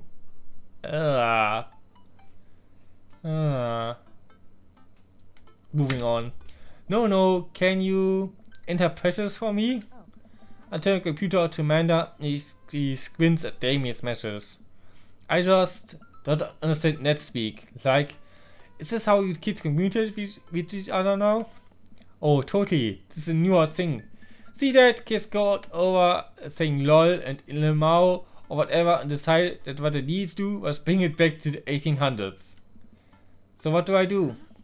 Where's your pen and quill? What? Did you forget to unpack the pen and quill? Dad, how will we address the novel in regards to your upcoming debutant ball? Okay, now I know you're messing with me. Father, without a proper chaperone, you'll never end up with a tutor worthy of our land. Or our dowry. Or... So you eat Pride and Prejudice for school one time and now you're restarting things. You know about it back to me, aren't you? Like the first 5 pages and then I read a review of the movie. Still got a B though. Great. So what do I say to Damien? I got this. Amanda reaches over and types on the keyboard. Sure thing, dude. Regards, Bessie. Amanda hits send and smiles at me. Well, I suppose that's that. I make the short walk over to Damien's house. Well, I guess you can't actually call it a house. Is it more of a manor, a estate? The Gothic architecture looms above all the other homes in cul-de-sac. I kind of love it. Yeah, I picked the right guy. Yeah. I walk past a couple of gargoyles guarding the front door and look around for a doorbell. There doesn't seem to be one. I pull the large, ornately caved head door knocker back and a hollow sound echoes throughout the house as I strike it against the door. I wait several moments before the door slowly creaks open. Dot, dot, dot. It's a little creepy, but I enter the home and take a few steps into the foyer, noting the oil portraits of who I assume are dead relatives hanging on the wall. Damn. Oh, I like the dog. It's a cool dog. Also lots of stones. I kind of want something like this in my home. I love it. As I'm reminding Dan, the front door slams shut behind me. Hello? Silence. An oil lamp in the corner flicks dimly, casting ominous shadows against the wall. Why do I feel like all the people in these paintings are staring straight at me? Why is the code in here? Where's Damien? Bessie, pleasure to have you in my home. I look up and see Damien standing at the top of a majestic staircase with a walking candle holder. What's the door slamming shut? Oh, sorry, there was a draft. And the door keeping open when I knocked? I accidentally left the door unlocked. And they keep the oil paintings? I like oil paintings. Right. Right. ... Please, let me show you around. Okay. I wonder if he's a vampire or something. I'm not sure how crazy this game gets. Dame leads me around his house, showcasing his parlor, sitting room, auxiliary sitting room, and the parlor again for some reason. This is one of the older homes on the block, yes, but nowhere near as old as the architecture might suggest. So through extensive resumations, I have been able to craft a residence that is both historically accurate to the Victorian period and equipped with the amenities of any modern dwelling. We walk past a door covered in bumper stickers, caution tape, and a black parade poster. Did I listen to My Chemical Romance in the Victorian era? That's my son's room. I know how various teenage years are. Onward. There's more to see. We reach the door at the end of the hall that Damien opens with a flourish. And this is the library. I kind of love it. I love the butterflies. He has a lot of dead things all over. Sunlight streams in from floor to ceiling arched windows. The walls are lined with packed bookshelves and even more books are scattered over the period appropriate furniture. Damien is clearly really proud of his room. Look out the window, look at the butterflies, pick up a book. This is enough of the tour. It's a library, we should look at the books. You know, Bessie, in the Victorian era, there was some controversy surrounding reading. Many people thought the more tawdry novels would encourage youths into a life of crime and would cause too much of a distraction from work and school. Yeah. I think as soon as like book printing became popular, that's when people started being troubled about it. Because before that, like, nobody could read, and then reading became this new thing that everybody picked up, and then people become worried about it. Yeah. I pulled out a book at random and examined the worn cover. Opening it, I turned to a random page and read aloud. Naruto struggled against the chains that Sasuke had bound him with. Shirtless and out of breath, he looked up at Sasuke. Sasuke smirked, unbuttoning his pie ninja pants. Okay, I think that's enough. Damien snaps the book shut and puts it back onto the shelf. That's a rare book from a private collection. Look at the butterflies. I walk up to the glass display of pinned bugs on the wall. It's pretty impressive. Nice bugs. I pinned them all myself. Maybe I could show you sometime. I'm concerned I would stick the pin right through my finger. Ah, the pinner's gambit. Is that a thing? Is it? No. Look out the window. Okay, that's everything I do, it seems like. I walk to the window and am greeted by a beautiful view of Damien's backyard. It showcases a beautiful view of the rest of the cul-de-sac. Hey, I can see Craig on this lawn. He's doing push-ups with his daughters on his back. Damn. He sees me very happily, doing push-ups with one hand now. Damn. Did you know that Victorians spent at least 20 hours a week gazing longingly out of full-length windows? Really? Wait, really? No. But Victorians did appreciate telling a good joke. Yeah. Please, will you join me for tea? I follow Damien to the sitting room, where finger foods have already been set up upon a beautiful tiered silver tray. I take a seat on one of the high-back chairs as Damien pure pours and serves me some tea. Ah. A key got loose on my keyboard. It's all good now. I can't believe you're having a high tea. I never thought I'd get to do this. Damien smiles himself. What? It's a common misconception that high tea refers to the wealth or class of the people enjoying it, when in fact the high refers to both the later time of day the working class had to enjoy tea and the height of the tables on which they were served. Oh, my dear friends, we're currently enjoying afternoon tea. That's informative. Never heard of high tea before. Okay. Damien takes a seat next to me and serves me a tiny sandwich. Your home is really impressive.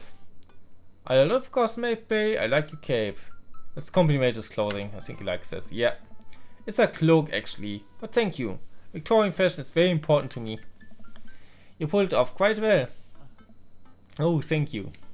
Regardless of my historical learnings, it's very important for me to present myself well. It has taken a long time to come up with a style that's both true to form and representative of myself, but I'm very happy with how it was. I do get some strange looks, yes, but it's something that brings me a great deal of joy, so I don't mind. Today to wake up in the morning, pick up from my closet a variety of cloaks, waistcoats, top hats, and even binders that appeared appropriate feels amazing. You wear top hats? ... You don't? What got you so interested in goth stuff? Well, when I was a young boy, my father... Did he take you into the city? Sorry? Haha. Did you guys see a marching band? I'm afraid I don't understand. You serious? Of course. But it's... You know, the song. Amanda made me listen to it. And I was a young boy. My father took me to the city. However that song goes again. Seriously? I'd love to see a marching band. Nevertheless, I always had a love for art, history and fashion. I thought of a small hobby of collecting taxidermied animals grew into a sort of an obsession. It's a privilege to be able to appreciate the lives and cultures of those who came before us, I think. Why not go all the way? I like not dying when I catch a cold. It takes a sip of tea. I can acknowledge there were many terrible things about the Victorian era, and to try to live a life that strictly aligns with those ideals would be immediately horrid. But I think it takes a critical mind to truly appreciate something to the fullest. Be cognizant of its flaws, love it all the same. Tell me, Bessie, do you have any hobbies? Oh man, I do, but I don't know if I care about anything the way you care about this stuff. Well, I'd love to hear about your interests. Hearing someone talk about the things they are passionate about is intriguing and quite honestly, rather attractive. Please do tell me about your hobbies. Quick, sound sophisticated. I like watching soap making videos on the internet. I love me some word summit. I learned how to juggle once. Maybe you... I think soap making is interesting at least. I think this is the one that actually close on hobby. The written word fascinates me. We spend so much time using words, you know, and I think people would appreciate them more if they had to unjumble them. It's poetic, really. Oh, so you're a writer? In a sense. We finish our tea in finger sandwiches. Come, I have one more thing to show you. Damien takes me around the back of his home, where a variety of flowers flourish in beautifully landscaped rows. A small snowdrop breathes through it, and butterflies flit lazily through the air. My garden. It's beautiful. Thank you. Victorians took flowers and flower arrangements very seriously. You see, it was considered uncouth to discuss a personal and romantic relationship in public. The lovers and friends alike would use bouquets to send secret messages to each other. Each flower and plant is as symbolic of different feelings. Even more interesting is that one flower could mean different things depending on the other plants it was paired with. One had to be extremely careful, as even the style in which the ribbon was tied around the bouquet affected the message. Damien leans down and pokes a gorgeous bright orange flower of her wine. Lilium bulbifeum, the orange lily. What do you think this one means? My loins are ablaze. To art the Titus. Teach us of sweet revenge. this one. No. The orange is actually symbolic of pure hatred. Okay, last one. Well, in this society where flower arranged is so challenging. What's your favorite type of flower? Snapdragon, honeysuckle, sunflowers. Eh. Cause they're cute. You can do that thing where you squeeze them so it looks like they're talking. What a lovely choice. I have to remember that when I put together a bouquet for you. I'm getting a bouquet! He would put together a bouquet for me. There's nobody I gave a bouquet before. Yeah! I love it. I followed Damien down the footpath in the Meyermorph's beautiful flowers. Suddenly a phone rings. Oh, Bessie, will you excuse me? I must take this. He pulls a cell phone out of his pocket. I believe the price is not a rotary phone. Go for it. Damien smiles and walks back to the house. I take a deep breath and enjoy the heavily perfumed air. What a lovely yard. It makes me wish I put a little more effort in that garden. A man that I tried to start one time. Our watermelons grew into the size of cherry tomatoes and then immediately died. Oh hey, a gargoyle. Oh no, in October the gargoyle. Always have offense and these. Fix that garbage, start. Oh. No. Oh, wait. Hey, how do I? It's not this first. It's this way. No, it's this way. No. What?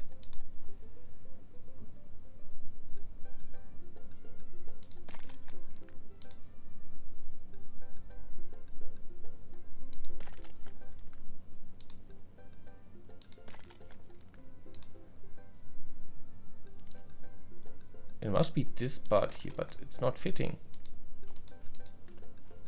Huh?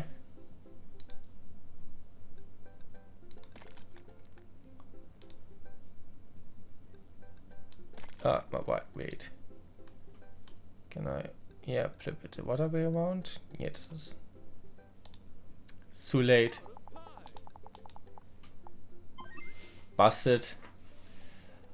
Come on, I didn't even know you could flip them back out. Grab, I can't figure this out. Here comes Damien. He looks upset. Hope it's not about the gag. Probably not. My sincerest apologies to have you kept waiting. There's an urgent matter I must tend to, so...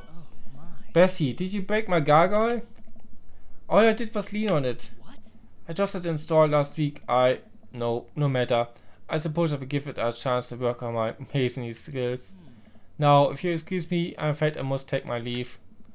That's no problem, dude. Everything alright? Damien buries the hem of his coat with his fingers and looks away. Everything's perfectly fine, but, it's Lucian. What's wrong? He appears to have, well... His teacher needs me to come to the school, poor says. Do you need help? Oh no, you don't have to. Let me come with you. Us just gotta stick together. You're right. This is one of Lucian's more elaborate stunts. I would greatly treasure having another parent by my side. Let's go. Damien and I walk into school and are immediately greeted by an anxious looking Hugo. I don't know. Hey Damien, you're here in record time. I wouldn't miss it for the world, dear friend. Wow, whatever it is, it does seem like this is Hugo and Damien's first time to the My Kids Are in Trouble rodeo. What is it this time? This Damien. You have to see to believe. Damien and I found a step behind Hugo, who leads us to the busy corridors of the school. We pass by several classes in session, and I vaguely wonder if Amanda's around. Hugo eventually ushers onto a small boiler room with a flight of rickety stairs leading down into darkness. What's your step? I can hear faint voice drifting up from the basement. It don't sound happy. As I'm led into the depths of the school, I recall the antics I got into as an angsty middle schooler. At least I had enough sense to stay out of creepy basements. We find another teacher in a boiler room tucked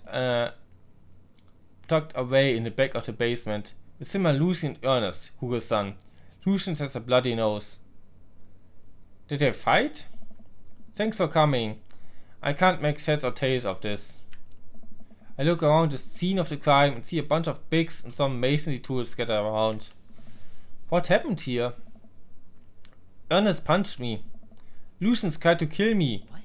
The room falls silent. I was not trying to kill you, dumbass. I was trying to build a brick wall around you and see what would happen. You promised there was wine down here. You tricked me. Whoa, whoa, whoa. Wait a second, Lucius. Did you try to cast of Amontillado, Ernest? I'm neither confirming nor denying that. I turned to Tammy and whispered to him, What's Cask of Amontillado? It's a classic Edgar Allan Poe short story where a man gets his enemy drunk, lures him into a cellar with a promise of wine of a fine vintage, and buries him alive by a brick wall. It's a lovely story. So wait, Lucian, you tried to do that to him? I was curious to see how it would turn out. I wasn't only gonna leave him there. What was the thought process here? Did Ernest was going to sit still while you slowly built a tomb around him? Well, it worked for like 20 minutes because he's an idiot, but then he realized the light about the wine. And you were cackling manically. It sort of tipped me off. Ernest, 20 minutes? Dad. Huh? It took you 20 minutes? Son, we just did an entire 2-week unit on the Casa Amontillado, and it took you 20 minutes to realize Lucian was leading you into an elaborate ruse? Did you even read the story? I read the first 5 pages and then read a review of the movie. What? It's only 5 pages long, there is no movie. Haha, yeah, you're right. I paid Lucian to read it for me. I don't know. Actually, he didn't even pay me. So when you think about it, this was me teaching my lesson. Damien and Hugo both have their heads in their hands. You guys are always telling me to engage in the literature, and I did. I don't see a problem here.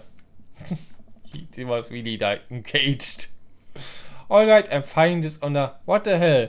Don't do whatever that was again. You two are both suspended for a week. Ernest and Lucian, high five. Hey P-Meat, how's it going? Yeah. What's the problem here? Yeah. Hi, how's it going?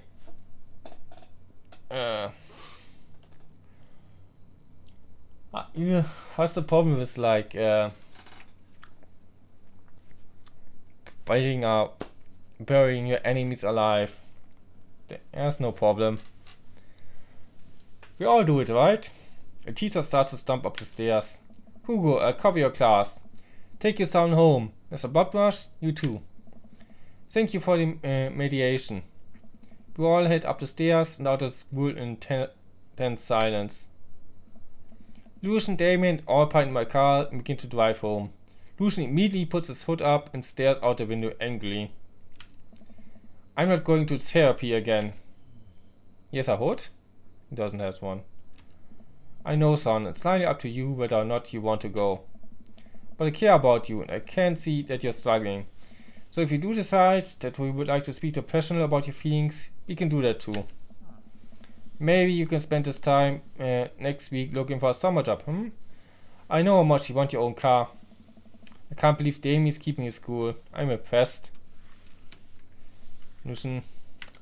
Fine. Thanks for not freaking out too hard. I love you, son. Lucian continues staring out the window. Love you too. He spent the rest of the drive in relative silence. The moment we pull into the driveway, Lucian got out of the car, slams the door, and runs inside. I didn't expect to have that conversation in front of you. He and I have a lot we need to work out. It's alright. And all things considered, Lucian's big laying was pretty good. So there's his silver lining. There's that, yes. He's probably going through a phase. I really might how you handle that. Does this kind of thing help him a lot? I'm not sure I should take the last option. Like prying information out of him. I think we go for a compliment. You were a lot more diplomatic with him than I would have been. I just want what's best for him. And I don't think yelling at him would do either of us any favors. Okay, he didn't love that. He really does. You're a good dad. Okay, yeah, that does. He does love that. Also, I think this is the first time that I noticed the eggplants. See you around soon? It would be my honor and my pleasure. Damien bows at Flores, classy. I messed up the gargoyle fixing. which is too bad. Oh, there. I come home to find Amanda curled up on the couch with a blanket watching TV. I plop down next to her. Actually, at this point, let me...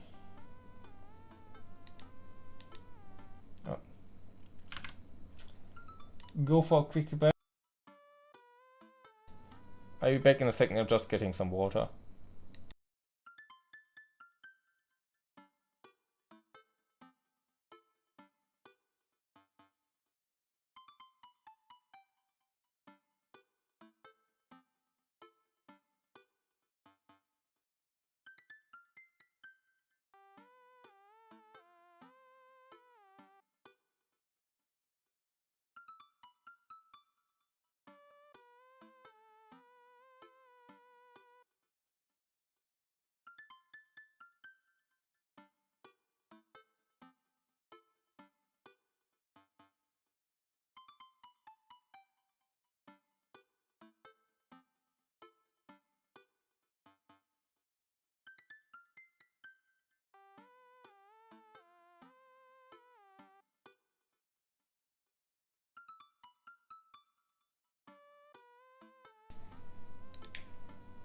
I know it says pee break and I got some water, but if you think about it, water is just pre-drunk pee. Or pre-processed pee. Yo, what you watching? Tiny House Hunting Brothers Extreme Edition. Ugh, I hate this show. The couple on screen because Fake Force was standing in a extremely small house made out of recycled bottles. The tiny house hunting brothers watch them with amused expressions, both of their heads touching the low ceiling. I told you I wanted a two-bed, two-bath shabby chic cottage. This house doesn't even have a bathroom. Too bad, two baths. But honey, the outhouse is only 20 yards away. It's not that bad. I'm not pooping outside, Greg. Why don't you just get a regular sized house?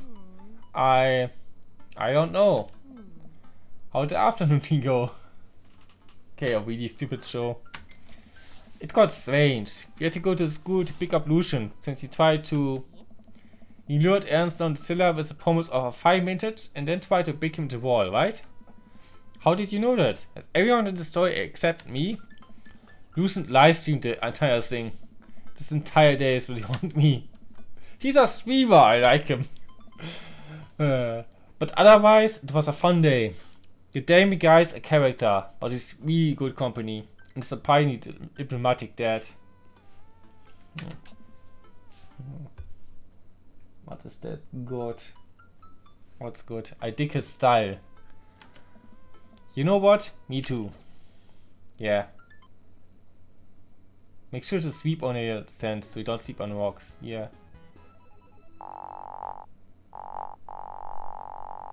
Dad points, daddy points. Rank A. Okay, A is okay, I think.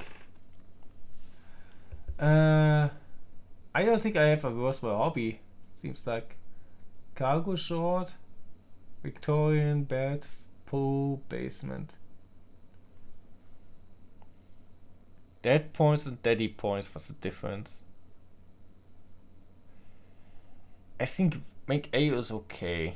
Probably S is higher, I would say. Interview with the vampire, 1 out of 3. While I'm doing my afternoon bird jumble, I hear the mail truck pull through the cul-de-sac. I wonder if he got any coupons today.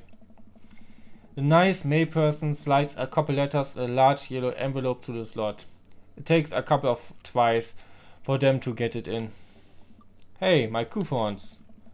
I take a closer look at a large yellow envelope. A lightning knock on Amanda's door. She probably has headphones on. Amanda? She yells through the door. What? I have something for you. I'm kinda busy right now. Can you come back later? Okay, just thought it wants big old envelope we got from HIA. Immediately, Amanda pushes the door open. Horn Institute for the Arts? I mean, if you busy, I will come back. Father, please! I hand her the envelope, which she tears open with her teeth. That's probably bad for your teeth. She does this every time. She doesn't seem to hear me and spits out a piece of envelope. He folds a letter and unfolds it. And? This one is killing me. This is her dream school. I hope she gets the dream school. Damn. Amanda's face is unreadable. I can't believe this. She got denied. Oh, honey, it's okay if you didn't. I got in! Oh! I got in! Yeah, Amanda tosses that aside and gives me a big hug. Congrats, sweetie. That's amazing. I'm so proud of you. She puts away and looks at the letter again. Oh my god. I really can't believe I got in. Well, of course you got in. You're a great student, you nailed the interview, and your photography is incredible. Wait, Dad. I know this one's really expensive, and it's so far away. I think for a moment. HIA was one of the more expensive schools that Amanda applied to, but no, she set her heart set on it for the longest time. It'll be tough, but we're gonna make it work. Really? Of course. Amanda hugs me again. Thanks, Dad. Okay, sweetie, we're celebrating tonight. Dinner, your choice. Wherever you want. Wherever? Okay, where does she want? Amanda and I walk along the bayside, teeing into our foil-wrapped burritos from a nearby food truck. Could have chosen anywhere made by. Cost was not a determining factor. Please, Dad, you know I'm a simple girl. Just give me a burrito with a view. I can't say I'm mad. Amanda and I sit on a patch of grass and watch ships lazy through the bay. Yeah, this is like the best. She has good taste. And the dorms are right near a bunch of cafes. And there are all these galleries nearby. And there's a discount if you bring your student ID and... Amanda, slow down. You're gonna choke on your burrito. I know, I'm just excited. Did I mention that students get their own studio space once they're seniors? And we all get the professional food editing software for free? It's nice to see Amanda's enthusiastic about HIA, but I wish she wouldn't do it between bites of her burrito. I thought I told her the shoe with her mouth closed. I wonder who my roommate's gonna be. You take a survey on her and they match you with someone with a similar major and interest. I bet we're gonna be best friends. Craig and I were. A good roommate can be a lifelong friend. But don't even get me started on bad roommates. Oh no. I'm just kidding. We didn't have a bad roommate. Our only other roommate was a puppy that Craig brought home one night. We split the same as a fabric in a story about our new foreign exchange student who had a really bad cough that sounded exactly like the dog's bark. Carl Wood. Oh, they let you have animals in Dorf if you get a note saying you need one. I bet I could forge one. I think I get a rabbit. Or maybe a snake? Or maybe both. Would the snake eat a rabbit though? Oh boy, I think I leave it all up to you. She's so excited. I want to disappoint her, but I need to be real for a second. So, you know, I had a talk with Mr. Vega. He didn't tell you about the dumb stuff here, did he? What? No. I don't want to put a damper on the good news, but I need you to knock it out of the park these last 3 months of school, okay? If you really want to go to Horns, we need that scholarship money. I know you can do it. Okay. She looks stressed again. I wonder what's happening with her. I promise I'll try harder. I pat her on the back. Think you can handle a 14-hour drive to come home for the holidays? There's gonna be some Twitchers ice roads to cross. And don't even get me started on the paranormal occurrences. Well, it'll be worth it if I get to see you. My eyes immediately well up with tears. Oh Dad, don't cry. Sorry, I'm just very, very proud of you. You are grown up now, and you're such a good person. I hope you know how important you are to me. Dad, stop, you're gonna make me cry too. It's too late, honey. It's happening. Dad, I can't get tears in my burrito. It's gonna make it taste sad. I put Amanda in the hug and kiss her on the forehead. Love ya, kiddo. Love you too, pups. I wonder what's up with her. There's definitely something happening. I have no idea what. Oh, somebody's writing me. Okay, this comes in it. I get some aim. What are my pings and put out? Beyond hardly knowing her. Poker? I hardly know her. There it is. Very good talk. Wait, I actually like poker. I just saw the joke and I had to take the shot. Please, Matt, I'm a dad. I'm contractually obligated. No, I get that. Anyway, if you're playing weekly poker games, I figured I should send you an invite your way. That sounds great. I love losing money. Cool, dude. See you soon. Lose that money. Nice. Matt invited a poker night at Jose's house. I put on my going out coat and walk over. Is it going to be all of them there? Across the way I spot Matt, who's walking over from his own house. He's got a case of beer on his arm. Crap, I should have bought something. Hey man. Crap, I should have bought something. Haha, no worries man. It's your first time. Just bring a full wallet. How long have you guys been at this for? Years, buddy. Just a nice walk to keep in touch with the guys. It's never really high stakes. We passed through the fence enclosing Joe's backyard. Craig, Brian, and Joseph hover around the patio, drinking beer and chatting. Robert sits in the corner, brooding as usual. Bessie, glad you can make it. So am I. I'm trying to take all your money. Just like old times. Craig's a resident shark. Yeah. You prepared to find a person who's good at poker. I'm well aware. Craig's always been suspiciously good at poker. Are you still as terrible as you were in college? Poker face. Hey, I wasn't terrible. I'm not bad at poker. I'm definitely good at poker. Everyone stares at me. Okay, maybe that was a little offensive. Okay, I'm bad at poker. There's no way you're as bad as Joseph. Joseph shrugs. This is basically my sizing. I'm giving back to the community. Yeah, if you want to pack it like that. Plus, I'm happy to just sit there and eat all of Brian's snacks. Guess they bought pigs in a blanket? Not Quake. Hey, my chia seed and granola energy balls are just as delicious. Everybody laughs. Let's just get the game going. Okay, Dame isn't here. We all take a seat at the table and Matt starts dealing cards. The first couple rounds go by easy as I'm getting the hang of things. But it's obvious that Craig is running the show here. Craig, how did you get so good at this? It's pretty easy. You're just getting a feel for everyone's tell. Like Matt was get to see her. Hey, Brian is just his pants when he's trying to lie. Now wait a second. And I think you just loudly announce to the whole room when you have a good hand. Yeah, yep, that's me. What's Joseph's tell?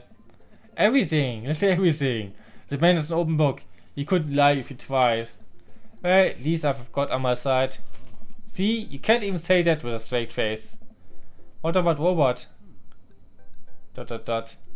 Honestly, the man's an enigma. Robert raises his glass of whiskey to us in a solemn salute. I think he'd wipe the floor with us if he actually tried. I'm just here because I enjoy the company. Robert puts out his phone and stares at it. Robert, is that a flip phone? Yeah. What? Are you a drug dealer now? Yeah, what do you need? Horse, speed, Tijuana Johnny's? I can get you the street stuff easy, but if you're looking for something exotic or designer, that's maybe 72 hours in a flavor called. Maybe I won't need you today. Maybe I will need you tomorrow. But someday. Oh, I don't really. I think I'm good. Right. But still, if you got a coin, I got the goods.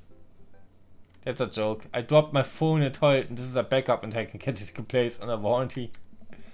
Everyone murmurs their sympathies. We've all been there. You go back to playing. I really gotta stop eating these pigs and blankets. Pigs and blankets? I don't know. But they're very good. I think there might be cheese in them. Oof, I don't know if I got enough to waste you on this round. You can always bet on your first one. If you think I can handle another one, be my guest. Brian and Hazel are a handful to say the least. Buddy, you think 3 things a handful? Try 4. I'm operating 100% dead capacity at all times. Actually, it's technically 5. Christine saw a commercial for one of those dolls that poop and wouldn't stop asking for it. We ended up getting it for her birthday, But she's so grossed out by the fake baby poop that she makes me change his diapers. So now I'm changing the real baby and the fake baby. Wow. That's just a lot of poop in my household now. Yeah. Daisy's got one of those a while back. One night I walked in on there and she just take the other part to see how the poop mechanism works. And then she couldn't put it back together and started crying. Poop everywhere. Fake poop, but still. That reminds me of, wait, do we all have poop doll stories? Everyone nods in agreement. Guys, I don't really need any more poop in my life than there's already. Can we just go to Puma and not talk about poop? Medits, on the other hand, we quickly forget about the poop. We run out of pigs and blankets, so we switch over to Quake's healthy snack food. It actually isn't terrible. These K-chips are phenomenal. You just made these at the coffee shop. It's my own recipe. I'm happy to give it to you guys. I can see it now. Pierce the Kale chips. Pierce the Veil is a popular post-hardcore screamo band out of San Diego. We all look at mad confused. It's maybe not any of your wheelhouses. How's the shop nowadays? Busy as ever. I'm toying with the idea of hiring another person to work the counter, but I haven't found a good candidate. If a man's looking for a summer gig, let me know. That's really nice of you, but I seem to be burned too badly by coffee shops before. Literally, not figuratively. And Matt cocks his head to the side. I'll ask her though. We get down to the final hand of the night and it's Quake in the lead by a landslide. Joseph has long since lost all of Chips and has taken to tidying up, refusing any help from the rest of us. Bind it's all the hard scars. So what's it gonna take for Robert to give a damn on this round? Robert looks up from his half and a glass of whiskey. Do we wanna release the beast? Well, now I'm curious. I got a long history of being a gambling man, but I only do it if you make it interesting. None of this penny chip nonsense. I got a Lily's 18 years single blend sitting in my closet right now. I was saving it from when River turns 21, but I'm willing to put it up as collateral. Now you're talking my language. He throws the keys to his truck on the table. She's seen better days, but he can still pull a tree trunk out of the ground. Nope. Myself and everyone at the table really folds. Deal the cards, my guy. Are you guys sure you wanna? You heard the man. Deal. Brian deals the next round of cards. Quake staggers at Roberts, who casually sips his whiskey. So I know what you might be thinking. Robert puts his old workers up for grabs. His only mode of transportation, at times in his life, his only home. How could we be sure of his abilities in gambling? I tell you right now, Quake. I wasn't always like this. I was a lot like you, smart, talented, cocksure of my own luck. Great biceps, but it didn't last long though. I lost everything in a game of Pai Gao in the back room of a Shenzhen tea house on what I thought was a 3-day business trip. Everything gone. Clothes, money, identification, you name it. I woke up in a ditch near Seattle Park and had to make my life new from there. It took me 3 years to backbow steal my way back to American soil. And in those 3 years I saw the greatest depths of human fear. Loved deeper than I ever had. And I lost it all many more times over. I see my own death, Quake. I know how I die. It's not like this. Well, that's like a bit more interesting. Or produces a deed of his house from his jacket and tosses it on the table. All I have and all I am. I am prepared to go the distance. Quake does his fist on his brow. He studies Robert's face intently, searching for any sort of tale that he can find. Robert casually sips his whiskey again. I fold. Everyone erupts. Fine, the whiskey is yours. And that's why you don't dance with the devil. So what was it? Were you bluffing or did you have the cards? That's for me to take my grave, fellas. Next week, boys? Next week. You got it. I'll be there. Sure thing. This has been very relaxing as I out and will wake up in a cool sweat thinking about it tonight. Keep working on that poker face, Bessie. He really doesn't have a poker face. We all say our goodbyes and head our separate ways. Welcome. You've got dads. I got that. Nice. We're gonna go for Damien again. Do you want the next date? Never give up. Never remember. I had a fun hanging out with Damien the other day. I wonder what he's up to. I open a dad book and start writing a message when Amanda walks in the door. Dad, I got a letter. Oh, is it from Grandma? No, it's from Damien. Wow, can I see it? Amanda has a piece of old parchment, folded into an envelope and sealed with purple wax.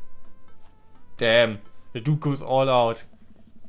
I pry off the seal and unfold the letter. In the most beautiful calligraphy, the letter reads, Dearest Bessie, I hope you find my continued correspondence endearing rather than trying. One can only hope that my use of slower, more traditional form of communication will showcase my sincere and earnest sentiment that I greatly enjoyed our time together. I write this hasty on the warm embrace of excitement, fever that I may step and speak towards something unwelcome. For now I hope that you might forgive my boldness. I will simply say that your company has greatly occupied my thoughts. While the afternoon may have been delayed by forces unforeseen, your companionship helped a great deal. Not only in discipline of my child, but in the moral of my spirit. And for that, I thank you. That said, Bessie, if you allow me, it would mean the world to me if I could enjoy more of your time. Perhaps a trip to the cinema followed by a moonlit stroll would be a good taste. I eagerly await your response. With great respect, D. Bloodmarsh. Amanda and I both look up from the letter. Wow. He's good. So you're gonna catch a movie with him? Yeah, I better message him on that book and let him know. Amanda slaps my laptop shut. You have to write him back. A real letter. But my handwriting looks like two toddlers fighting over a crayon. That's a great mental image. Dad, you have to. He wrote you a letter. That's so cool. Will you help me? I need to class this shit up. Father, I was made for this. Here's what you do. Find tips to a show that you two will like. Then enclose them in a letter. Oh, that's classy. Amanda and I hop on the laptop and pair use show times. He doesn't seem like a romantic comedy kind of guy. Oh, here's one. Vampire Crusade 2? Evil Never Dies. I don't know, it's like kind of stupid. Actually, it's critically acclaimed exploration into the ennui of existence. It really turns the vampire trope on its head. Really? Nah, there's lots of blood and vampire titties. Well, let's roll the dice.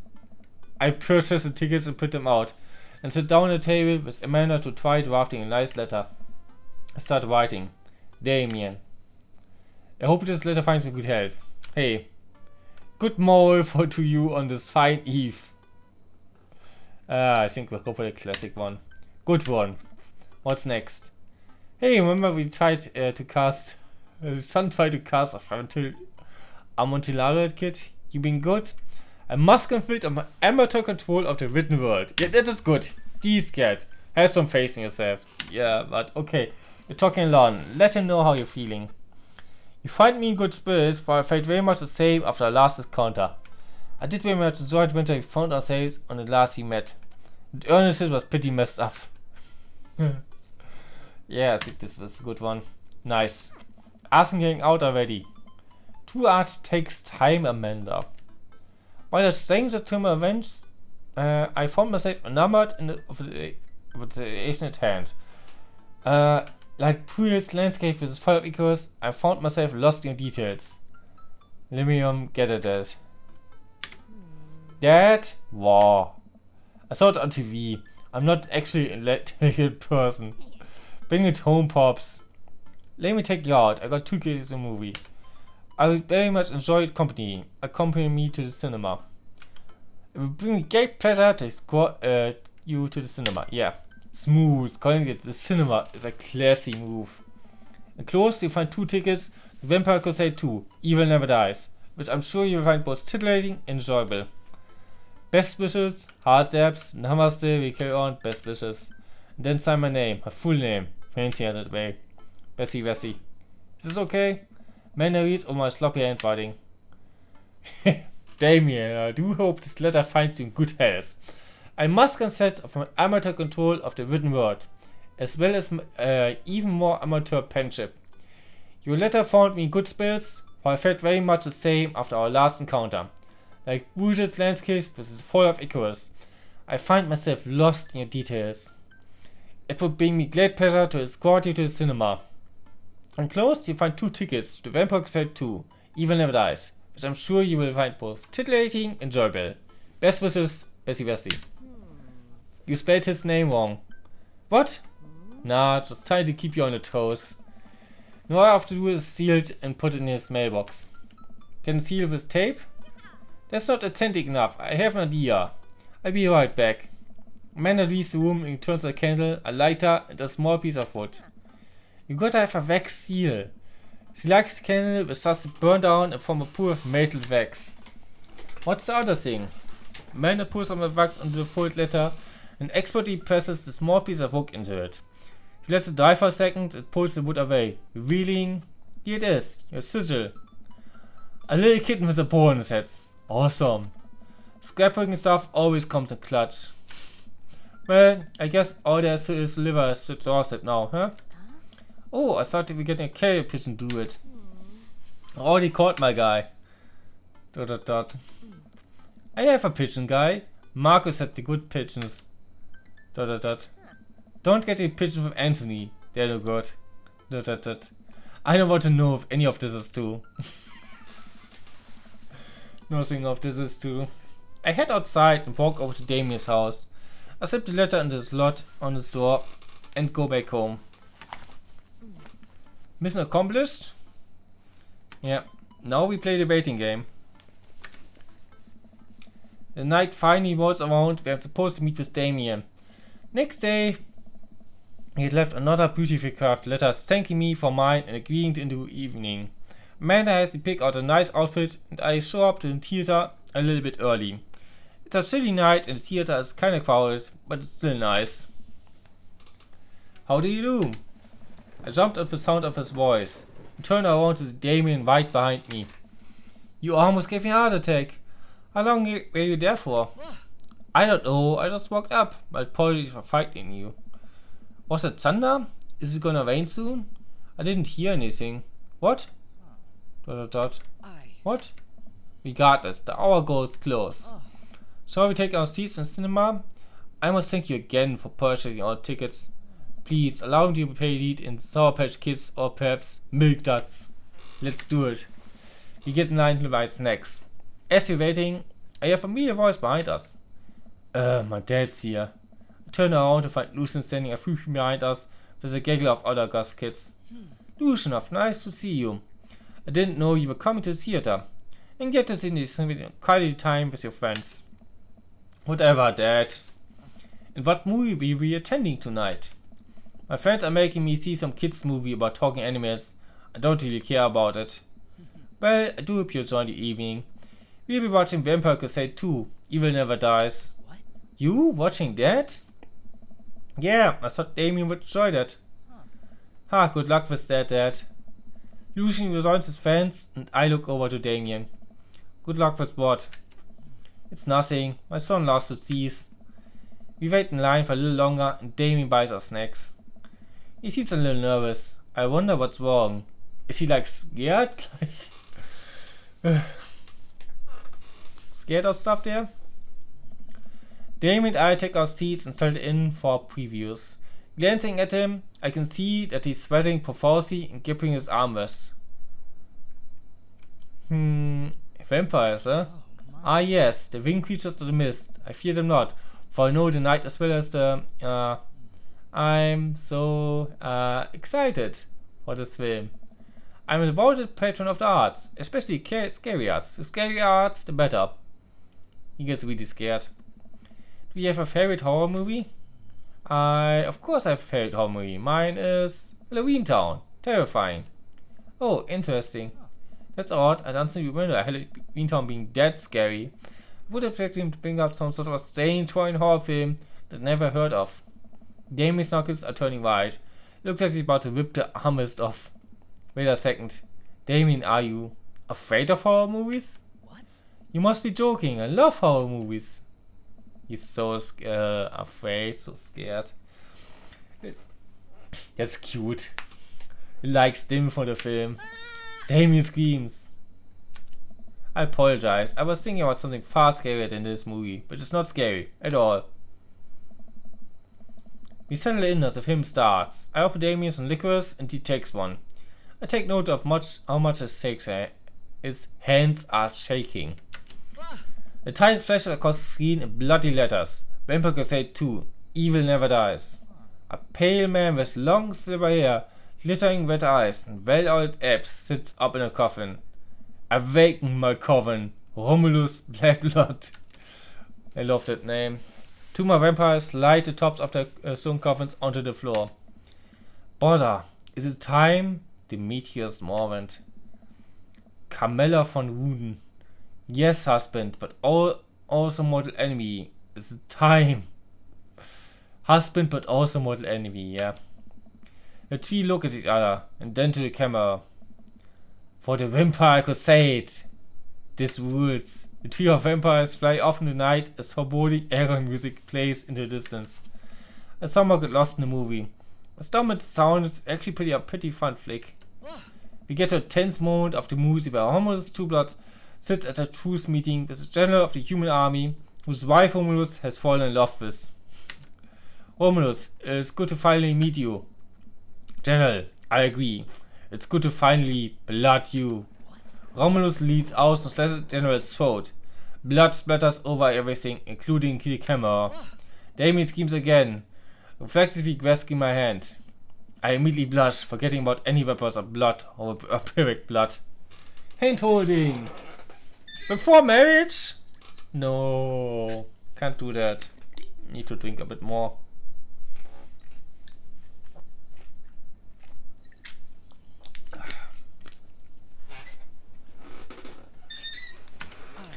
Oh, I'm terribly sorry.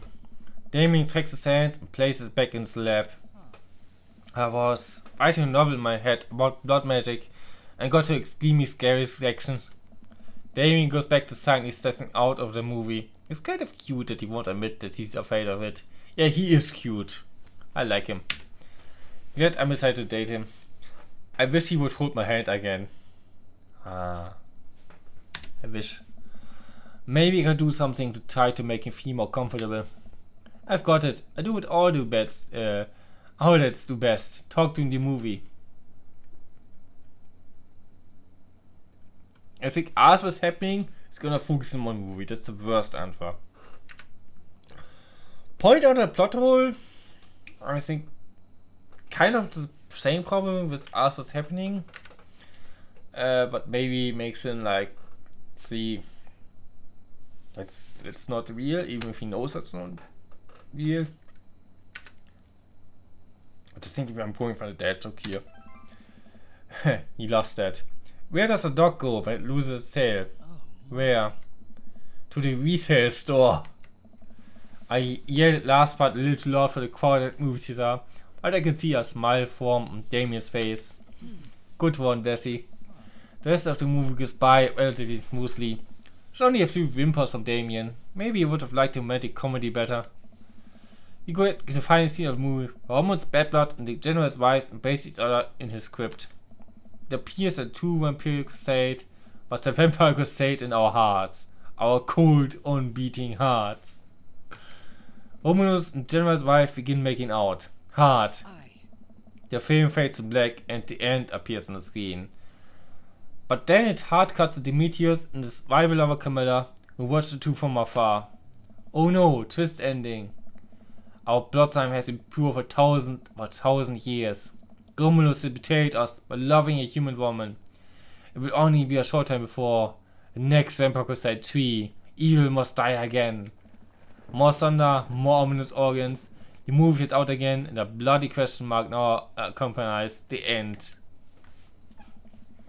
Damien and I walked out of the movie theater amidst throngs of chatting moviegoers.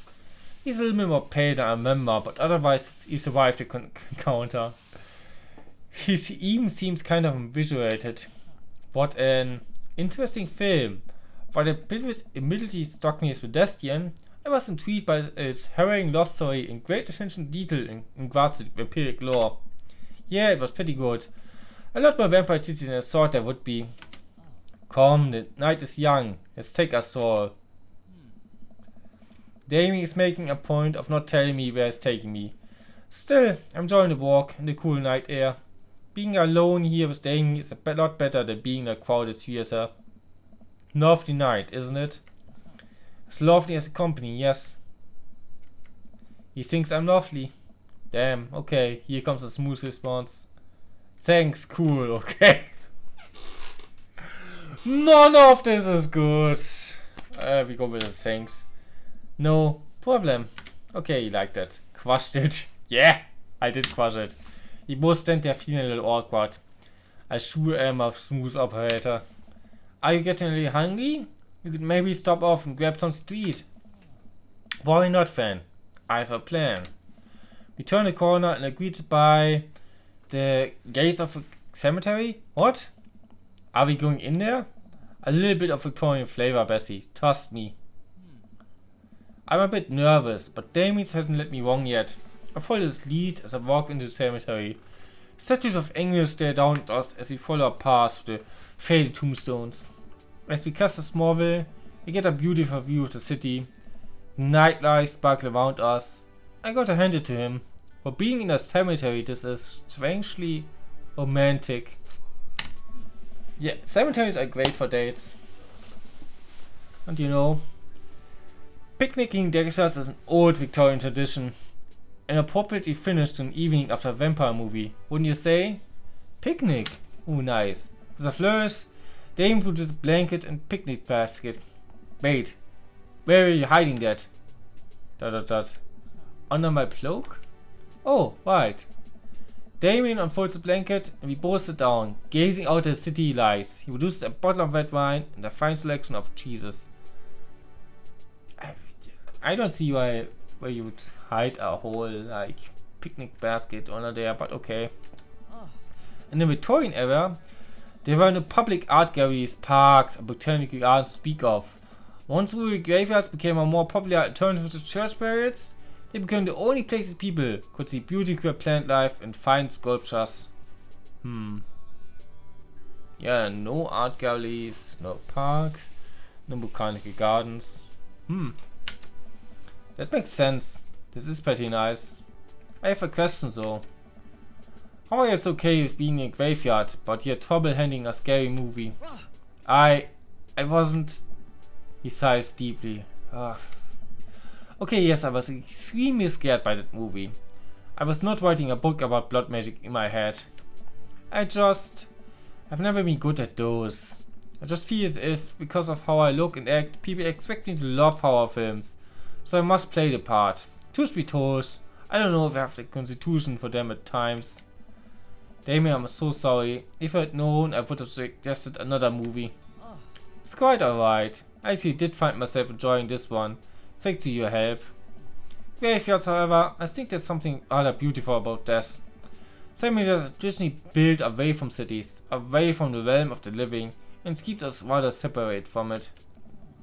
To acknowledge death and become comfortable with it, I think, gives us a certain intimate knowledge of ourselves. There's a lot about death, this game, actually. We sit amongst the generation of those who came before us. To be truly alive in the midst of so much death brings me great comfort. Death helps me appreciate life, to savor every second. We sit and enjoy our food and wine. I don't feel scared anymore. Never thought I'd be comfortable sitting alone in a graveyard at night, but I actually feel very peaceful. Suddenly it doesn't seem like we are alone. Off in the distance I see a shadowy figure in the trees. What is that? I'm not sure. And it notices us. I'm paralyzed with fear as it begins lumbering slowly towards us. Its shape taking a more animal form, more feeble. I look to Damien for help, but he's just as wet and fatigued as I am. It's a dog. It's a dog, isn't it? I want to scream, but it's stuck in my throat. The creature's getting closer, moving faster. Woof! Yeah, it's a dog. Oh, it's a dog. As it finally comes to light, the friendliest, dumbest little Boston Terrier I've ever seen pulls its owner towards us. I thought it was like Brian's dog. Whatever. Maxwell? What's the name? The dog toss over to Damien and sniffs at his hands. Damien looks ecstatic. He ruffles his dog's fur happily. What a beautiful dog. Hey, you both look up, not expecting to see... Thanks. Robert. Huh. Robert, what are you doing out here on this lovely evening? Hunting cryptids. You lost someone. And whoever he or she is, they are on his graveyard. What? What? I didn't know you had a dog. This isn't my dog.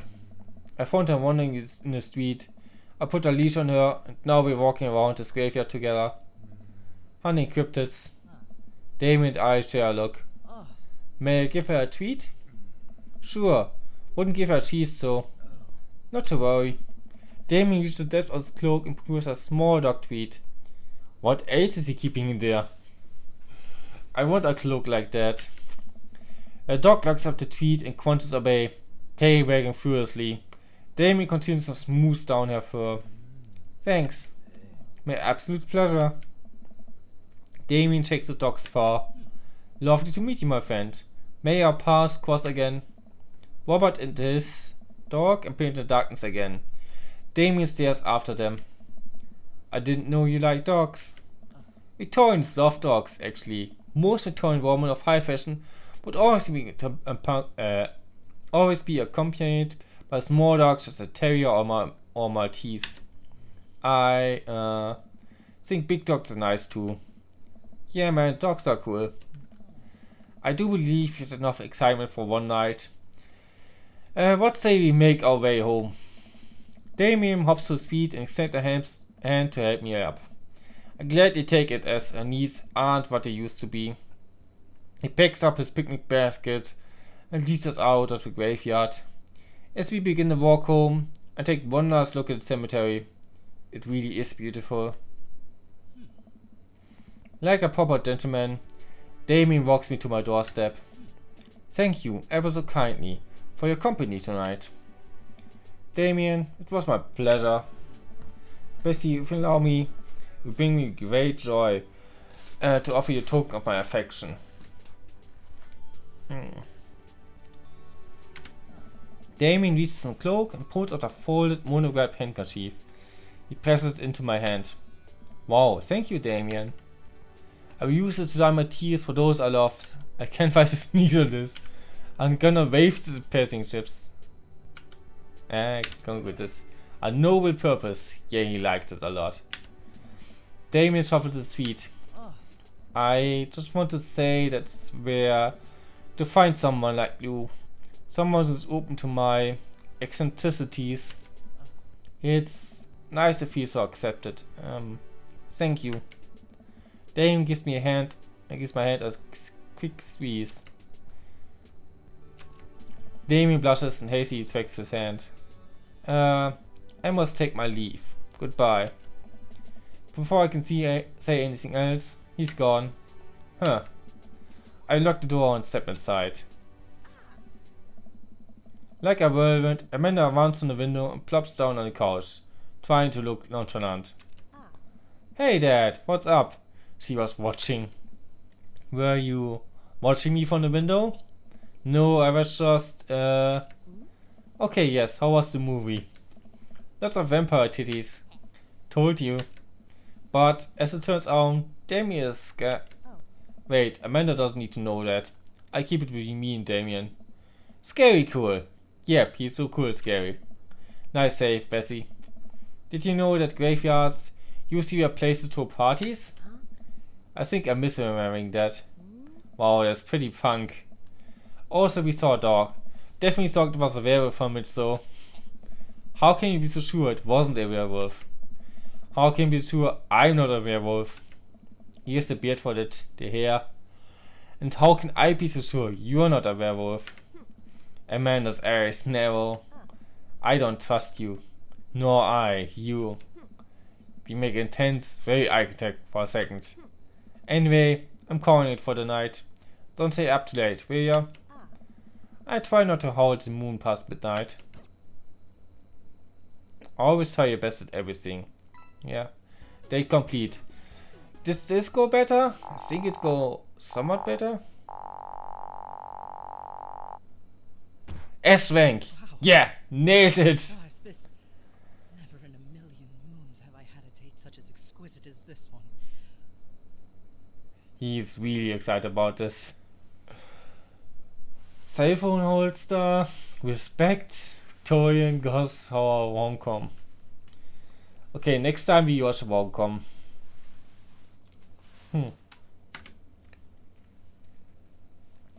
Third dates. Well, it's been a long day. I'm just ready to pack it in. Just a few bites of ice cream from the freezer. I turn off all the lights and walk down the hall to my room. I wonder if Amanda's still awake. That kids need some sleep. As I pass her room, I can hear a faint sound, but I can't quite make out what it is. I get a little closer. Is she crying? I knock gently on the door. Hey, Amanda? The crying immediately stops. Not right now. Her voice sounds strained. She sniffles. I need to make sure she's okay. I open the door. In the dark, I can see Amanda's outline in the middle of her bed, knees hugged up against her body. Is everything okay? I don't want to talk about it. Yeah, but you should maybe. Should I leave her alone?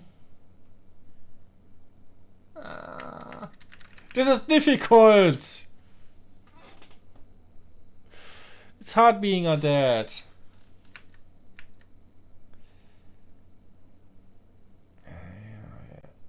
I don't think confronting her like this, no. Alright, I'll leave you be. I back out of the room and close the door gently behind me. She immediately starts crying again. Wow. I have no idea what has her so upset. She seemed totally normal. I feel awful just leaving her to cry, but I also get the feeling that if I try to do anything else, it will only have made her more upset. Yeah, that's a problem. Yeah. I can't stop mentally cycling through all sorts of awful things she could be dealing with right now. More than anything, I just want her to be happy and safe. I have a hard time falling asleep, but when I finally do, I'm still thinking about Amanda. I'm gonna get something to drink. Throat is getting dry again.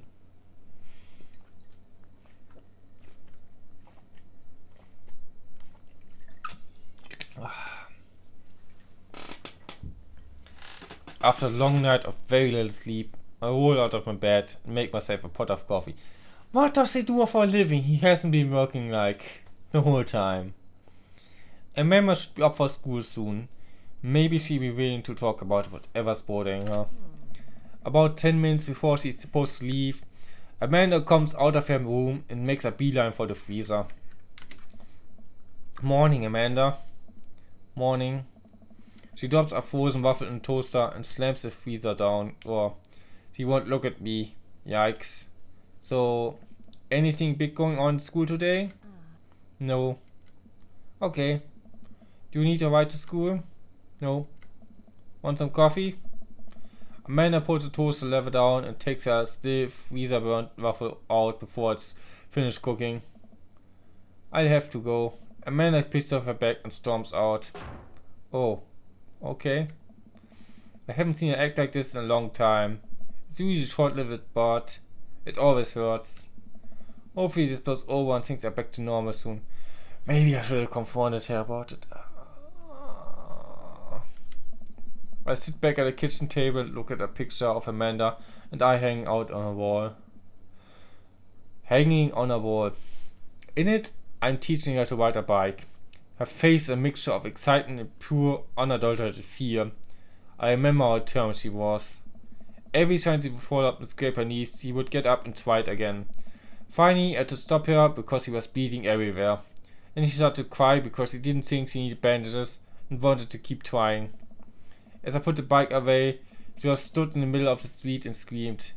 Then I took her for ice cream. It was like nothing even happened. After giving it a bit of thought, I decided if I force her to talk about it, I'm only going to make things worse. But I have an idea. I started hunting around for ingredients.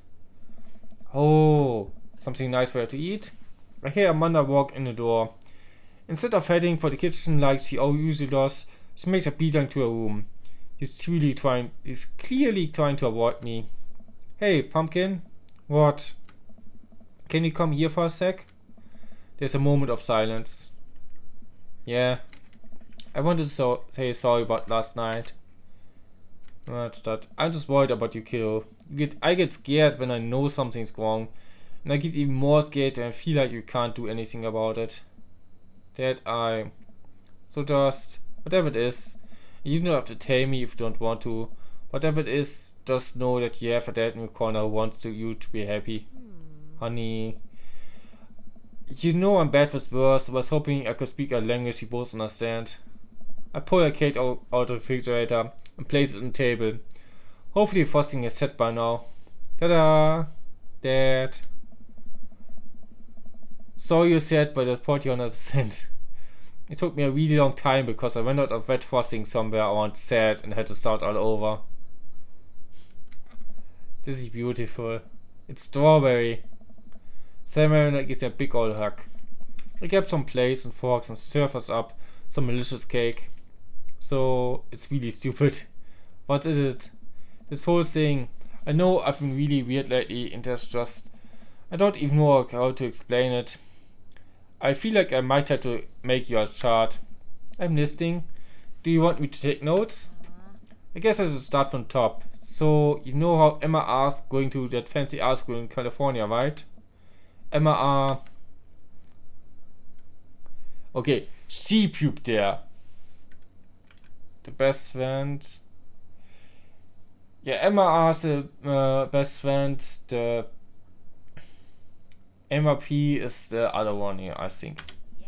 You got it. Wow, proud of you. Yeah, I kept it my part. Anyways, ever since she got the acceptance letter, I've been feeling like she's drifting away, you know? And she's been spending a lot more time with Grace and MRP. I just thought it was all in my head for a while. But then I found out from Rosie M that both of the Emmas, Grace, Noah, all went to a party at Mackenzie's F. As in the same night they all told me they were busy studying for the Kike AB final. Yikes. So, another important piece of information is, God, this is embarrassing. I have a crush on Noah and that's a thing. Oh. Noah was the one she said is just a friend, I think. What? Whoa. I had no idea. I definitely didn't know that. Okay. You're a bad liar. So are you. I learned from the worst. Yes, she overacted way too much. Anyway, so the only person I told about crushes is MR, and she promised not to tell anybody. I didn't confront him about the party thing because I didn't want to start drama. So I just kept quiet and keep going about my business. Amanda sighs. And then one day I invite everybody out to get nachos at the mall. After not texting me back for like 2 hours, even though none of them ever put their phones down for more than 60 seconds, they all said they are busy, like simultaneously. So I tell them, never mind, I just eat nachos at home, right? But we were out of chips and I really wanted nachos. Totally understandable. So I got to the mall anyway. I get to the food court and who do I see there? But Grace, MRP, MR and Noah. All hanging out together and eating nachos. Without me. What? It gets better. I'm standing by the escalator watching them and I realize that Noah has his arm out MR. Which is kind of weird, right? But then they kiss. No. Yes, I know. So I storm over there and I'm like, hey. And Grace stops the nacho on her shirt because of course she does. MR just like glares at me. Grace. Nothing is coming up. I don't know who that is. Grace is the gossipy one? I know! Grace is the one nobody really likes. Oh, I guess that's me now. But anyway, nobody said anything. I'm just like, you guys suck. Which I realize is not the most eloquent thing to say, but I was very angry, really embarrassed. And I just want to get out of there. So I left without nachos. Might I add, which only further contributed to a shitty day. And immediately drafted a super long text to the group chat asking them why they've been so weird. And I wrote another one for Emma asking how long the Noah thing's been going on and sorry, I know it's a lot. You're still following? What did Emma say? I'm a little confused but I think I understand. I have no idea what's happening. Okay, Oh, okay, get a load of this. Emma R says, you know what? Let me just read it to you. Emma pulls out her phone and reads, word for word, an arduously long string of text messages. Can you believe that? I cannot believe that. I care so much about the social life and mentally well-being, but man, do I not understand what she's talking about. This is all not E, but I'm trying my hardest to be supportive. They were dating secretly for like months. So I told her that she's been a really terrible friend, and she's like, well, if you think I'm terrible, then just be my friend. I was like, okay. And then she left me on read, and then... Wait, left me on read? What's that? Oh, like... She saw my message and didn't reply. And I know because they are veto seeps. I don't know what veto seeps are, but I'm just gonna not pretend I understand. Yeah, the MC just knows nothing. Gotcha. So while this is all happening, I'm talking to Emma P about how mad I am because she's at least being kind of reasonable, and I'm venting to her about how pissed I am at everybody and stuff. And then out of nowhere, Noah texts me and it's like, how could you say that about me? I'm like, say what about you? And she sent me Emma P's and screenshots of everything I told her to a group chat that I got kicked out of. I think it lost me at screenshots, but that definitely sounds bad. There's so much more about honestly all this really stupid team leader stuff. About 9 is everywhere dropped me, half of my grade hates me, and no I have no friends. Amanda, I'm so sorry. I almost expected it from everybody else, but Emma R's being dear since mom died. I can't believe she would just stab me in the back like that. I'm not even mad that she's dating Noah. I'm just upset that she lied to me about it for so long. Yeah, that's the hard part. Like, okay, you're both like in love with the same guy. At least, like, don't date him behind her back. That's like, Amanda stabs at the remnants of her cake. Okay, I take it back. I'm kinda mad she's dating Noah. Like, what did I do wrong? Why did everyone just suddenly decide I'm not cool anymore? Why wasn't I enough? I don't understand. And as mad as I am at everybody, like, I miss them, Dad. Amanda looks so dejected, I almost can't take it. What could I possibly say to help? Anyways, that's it. That's the whole story tale. Thanks for listening. Tune in next week for more hot gossip. Wow. I know it's pretty dumb. It's not dumb. No, it's a stupid thing to be upset over. Mind that your feelings are real. Don't ever be mad at yourself for having feelings. You just lost all your friends and... yeah, it sucks. I guess. Unless you've secretly been a robot who's been approximating human readings this whole time. Dad, if I was a robot, I would have transformed a monster talk a long time ago. But seriously, I know you probably don't want advice. My feelings that my duty is there to bestow upon you a few nuggets of fatherly wisdom. I mean, all of this is true. Not all friends last forever. We friends don't do that, yeah. High school sucks. But what does he want to say at this moment?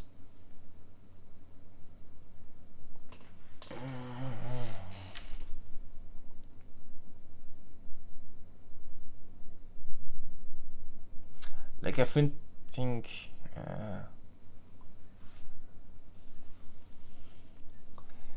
trying to get into her head. Okay, I lost my friends.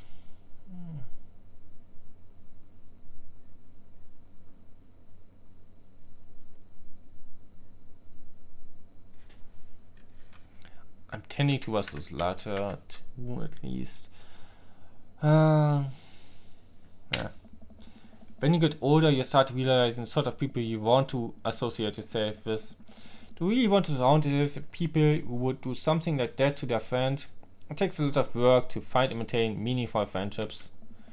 It took me a long time to figure that out myself, and I wish I had learned it sooner. If the other person is putting the effort in to show you how much they care, it's not worth it. You're not beholden to being their friend. Ultimately, I think this says more about their character than just about yours. because you're amazing. And if they can't see that, well, that's their problem. I keep that in mind. I look down at the table. Did we just eat that whole cake? Yes, we did just eat that whole cake. Could eat a whole cake right now. I'm hungry. Well, good talk. Amanda gets up to go to her room. Before she closes the door, she turns around. Hey, Pops? Yes? Thank you. You're always welcome. Love you, Amanda. I love you too, Dad. No. It's okay to cry if you're feeling sad, yeah. We got dads, okay. Hey dude, I've got the ones. Oh, after just the thing. I head to the store and get you a real chunky milkshake, cherry licorice. In the book of word jumbles that I find helpful in strenuous times such as these. What? Wouldn't it make it worse? Oh, it's not for the diarrhea. Milkshakes are just comforting. Wait, why are we talking about this? Bye, I've got the runs. I mean that I feel like running. Wanna come with me to the gym? Why do you feel less excited about that than getting you home where it is for diarrhea? Come on, man, it'll be fun. It won't be fun. You know what? Sure. When are we doing this? There's 30 more minutes left in this metal marathon. I'm outside right now. I'm warming up. Okay. At least let me see if Betty gets away from the walls in time to get a supersetter wrapped cheesecake out of the oven. Go running, yeah. Many depth is just part of being an adult. The gym does these cool jogging treadmills. You feel like running outdoors. I love this. What is this like inspired by? Maybe Vsauce or something? You can see other runners on your screen too. Let's try it out together. Other runners? Will I be able to keep up? Don't worry, we hit each other on. I'll be right there with you. Just get a rhythm going. Keep your heart rate up, but don't overstate yourself. You'll do great.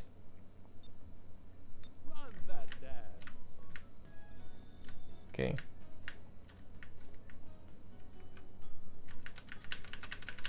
I'm supposed to be.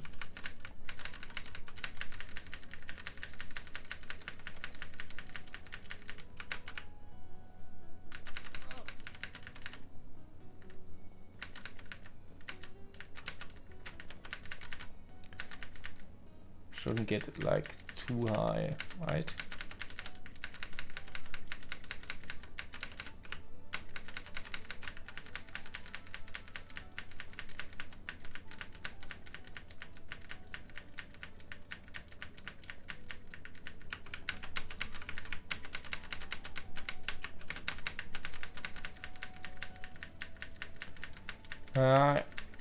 I'm not sure am I doing a good job?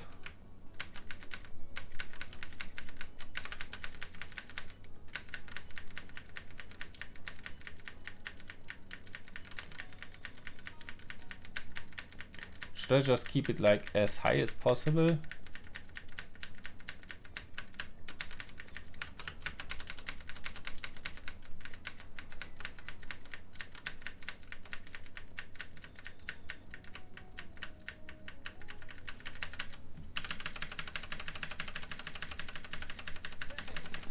I'm supposed to keep my heart rate up, right? So just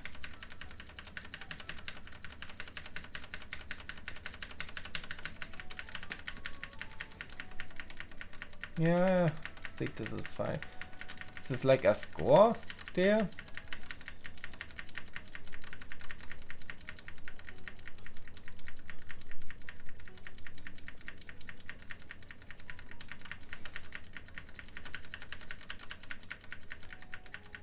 Do I need to impress him with my running skills?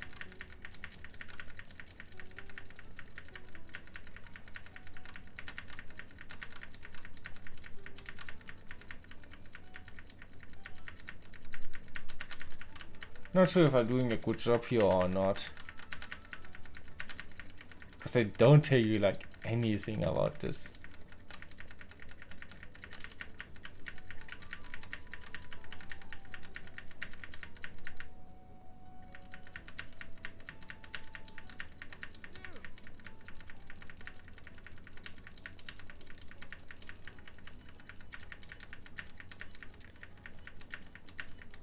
Yeah, I'm not sure what I'm supposed to be doing here.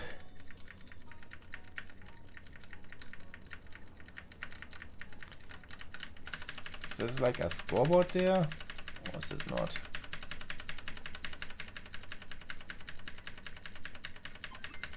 Finished. 3 minutes. What rank is that? S++, personal best. Okay. Way to go. Apparently I did good. You got dads. Yeah, I do got bad. Third date with you?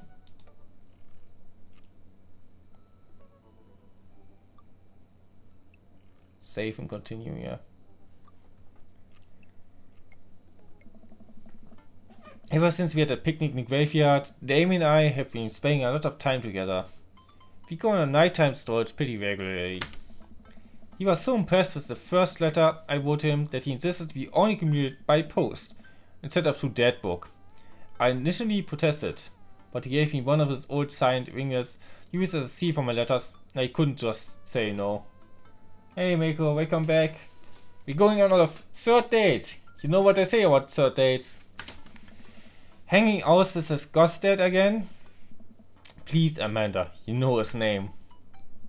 And yes, be honest with me here, Pops. Is he actually a vampire? I remember you invited him into our household at one time, and I've seen Lost Boys and only would have preferred trying to see if he could have walked through the tradition of our home under his own power. Yes, Amanda, I have become Damien's familiar. I'm compelled under this curse. I'm sorry, sweetie. Turn into a bed. I don't think... What's the point of being a vampire? We can't turn into a bed. Yeah, oh no dates. It's a dating sim. We are going on dates. Dating dads. Well, okay, I'm off. Are you taking the car, or are you flying off in the night on the leathery wings of a bed? One of those. While I'm out, can you throw away the garlic bag that's in the freezer so I don't die? It would be great. I'm keeping there as insurance. You understand, right? That's my girl. Damien and I walk along the water's edge, chatting. Damien's cape. I mean cloak. He hates it when people call it a cape. Damien's cloak flutters behind him in the breeze. Yeah. Like was es also still there? Or there again, I'm not sure. This is gonna seem like a silly question, but why do ghosts wear black? Gothic sculpture has always been associated with death, so it would make sense that the style surrounding it would be greatly influenced by mourning. Okay. On dates you have to talk and you don't like it. Okay. Yeah. Fair. Interestingly enough though, was that in the Victorian era Queen Victoria herself mourned the death of her late husband for 10 whole years, wearing black for the rest of her life. If that's not goth, I don't know what is. Yeah. I have another question. Go ahead. How are you so comfortable with death? You mentioned the graveyard and it helps you appreciate your life or something? I've experienced several losses over the course of my life. I truly believe the only manageable way to cope with it is to accept that death is simply a part of living. Also, I should drink again. We go around on our third date.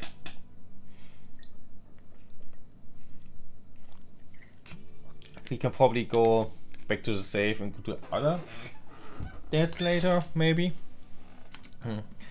It's a single universal truth for every human who has ever lived.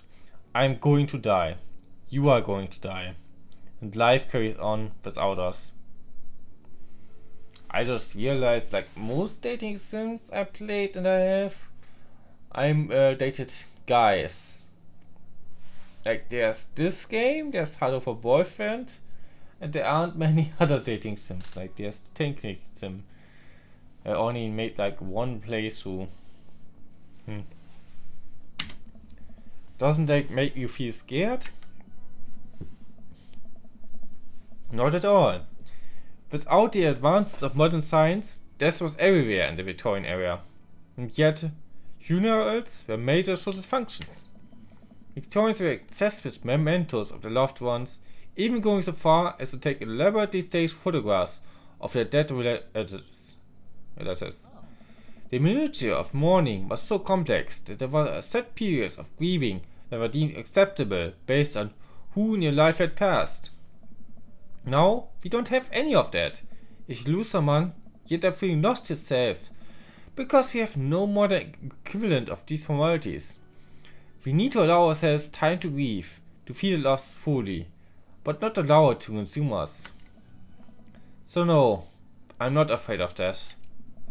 I believe it's a waste of to spend your life dreading the end of it. The time we have here is brief and fleeting, and occasionally cruel, but it is all times precious. At all times precious. To stare death in the face and live despite it, I think, is a noble existence. Let's save the mourning for the dead. Wow, that's beautiful. Yeah, can we get in bed together now? I can see the moonlight in the bay glint of Damien's eyes. He smiles. We turn to the harbor and watch ships pass, breathing in the salty sea air. I look to Damien again and can't help but be entranced by his charm, his mystery. I find everything about him so fascinating. I lean in close to Damien, closing my eyes as I do so. I'm so sorry. I have to take this. Damien steps away from me to answer Storm. Oh no, I hope it isn't Lucian again. Maybe it is. After speaking hushed tones for a few moments, Damien returns to me. Everything okay? Oh my. There's an emergency. Lucian? No, thankfully, but I must take my leave. Oh, okay. Is there anything I can do to help? This do we have to stick together, right? You know it. Then come. There isn't time to waste. After a short drive in silence, we arrive at a rundown building on the outskirts of town. Where are we? It's better if I just show you. It's the doctor's office. I push the surprisingly heavy door open and find myself in a dimly lit waiting room. No, this is for pets, right? Like this is for pets. It's vet. A few raggedy chairs line the walls, and there doesn't seem to be anyone behind the front desk. There are a few paintings, pictures on the wall, but they're so nondescript and still not sure what kind of place this even is. Wait here a moment. I'll be right back. Damien walks off down a corridor, his boot heels echoing through the halls of the semi-empty buildings. Distant howls echoing from place to place. I can't see, and there's a faint scratching sound, like claws on tile. I cautiously peek down the hall and find stalls of a sort of scared-looking dogs. A few of them notice me and skitter up to the chain link fence, sticking their nose through and sniff at the air. What have I got myself into?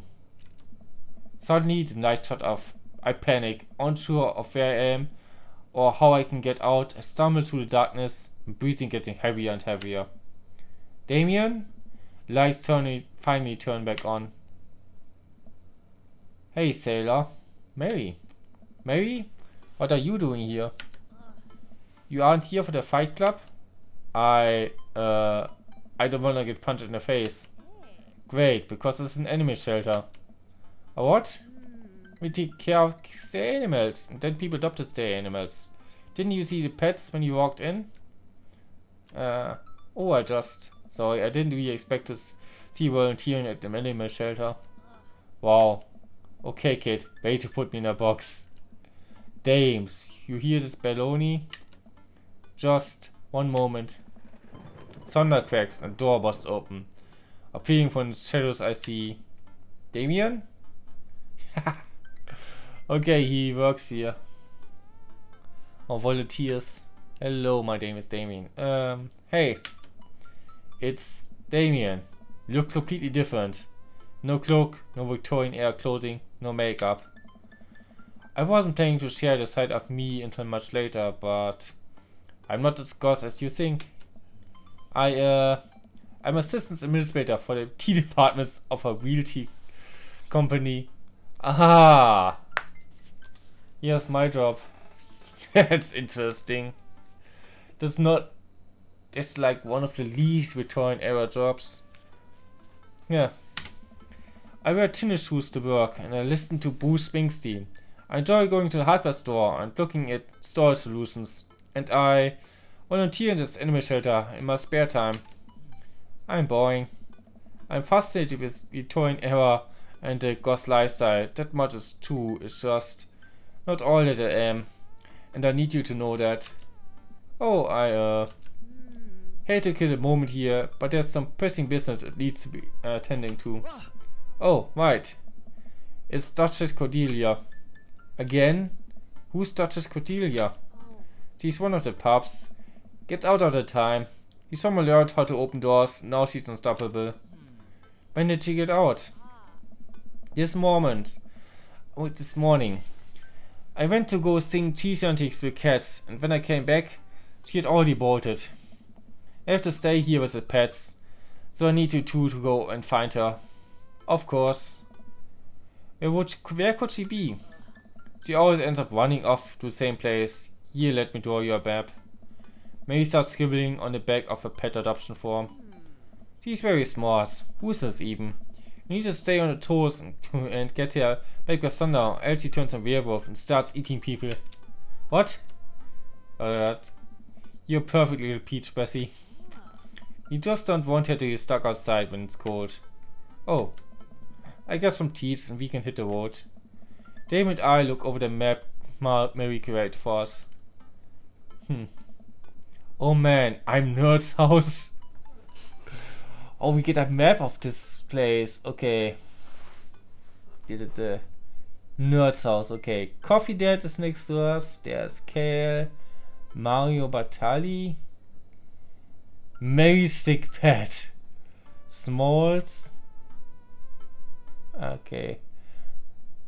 Kale is Quake. Coffee Deck is Matt, of course. Mario Batali.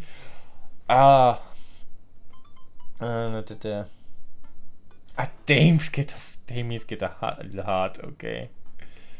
Mary Sickbed, okay, that's also with Joseph, of course. Smalls, I think it's Richard. Other nerd? Who's the other nerd again? It's Hugo, right? And that's Brian. Okay. I think the cat wants inside. Yeah.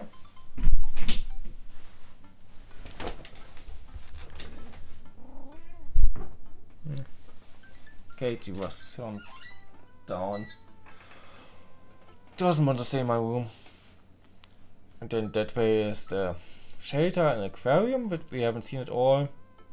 Mary's map. Softball field. Coffee spoon. And it's always here or what? The ocean or whatever. Bayside. Cool. At least you're not other nerd's house. Looks like you're moving up in the pecking order. Congrats, kiddo. Where should we head first?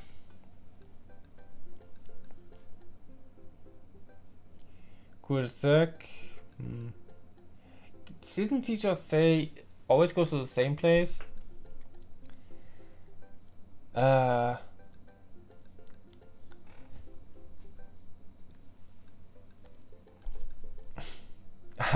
she missed up East and West. Shit. Yeah. I think Bayside makes sense. Maybe also the softball field. Let's go to Bayside first. Damien and I exit the parking lot and start driving toward town. I look over to him. He seems concerned. Shouldn't be too hard to find Duchess, right? He's a pretty big pup. Mary wasn't kidding when she said the dog was smart. One time she correctly guessed the winner of the Kentucky Derby. It was a really good year for bark, bark, bark. ... I don't know. What do you think our odds are, Bessie? Evie, gotta stay positive. But I hope he will enter here. I think we're gonna stay positive. My dad once told me, Bessie, you can't shove raisins up your nose. And that hurt my feelings. I felt discouraged. But I kept a positive attitude, and you know what? I made it happen. Ew. It might have landed me in the arm and forced me to have 10 golden raisins removed from my nasal cavity, but on that day, I know that anything is possible if you have a good attitude. It abnormally large nostrils. It's a pretty big nose, yeah. Young children really are resilient, I suppose. Haha, yes, young children. That be a teenager, sorry. I was 16. Yeah, knew it.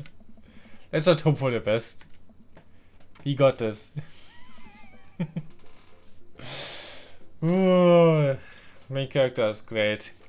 We are back at the Bayside. Just like old times, eh? I remember it as if it were yesterday. I mean, earlier today. So what do you think? Any sight of the pooch? None yet. Also who knows if she made it onto any of the ships. Dodgers would do that?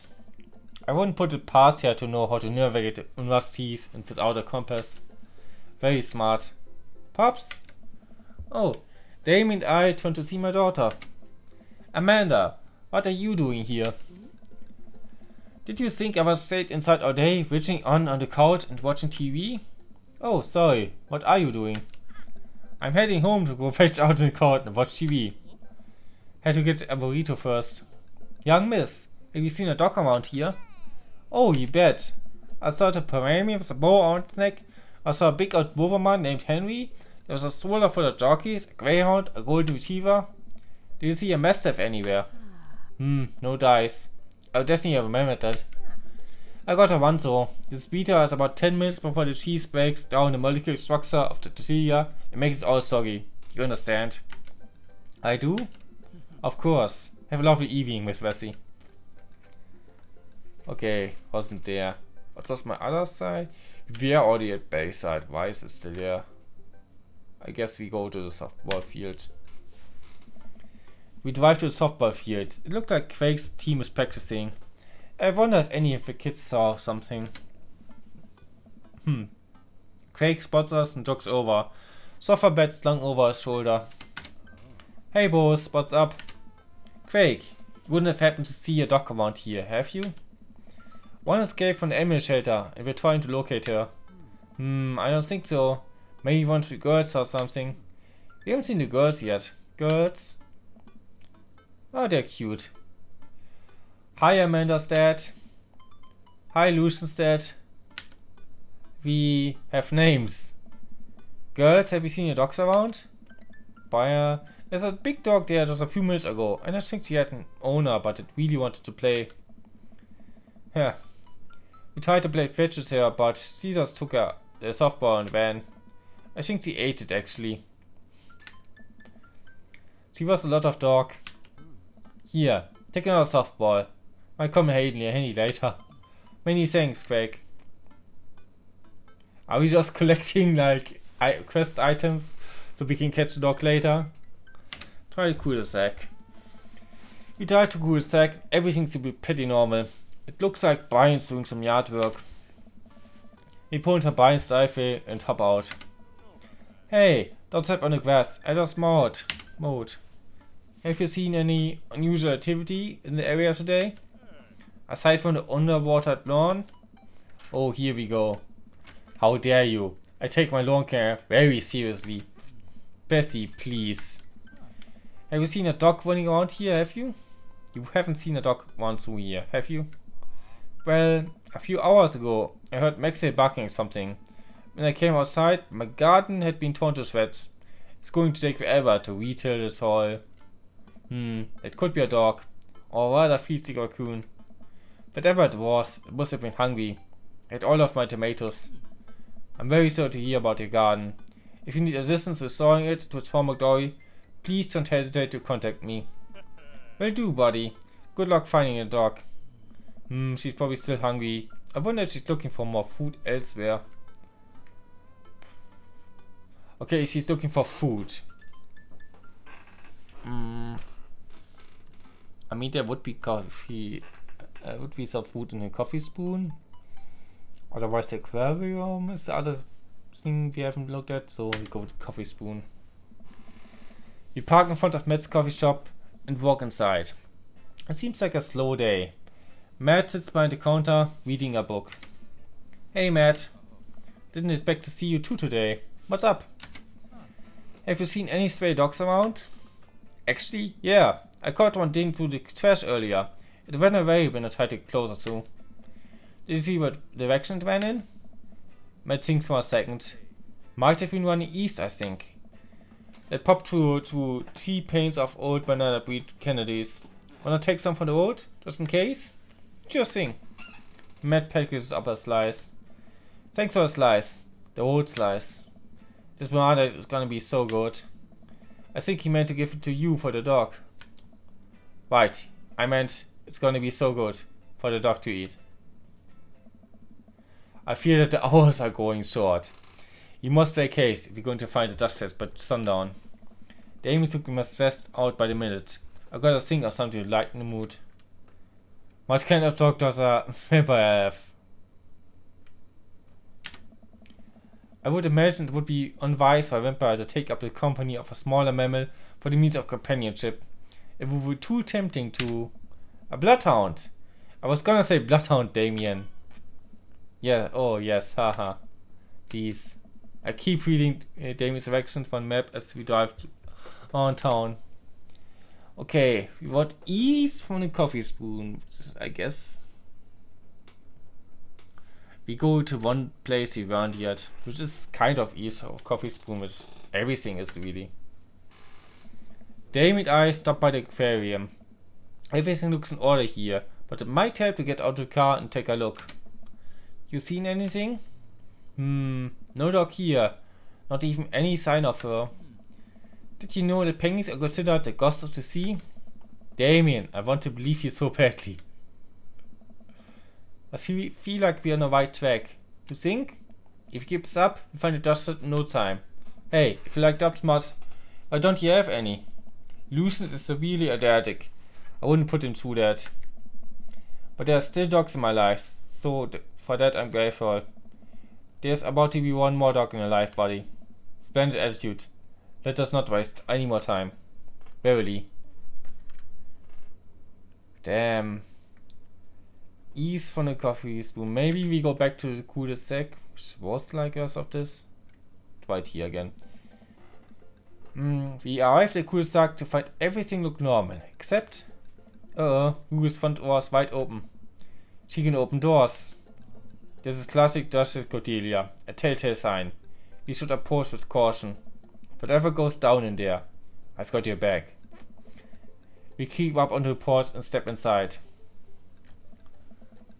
There, sitting in the center of Hugo's living room, like she owns the damn place, is one of the biggest dogs I've ever seen. Oof. Well, she hasn't broken anything in here yet. Wonderful. Now all we have to do is get this leash on her before she tries to escape again, and get out of here before Hugo comes home. Easy peasy. Duchess, come here. Duchess eyes Damien warily. As he approaches, she begins to growl. She's on her guard. We need another plan.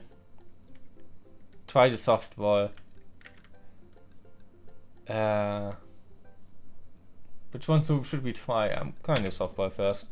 Put the softball Craig gave us. Hey girl, remember this? Duchess tail starts wagging, but she's not getting any closer. Damien stops me. If you throw that in here, she'll destroy this house. You're right. Ah, right. I shirt into my pockets and pull out a slice of banana bread Kenny Metz gave me. Duchess missed the air and hones in on the bread. Come here, girl. Nice and easy. I got some yummy homemade vegan and possibly gluten-free banana bread. If that's what you're into. Duchess cautiously pulls me and gives the bread a good sniff. Were gently taken from my hand and dropping it on the ground. I thought dogs always do for some reason. She curls up and starts munching on the bread. Success! Danny walks up behind Duchess and touches the leash to her collar. She immediately loses and starts whining. It's time to go home now, Duchess. Damien gives her a tug on the leash. She won't move. Duchess, what's happened to your report? You and I used to be possum buddies. He still doesn't move. She's huge. There's no way we could try to lift her. Well, there's a weird situation we in. I think we're literally trespassing in our friend's house with this large dog. What are you nerds doing? Ernest stands in the doorway with a plate of pizza rolls.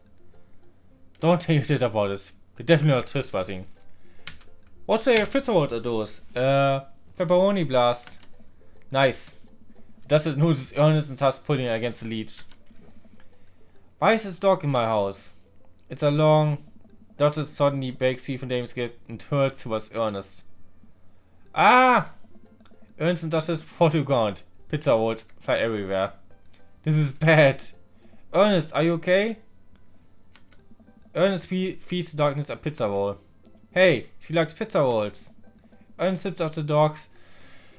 Sits up, but the dog keeps licking his face. Oh, hey. Hugo stands at the door looking like he's at a loss for words. What's... Why, guys? Whose dog is this? It's a long story, but it was a large dog who knows how to open doors. Woof. Hugo, may I present you Duchess Cordelia? How do you do? Woof. We're friends. Duchess licks at Ernest's face. She's from the local animal shelter. She got out and we've been chasing her all around town. Your house was her final stop. Dad, can we keep her? Ernest, I don't know if you're set up to take care of her. What? Wait, did you just call me Dad? Come on, please. Look how cute she is. Hugo sighs. We had been talking about adopting a dog for a while. But you have to promise me you'll take care of her. Yeah, I give her all the pizza rolls, your little heart desires. I suddenly remember what's on the back of this map and pull a pen out of my pocket. Got the forms ready for you, if you're interested. I'll even waive the adoption fee since, you know, we technically broke into your household. Well, alright, it's a deal. Who steps on the porch with us and signs the form of Ernest's place with Duchess inside. He sure seems happy to be with his new friend. I know, he called me Dad. Can you believe it? Gaming places a hand on Hugo's shoulder. I certainly can. I think it is really good for Ernest. It should teach him some responsibility. You should probably look into getting better locks on your doors, though. The Duchess is a wily one. But do right by her and she'll love you too forever. Thank you. And long story short, the Duchess is happy. It's in a happy home. Neither of us were charged for breaking and entering. So all in all, I think it was a fine day's work. Nice work, you two. Bessie, you could be a valuable asset to our team of volunteers, you know? If you ever feel like petting some puppies, hit me up. May, I always feel like petting puppies. Good to know. Well, I catch you fellas later. Mary starts to leave. And one last thing. Amy's been telling me about you. Glad he finally brought you around. Oh, yeah. Damien's my special boy. I love him. We go way back, and I got a vested interest in his health, success, and well-being. If you ever heard him, Mary. You can fill in the blanks. I gulp. Yes, ma'am. Okay, Mary leaves me alone with Damien. So, about the whole... I completely understand if you aren't interested in me anymore. What? Am I missing something here? I'm not a cool ghost prince. I'm boring. I own 5 pairs of tennis shoes. I wear dumb glasses. Don't you care? He looks so nervous. Damien, do you really think I only like you because of all the ghost stuff? Yes. Yes, I do. You're done. That's all cool, but the best thing about you is how passionate you are about the things you love. That is pretty cool. History, art, Victorian fashion, dogs, storage solutions. It doesn't matter what it is. You care. And that's awesome. And also, the glasses are very cute. You don't think I'm boring at all? If you're boring, then I want to know what makes me. I spend too much time online shopping for flashlights. I get excited to mow my lawn on Saturdays. I get cranky about commercials being too loud. I've even been thinking about making my own peanut butter. Then maybe we can be boring together. It would never be boring if it was with you. Ah. Amy suddenly closes the gap between us and pulls me into a hug. He buries his face on my shoulder. His hair smells like lavender and rosemary. I was so scared he wouldn't like me. Quite the opposite. Damon puts away for a second, looks me in the eyes. Without the colored contacts, his eyes are so dark and soulful. May I kiss you? Does I bad have wings? Too hard welcome. Does I bad have wings? Ah, I believe I have my answer then. He smiles slightly, leans in, giving me a gentle kiss. Then he puts away, gives me an intense look. Do you want to help me take care of the puppies? Yes. Yeah, puppies. Damon and I back at the cul-de-sac, our fingers intertwined. Like a proper gentleman, he walks me to my doorstep. Yeah, this was lovely. Thank you for understanding. Thank you for everything. I'm very happy I can be myself around you. I'm glad, but I have one request. What's that?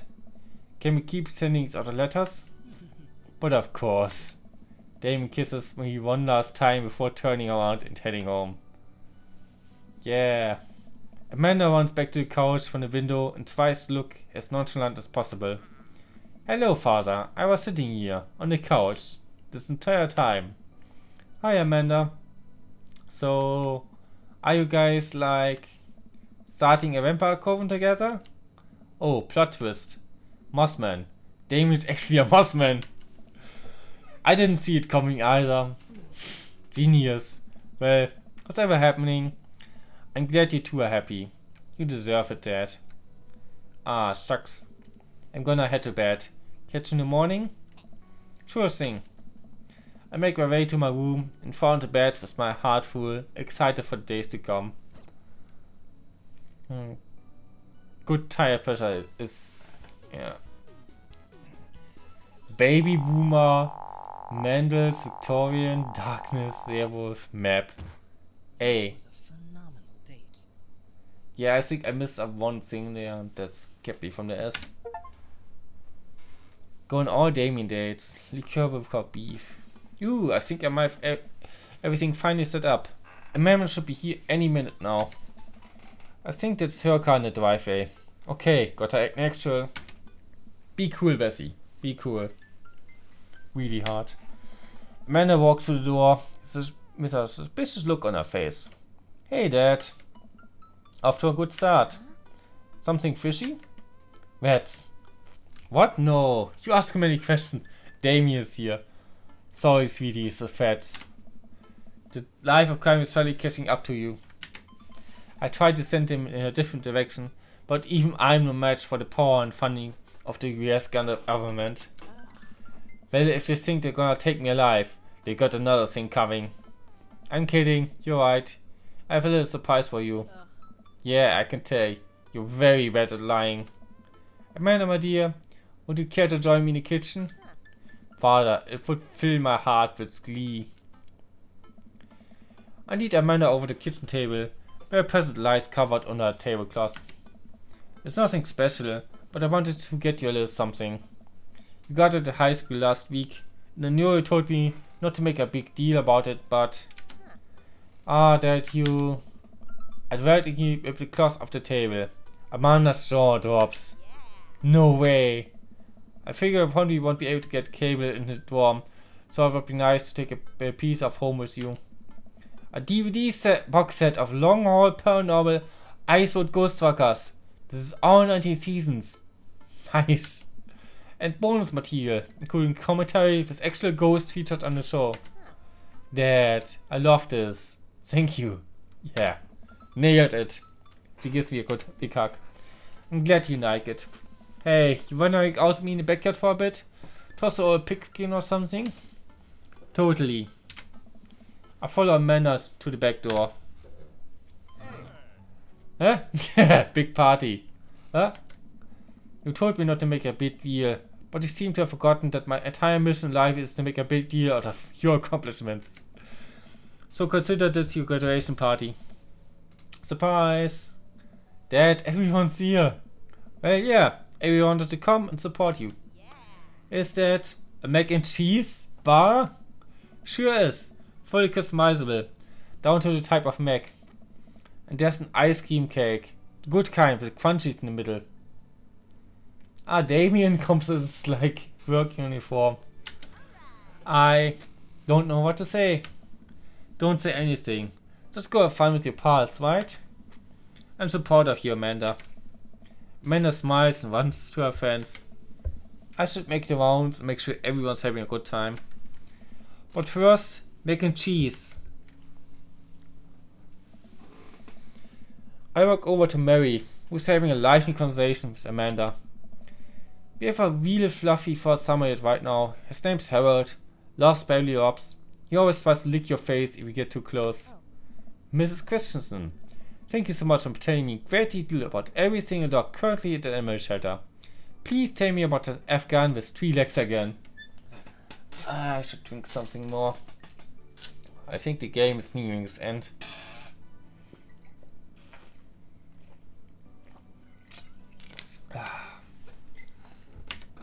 Sure, Quattro, we call him. It's one of those ironic nicknames. Yeah, Quattro. Okay, I get it. You know, if you're really into this, I could probably steal one for you. Really? Nah, but I could get you to meet all of them. Get you in to meet all of them. We always could use the extra hands on the shelter. And if those extra hands also happen to steal a dog, and yet the two are able to bond over cute dogs. Really warms my heart. Dad, we're having a moment. Hey, Sailor. And kids are good to egg. Where's the Gosprince? You two are usually attached at the hips these days. He's around. Stella. Mary turns her attention to Amanda. It's not too hard to sneak a dog into college. Trust me, I did it plenty back in the day. At one pump I had 3 cats living in my dorm. I slightly leave them to it. All of a sudden, a huge dog leaps up into my arms. Duchess! Who could earnest run up to me. And Duchess gives my face a big Football licks and hops down. We're working on that. Got her in this disciplinary class. He's a wild spirit for once where she may. Ernest likes her a lot here. I don't mind at all. Ha. Looks like the 3 of you are getting along nicely. She's a valuable addition to the clan. If I hold up my humble in front of her, she'll eat it. Cool. We'll deal with that later. I guess that excuse actually is true then. Duchess Cordelia spots a spill and darts across the yard. Ernest follows her, laughing. He's actually been a lot more manageable lately. I think taking care of the dog is good for him. Thanks for breaking into my house, I guess. Anytime. Bessie, here, fine. Fine, you made it. Ha. I don't pass up on good Mac. What do you think of the party? It's not bad. Just not bad? Yeah, it's not bad. Don't let him bait you. Don't let him bait you. Thank you for the lovely compliment. Daisy trots up. Hi. Amanda said. Hey, Brian's daughter. See? See how that feels. See? This is a really great party. Thanks so much for inviting us. You're very welcome, tiny child who knows how to pay a compliment. Wide I lock eyes. This isn't over. Wait, bro. Bro. This is a real rager, taking older age into consideration. I'm trying to be in bed at a reasonable hour tonight. Don't let me get too wild. Don't worry, dude. I keep an eye out on your food punch intake. You know, I'm really glad we both again. Let's hit the gym again sometime, huh? Sure thing, Brood. Brian and Hazel peek out behind Quake. Maple Bay Flapjacks. Okay. Hi, little ones. Hello. Hiya. Thank you for all the ice cream cake. Wait, girls. How much of that did you eat? Why I ate 4 pieces? Ask any witness. No, I didn't. Hazel ate 4 pieces and wants to pit on me because we look alike. I have no face. Nobody will ever believe you. Oh boy. I let you guys figure this out. Good seeing you, Cake. Let's hang soon, yeah? Totally. Tell Amanda congrats for us. Looks like you settled in this neighborhood quite nicely. Yep, couldn't ask for better, Kuriosak. Well, I'm glad. Hope we see you at more church events. We got a big schedule planned for the rest of the year. Sure thing, Joseph. And maybe if you aren't doing anything later, we could hang out sometime. Sure, Joseph. That'd be great. Well, see you later. He seems to be into me, maybe. I don't know. But I'm together with Damien now. Who could up me a plate of mac and cheese? The perfect cheddar to mac ratio. Beautiful work, Bessie. Thanks, Hugo. You know, I'm really pleased to see Amanda going to a dream school. I'm glad she turned it on for finals. Me too. The scholarship money would really help. Amanda walks by and pretends not to see Hugo. Amanda, come say hi to your old teacher. Hey, congratulations on graduating. I know you're gonna do great things at art school. Haha, yeah, thanks. Amanda starts to back away. Wait, I just realized that you're not my teacher anymore, so I don't have to be afraid of talking to you. You no longer own any power over me. You're right. Go forth, adult. I can no longer give you attention. Yeah, I'm gonna break anything I want, and there's nothing you can do about it. ... Are you still mad over the title I gave you detention for breaking my globe? Nope. And I have to know that the globe didn't even fit to the baseball hoop in the first place, so... She fit in the college just fine. Hey. Hey. ... Robert gives us vaguely at the snack table. Good stuff. Yep. ... See you later. Hey, man. I wonder if I get like different dialogues here if I do a bit more with them. Couple more dates. Matt, let me know when Amanda leaves for college. I have a fresh batch of Bernadette Kennedys ready for her. Thank you. I know she loved it. Hey, Amanda's dad. He turns to that Lucian, walking up to me. Yes, Lucian?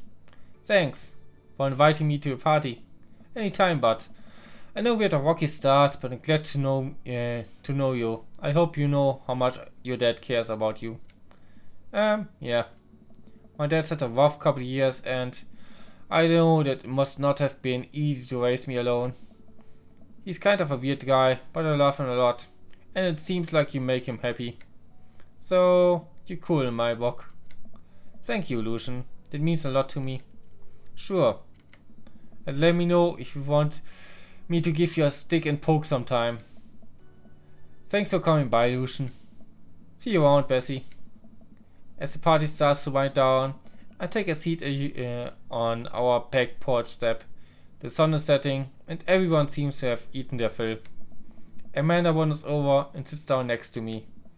Killer party, Pops. What can I say? I was inspired. So, I also have something for you. For me? Why? Not to be completely genuine about my feelings for once or anything, but growing up wasn't easy, but it could have been a lot harder if it wasn't for you. Dad, you've been there for me through everything. There's been times in my life where you were my only friend. I was really scared of going to college and being so far away from you, but I realized that everything you've done for me has been to prepare me for this, and I'm ready. I wouldn't be who I am today without you. Don't cry, don't cry. I swear to God, Bessie, if you cry again. You're the best, Dad. I love you. And I'm crying. Anyway, it was enough emotional vulnerability for one day. Present time. Present time. Present day. Nice. Amanda handed me a tiny wrap package. I tear the wrapping off to find a framed picture of me and Amanda. It's us. Kinda knocking all of our photo albums are those pictures of me, huh? I figured we need at least one together before I leave. Amanda, thank you. Watching Grow Up has been the happiest experience of my life. You're just a talented, intelligent young woman, and I'm excited to see what the future holds for you. Look, I'm dead, kid. Always do. Amanda and I share a hug. This is only beginning, Pops. Plenty more memories for us down the road. Memories to make and stuff to break, right? Oh, I'm gonna break so much stuff.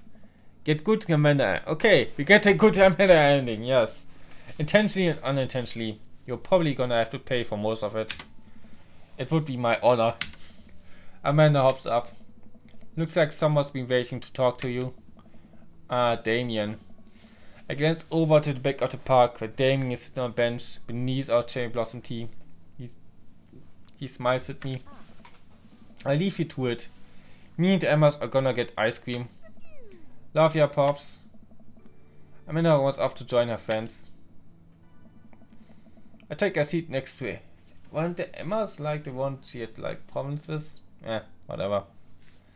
I take a seat next to Jamie as the last guests make their way out of the party. Did you know that in the Victorian era they would call benches city boys? That's not true at all. What? Really? I'm kidding, Bessie. But what if? It's good to see you in your cibbies again. Thank you. I had a revelation the other day, Bessie. I think it was largely due to your continued influence upon me. There was a version of myself that might have been embarrassed to show you my true form, my information technology form. But what you said about me, about how my passion was what you truly admired, that emboldened me to feel like myself, regardless of how I choose to dress and act. Instead of separate entities, they are simply different facets of myself, a two-dimensional human being with its own thoughts, wants and needs. I love dressing the way that I do, but being constricted by what I thought was my own personal brand made me lose sight of why I did this in the first place. To make myself happy. I place my hands on Damien's, I feel like squeeze. Looking up, I'm greeted by Damien's warm smile.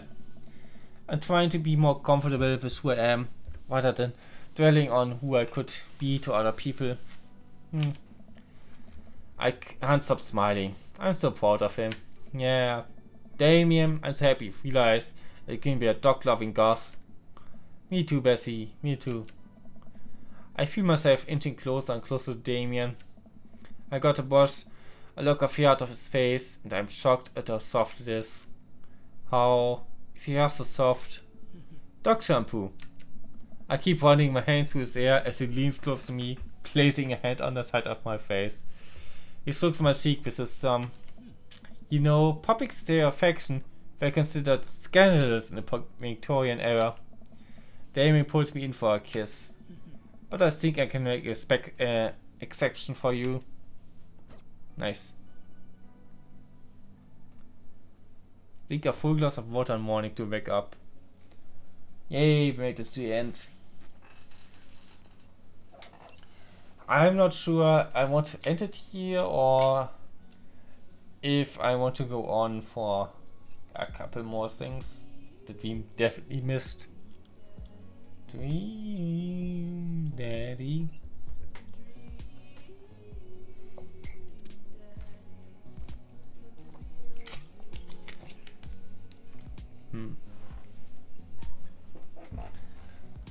Thinking about it. No.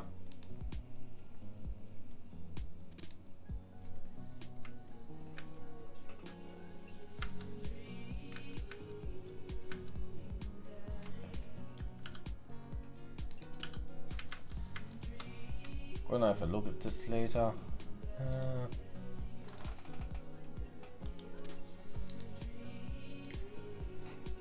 If I want to rate somebody, who would I rate? And why?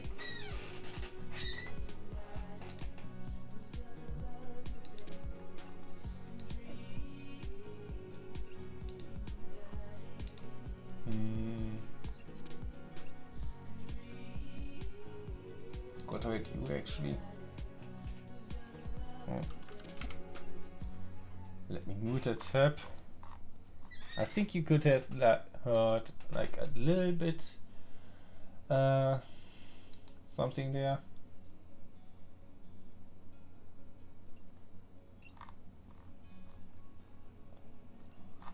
Yeah, don't think I have rated you in a while, so might as well. But we were watching the rest of the auto here. Open source software, Ink, Fungus, Tweemoji. Open source emojis. Ah, Twitter emojis are there, okay. I guess you can just use them. And all of our dads, yeah. I gained from Game Grumps. How many games have Game Grumps done? They're more like playing them usually. You're the best, Pops, Amanda. Okay, we can continue a bit. Ah, we're getting a picture from the graveyard here. Nice. I guess we have more stuff in our gallery now.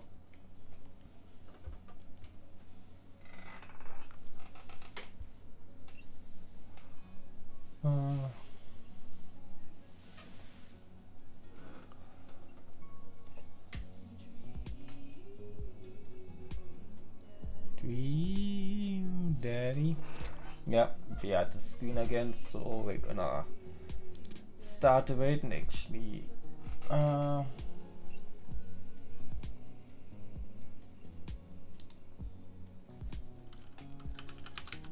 do the mate measures and everything.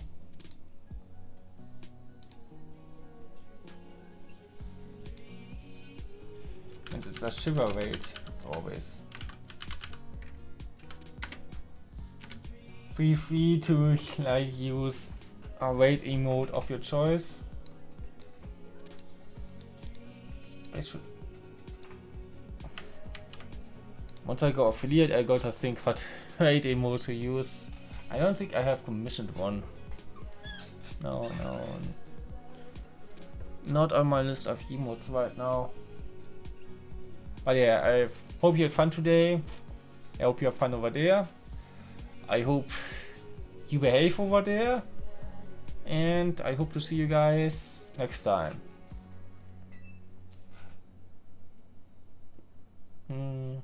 Yeah, tomorrow I think I'm gonna be streaming another April Fool's game. It's very different from this, but I hope you're fun with that too. So, goodbye.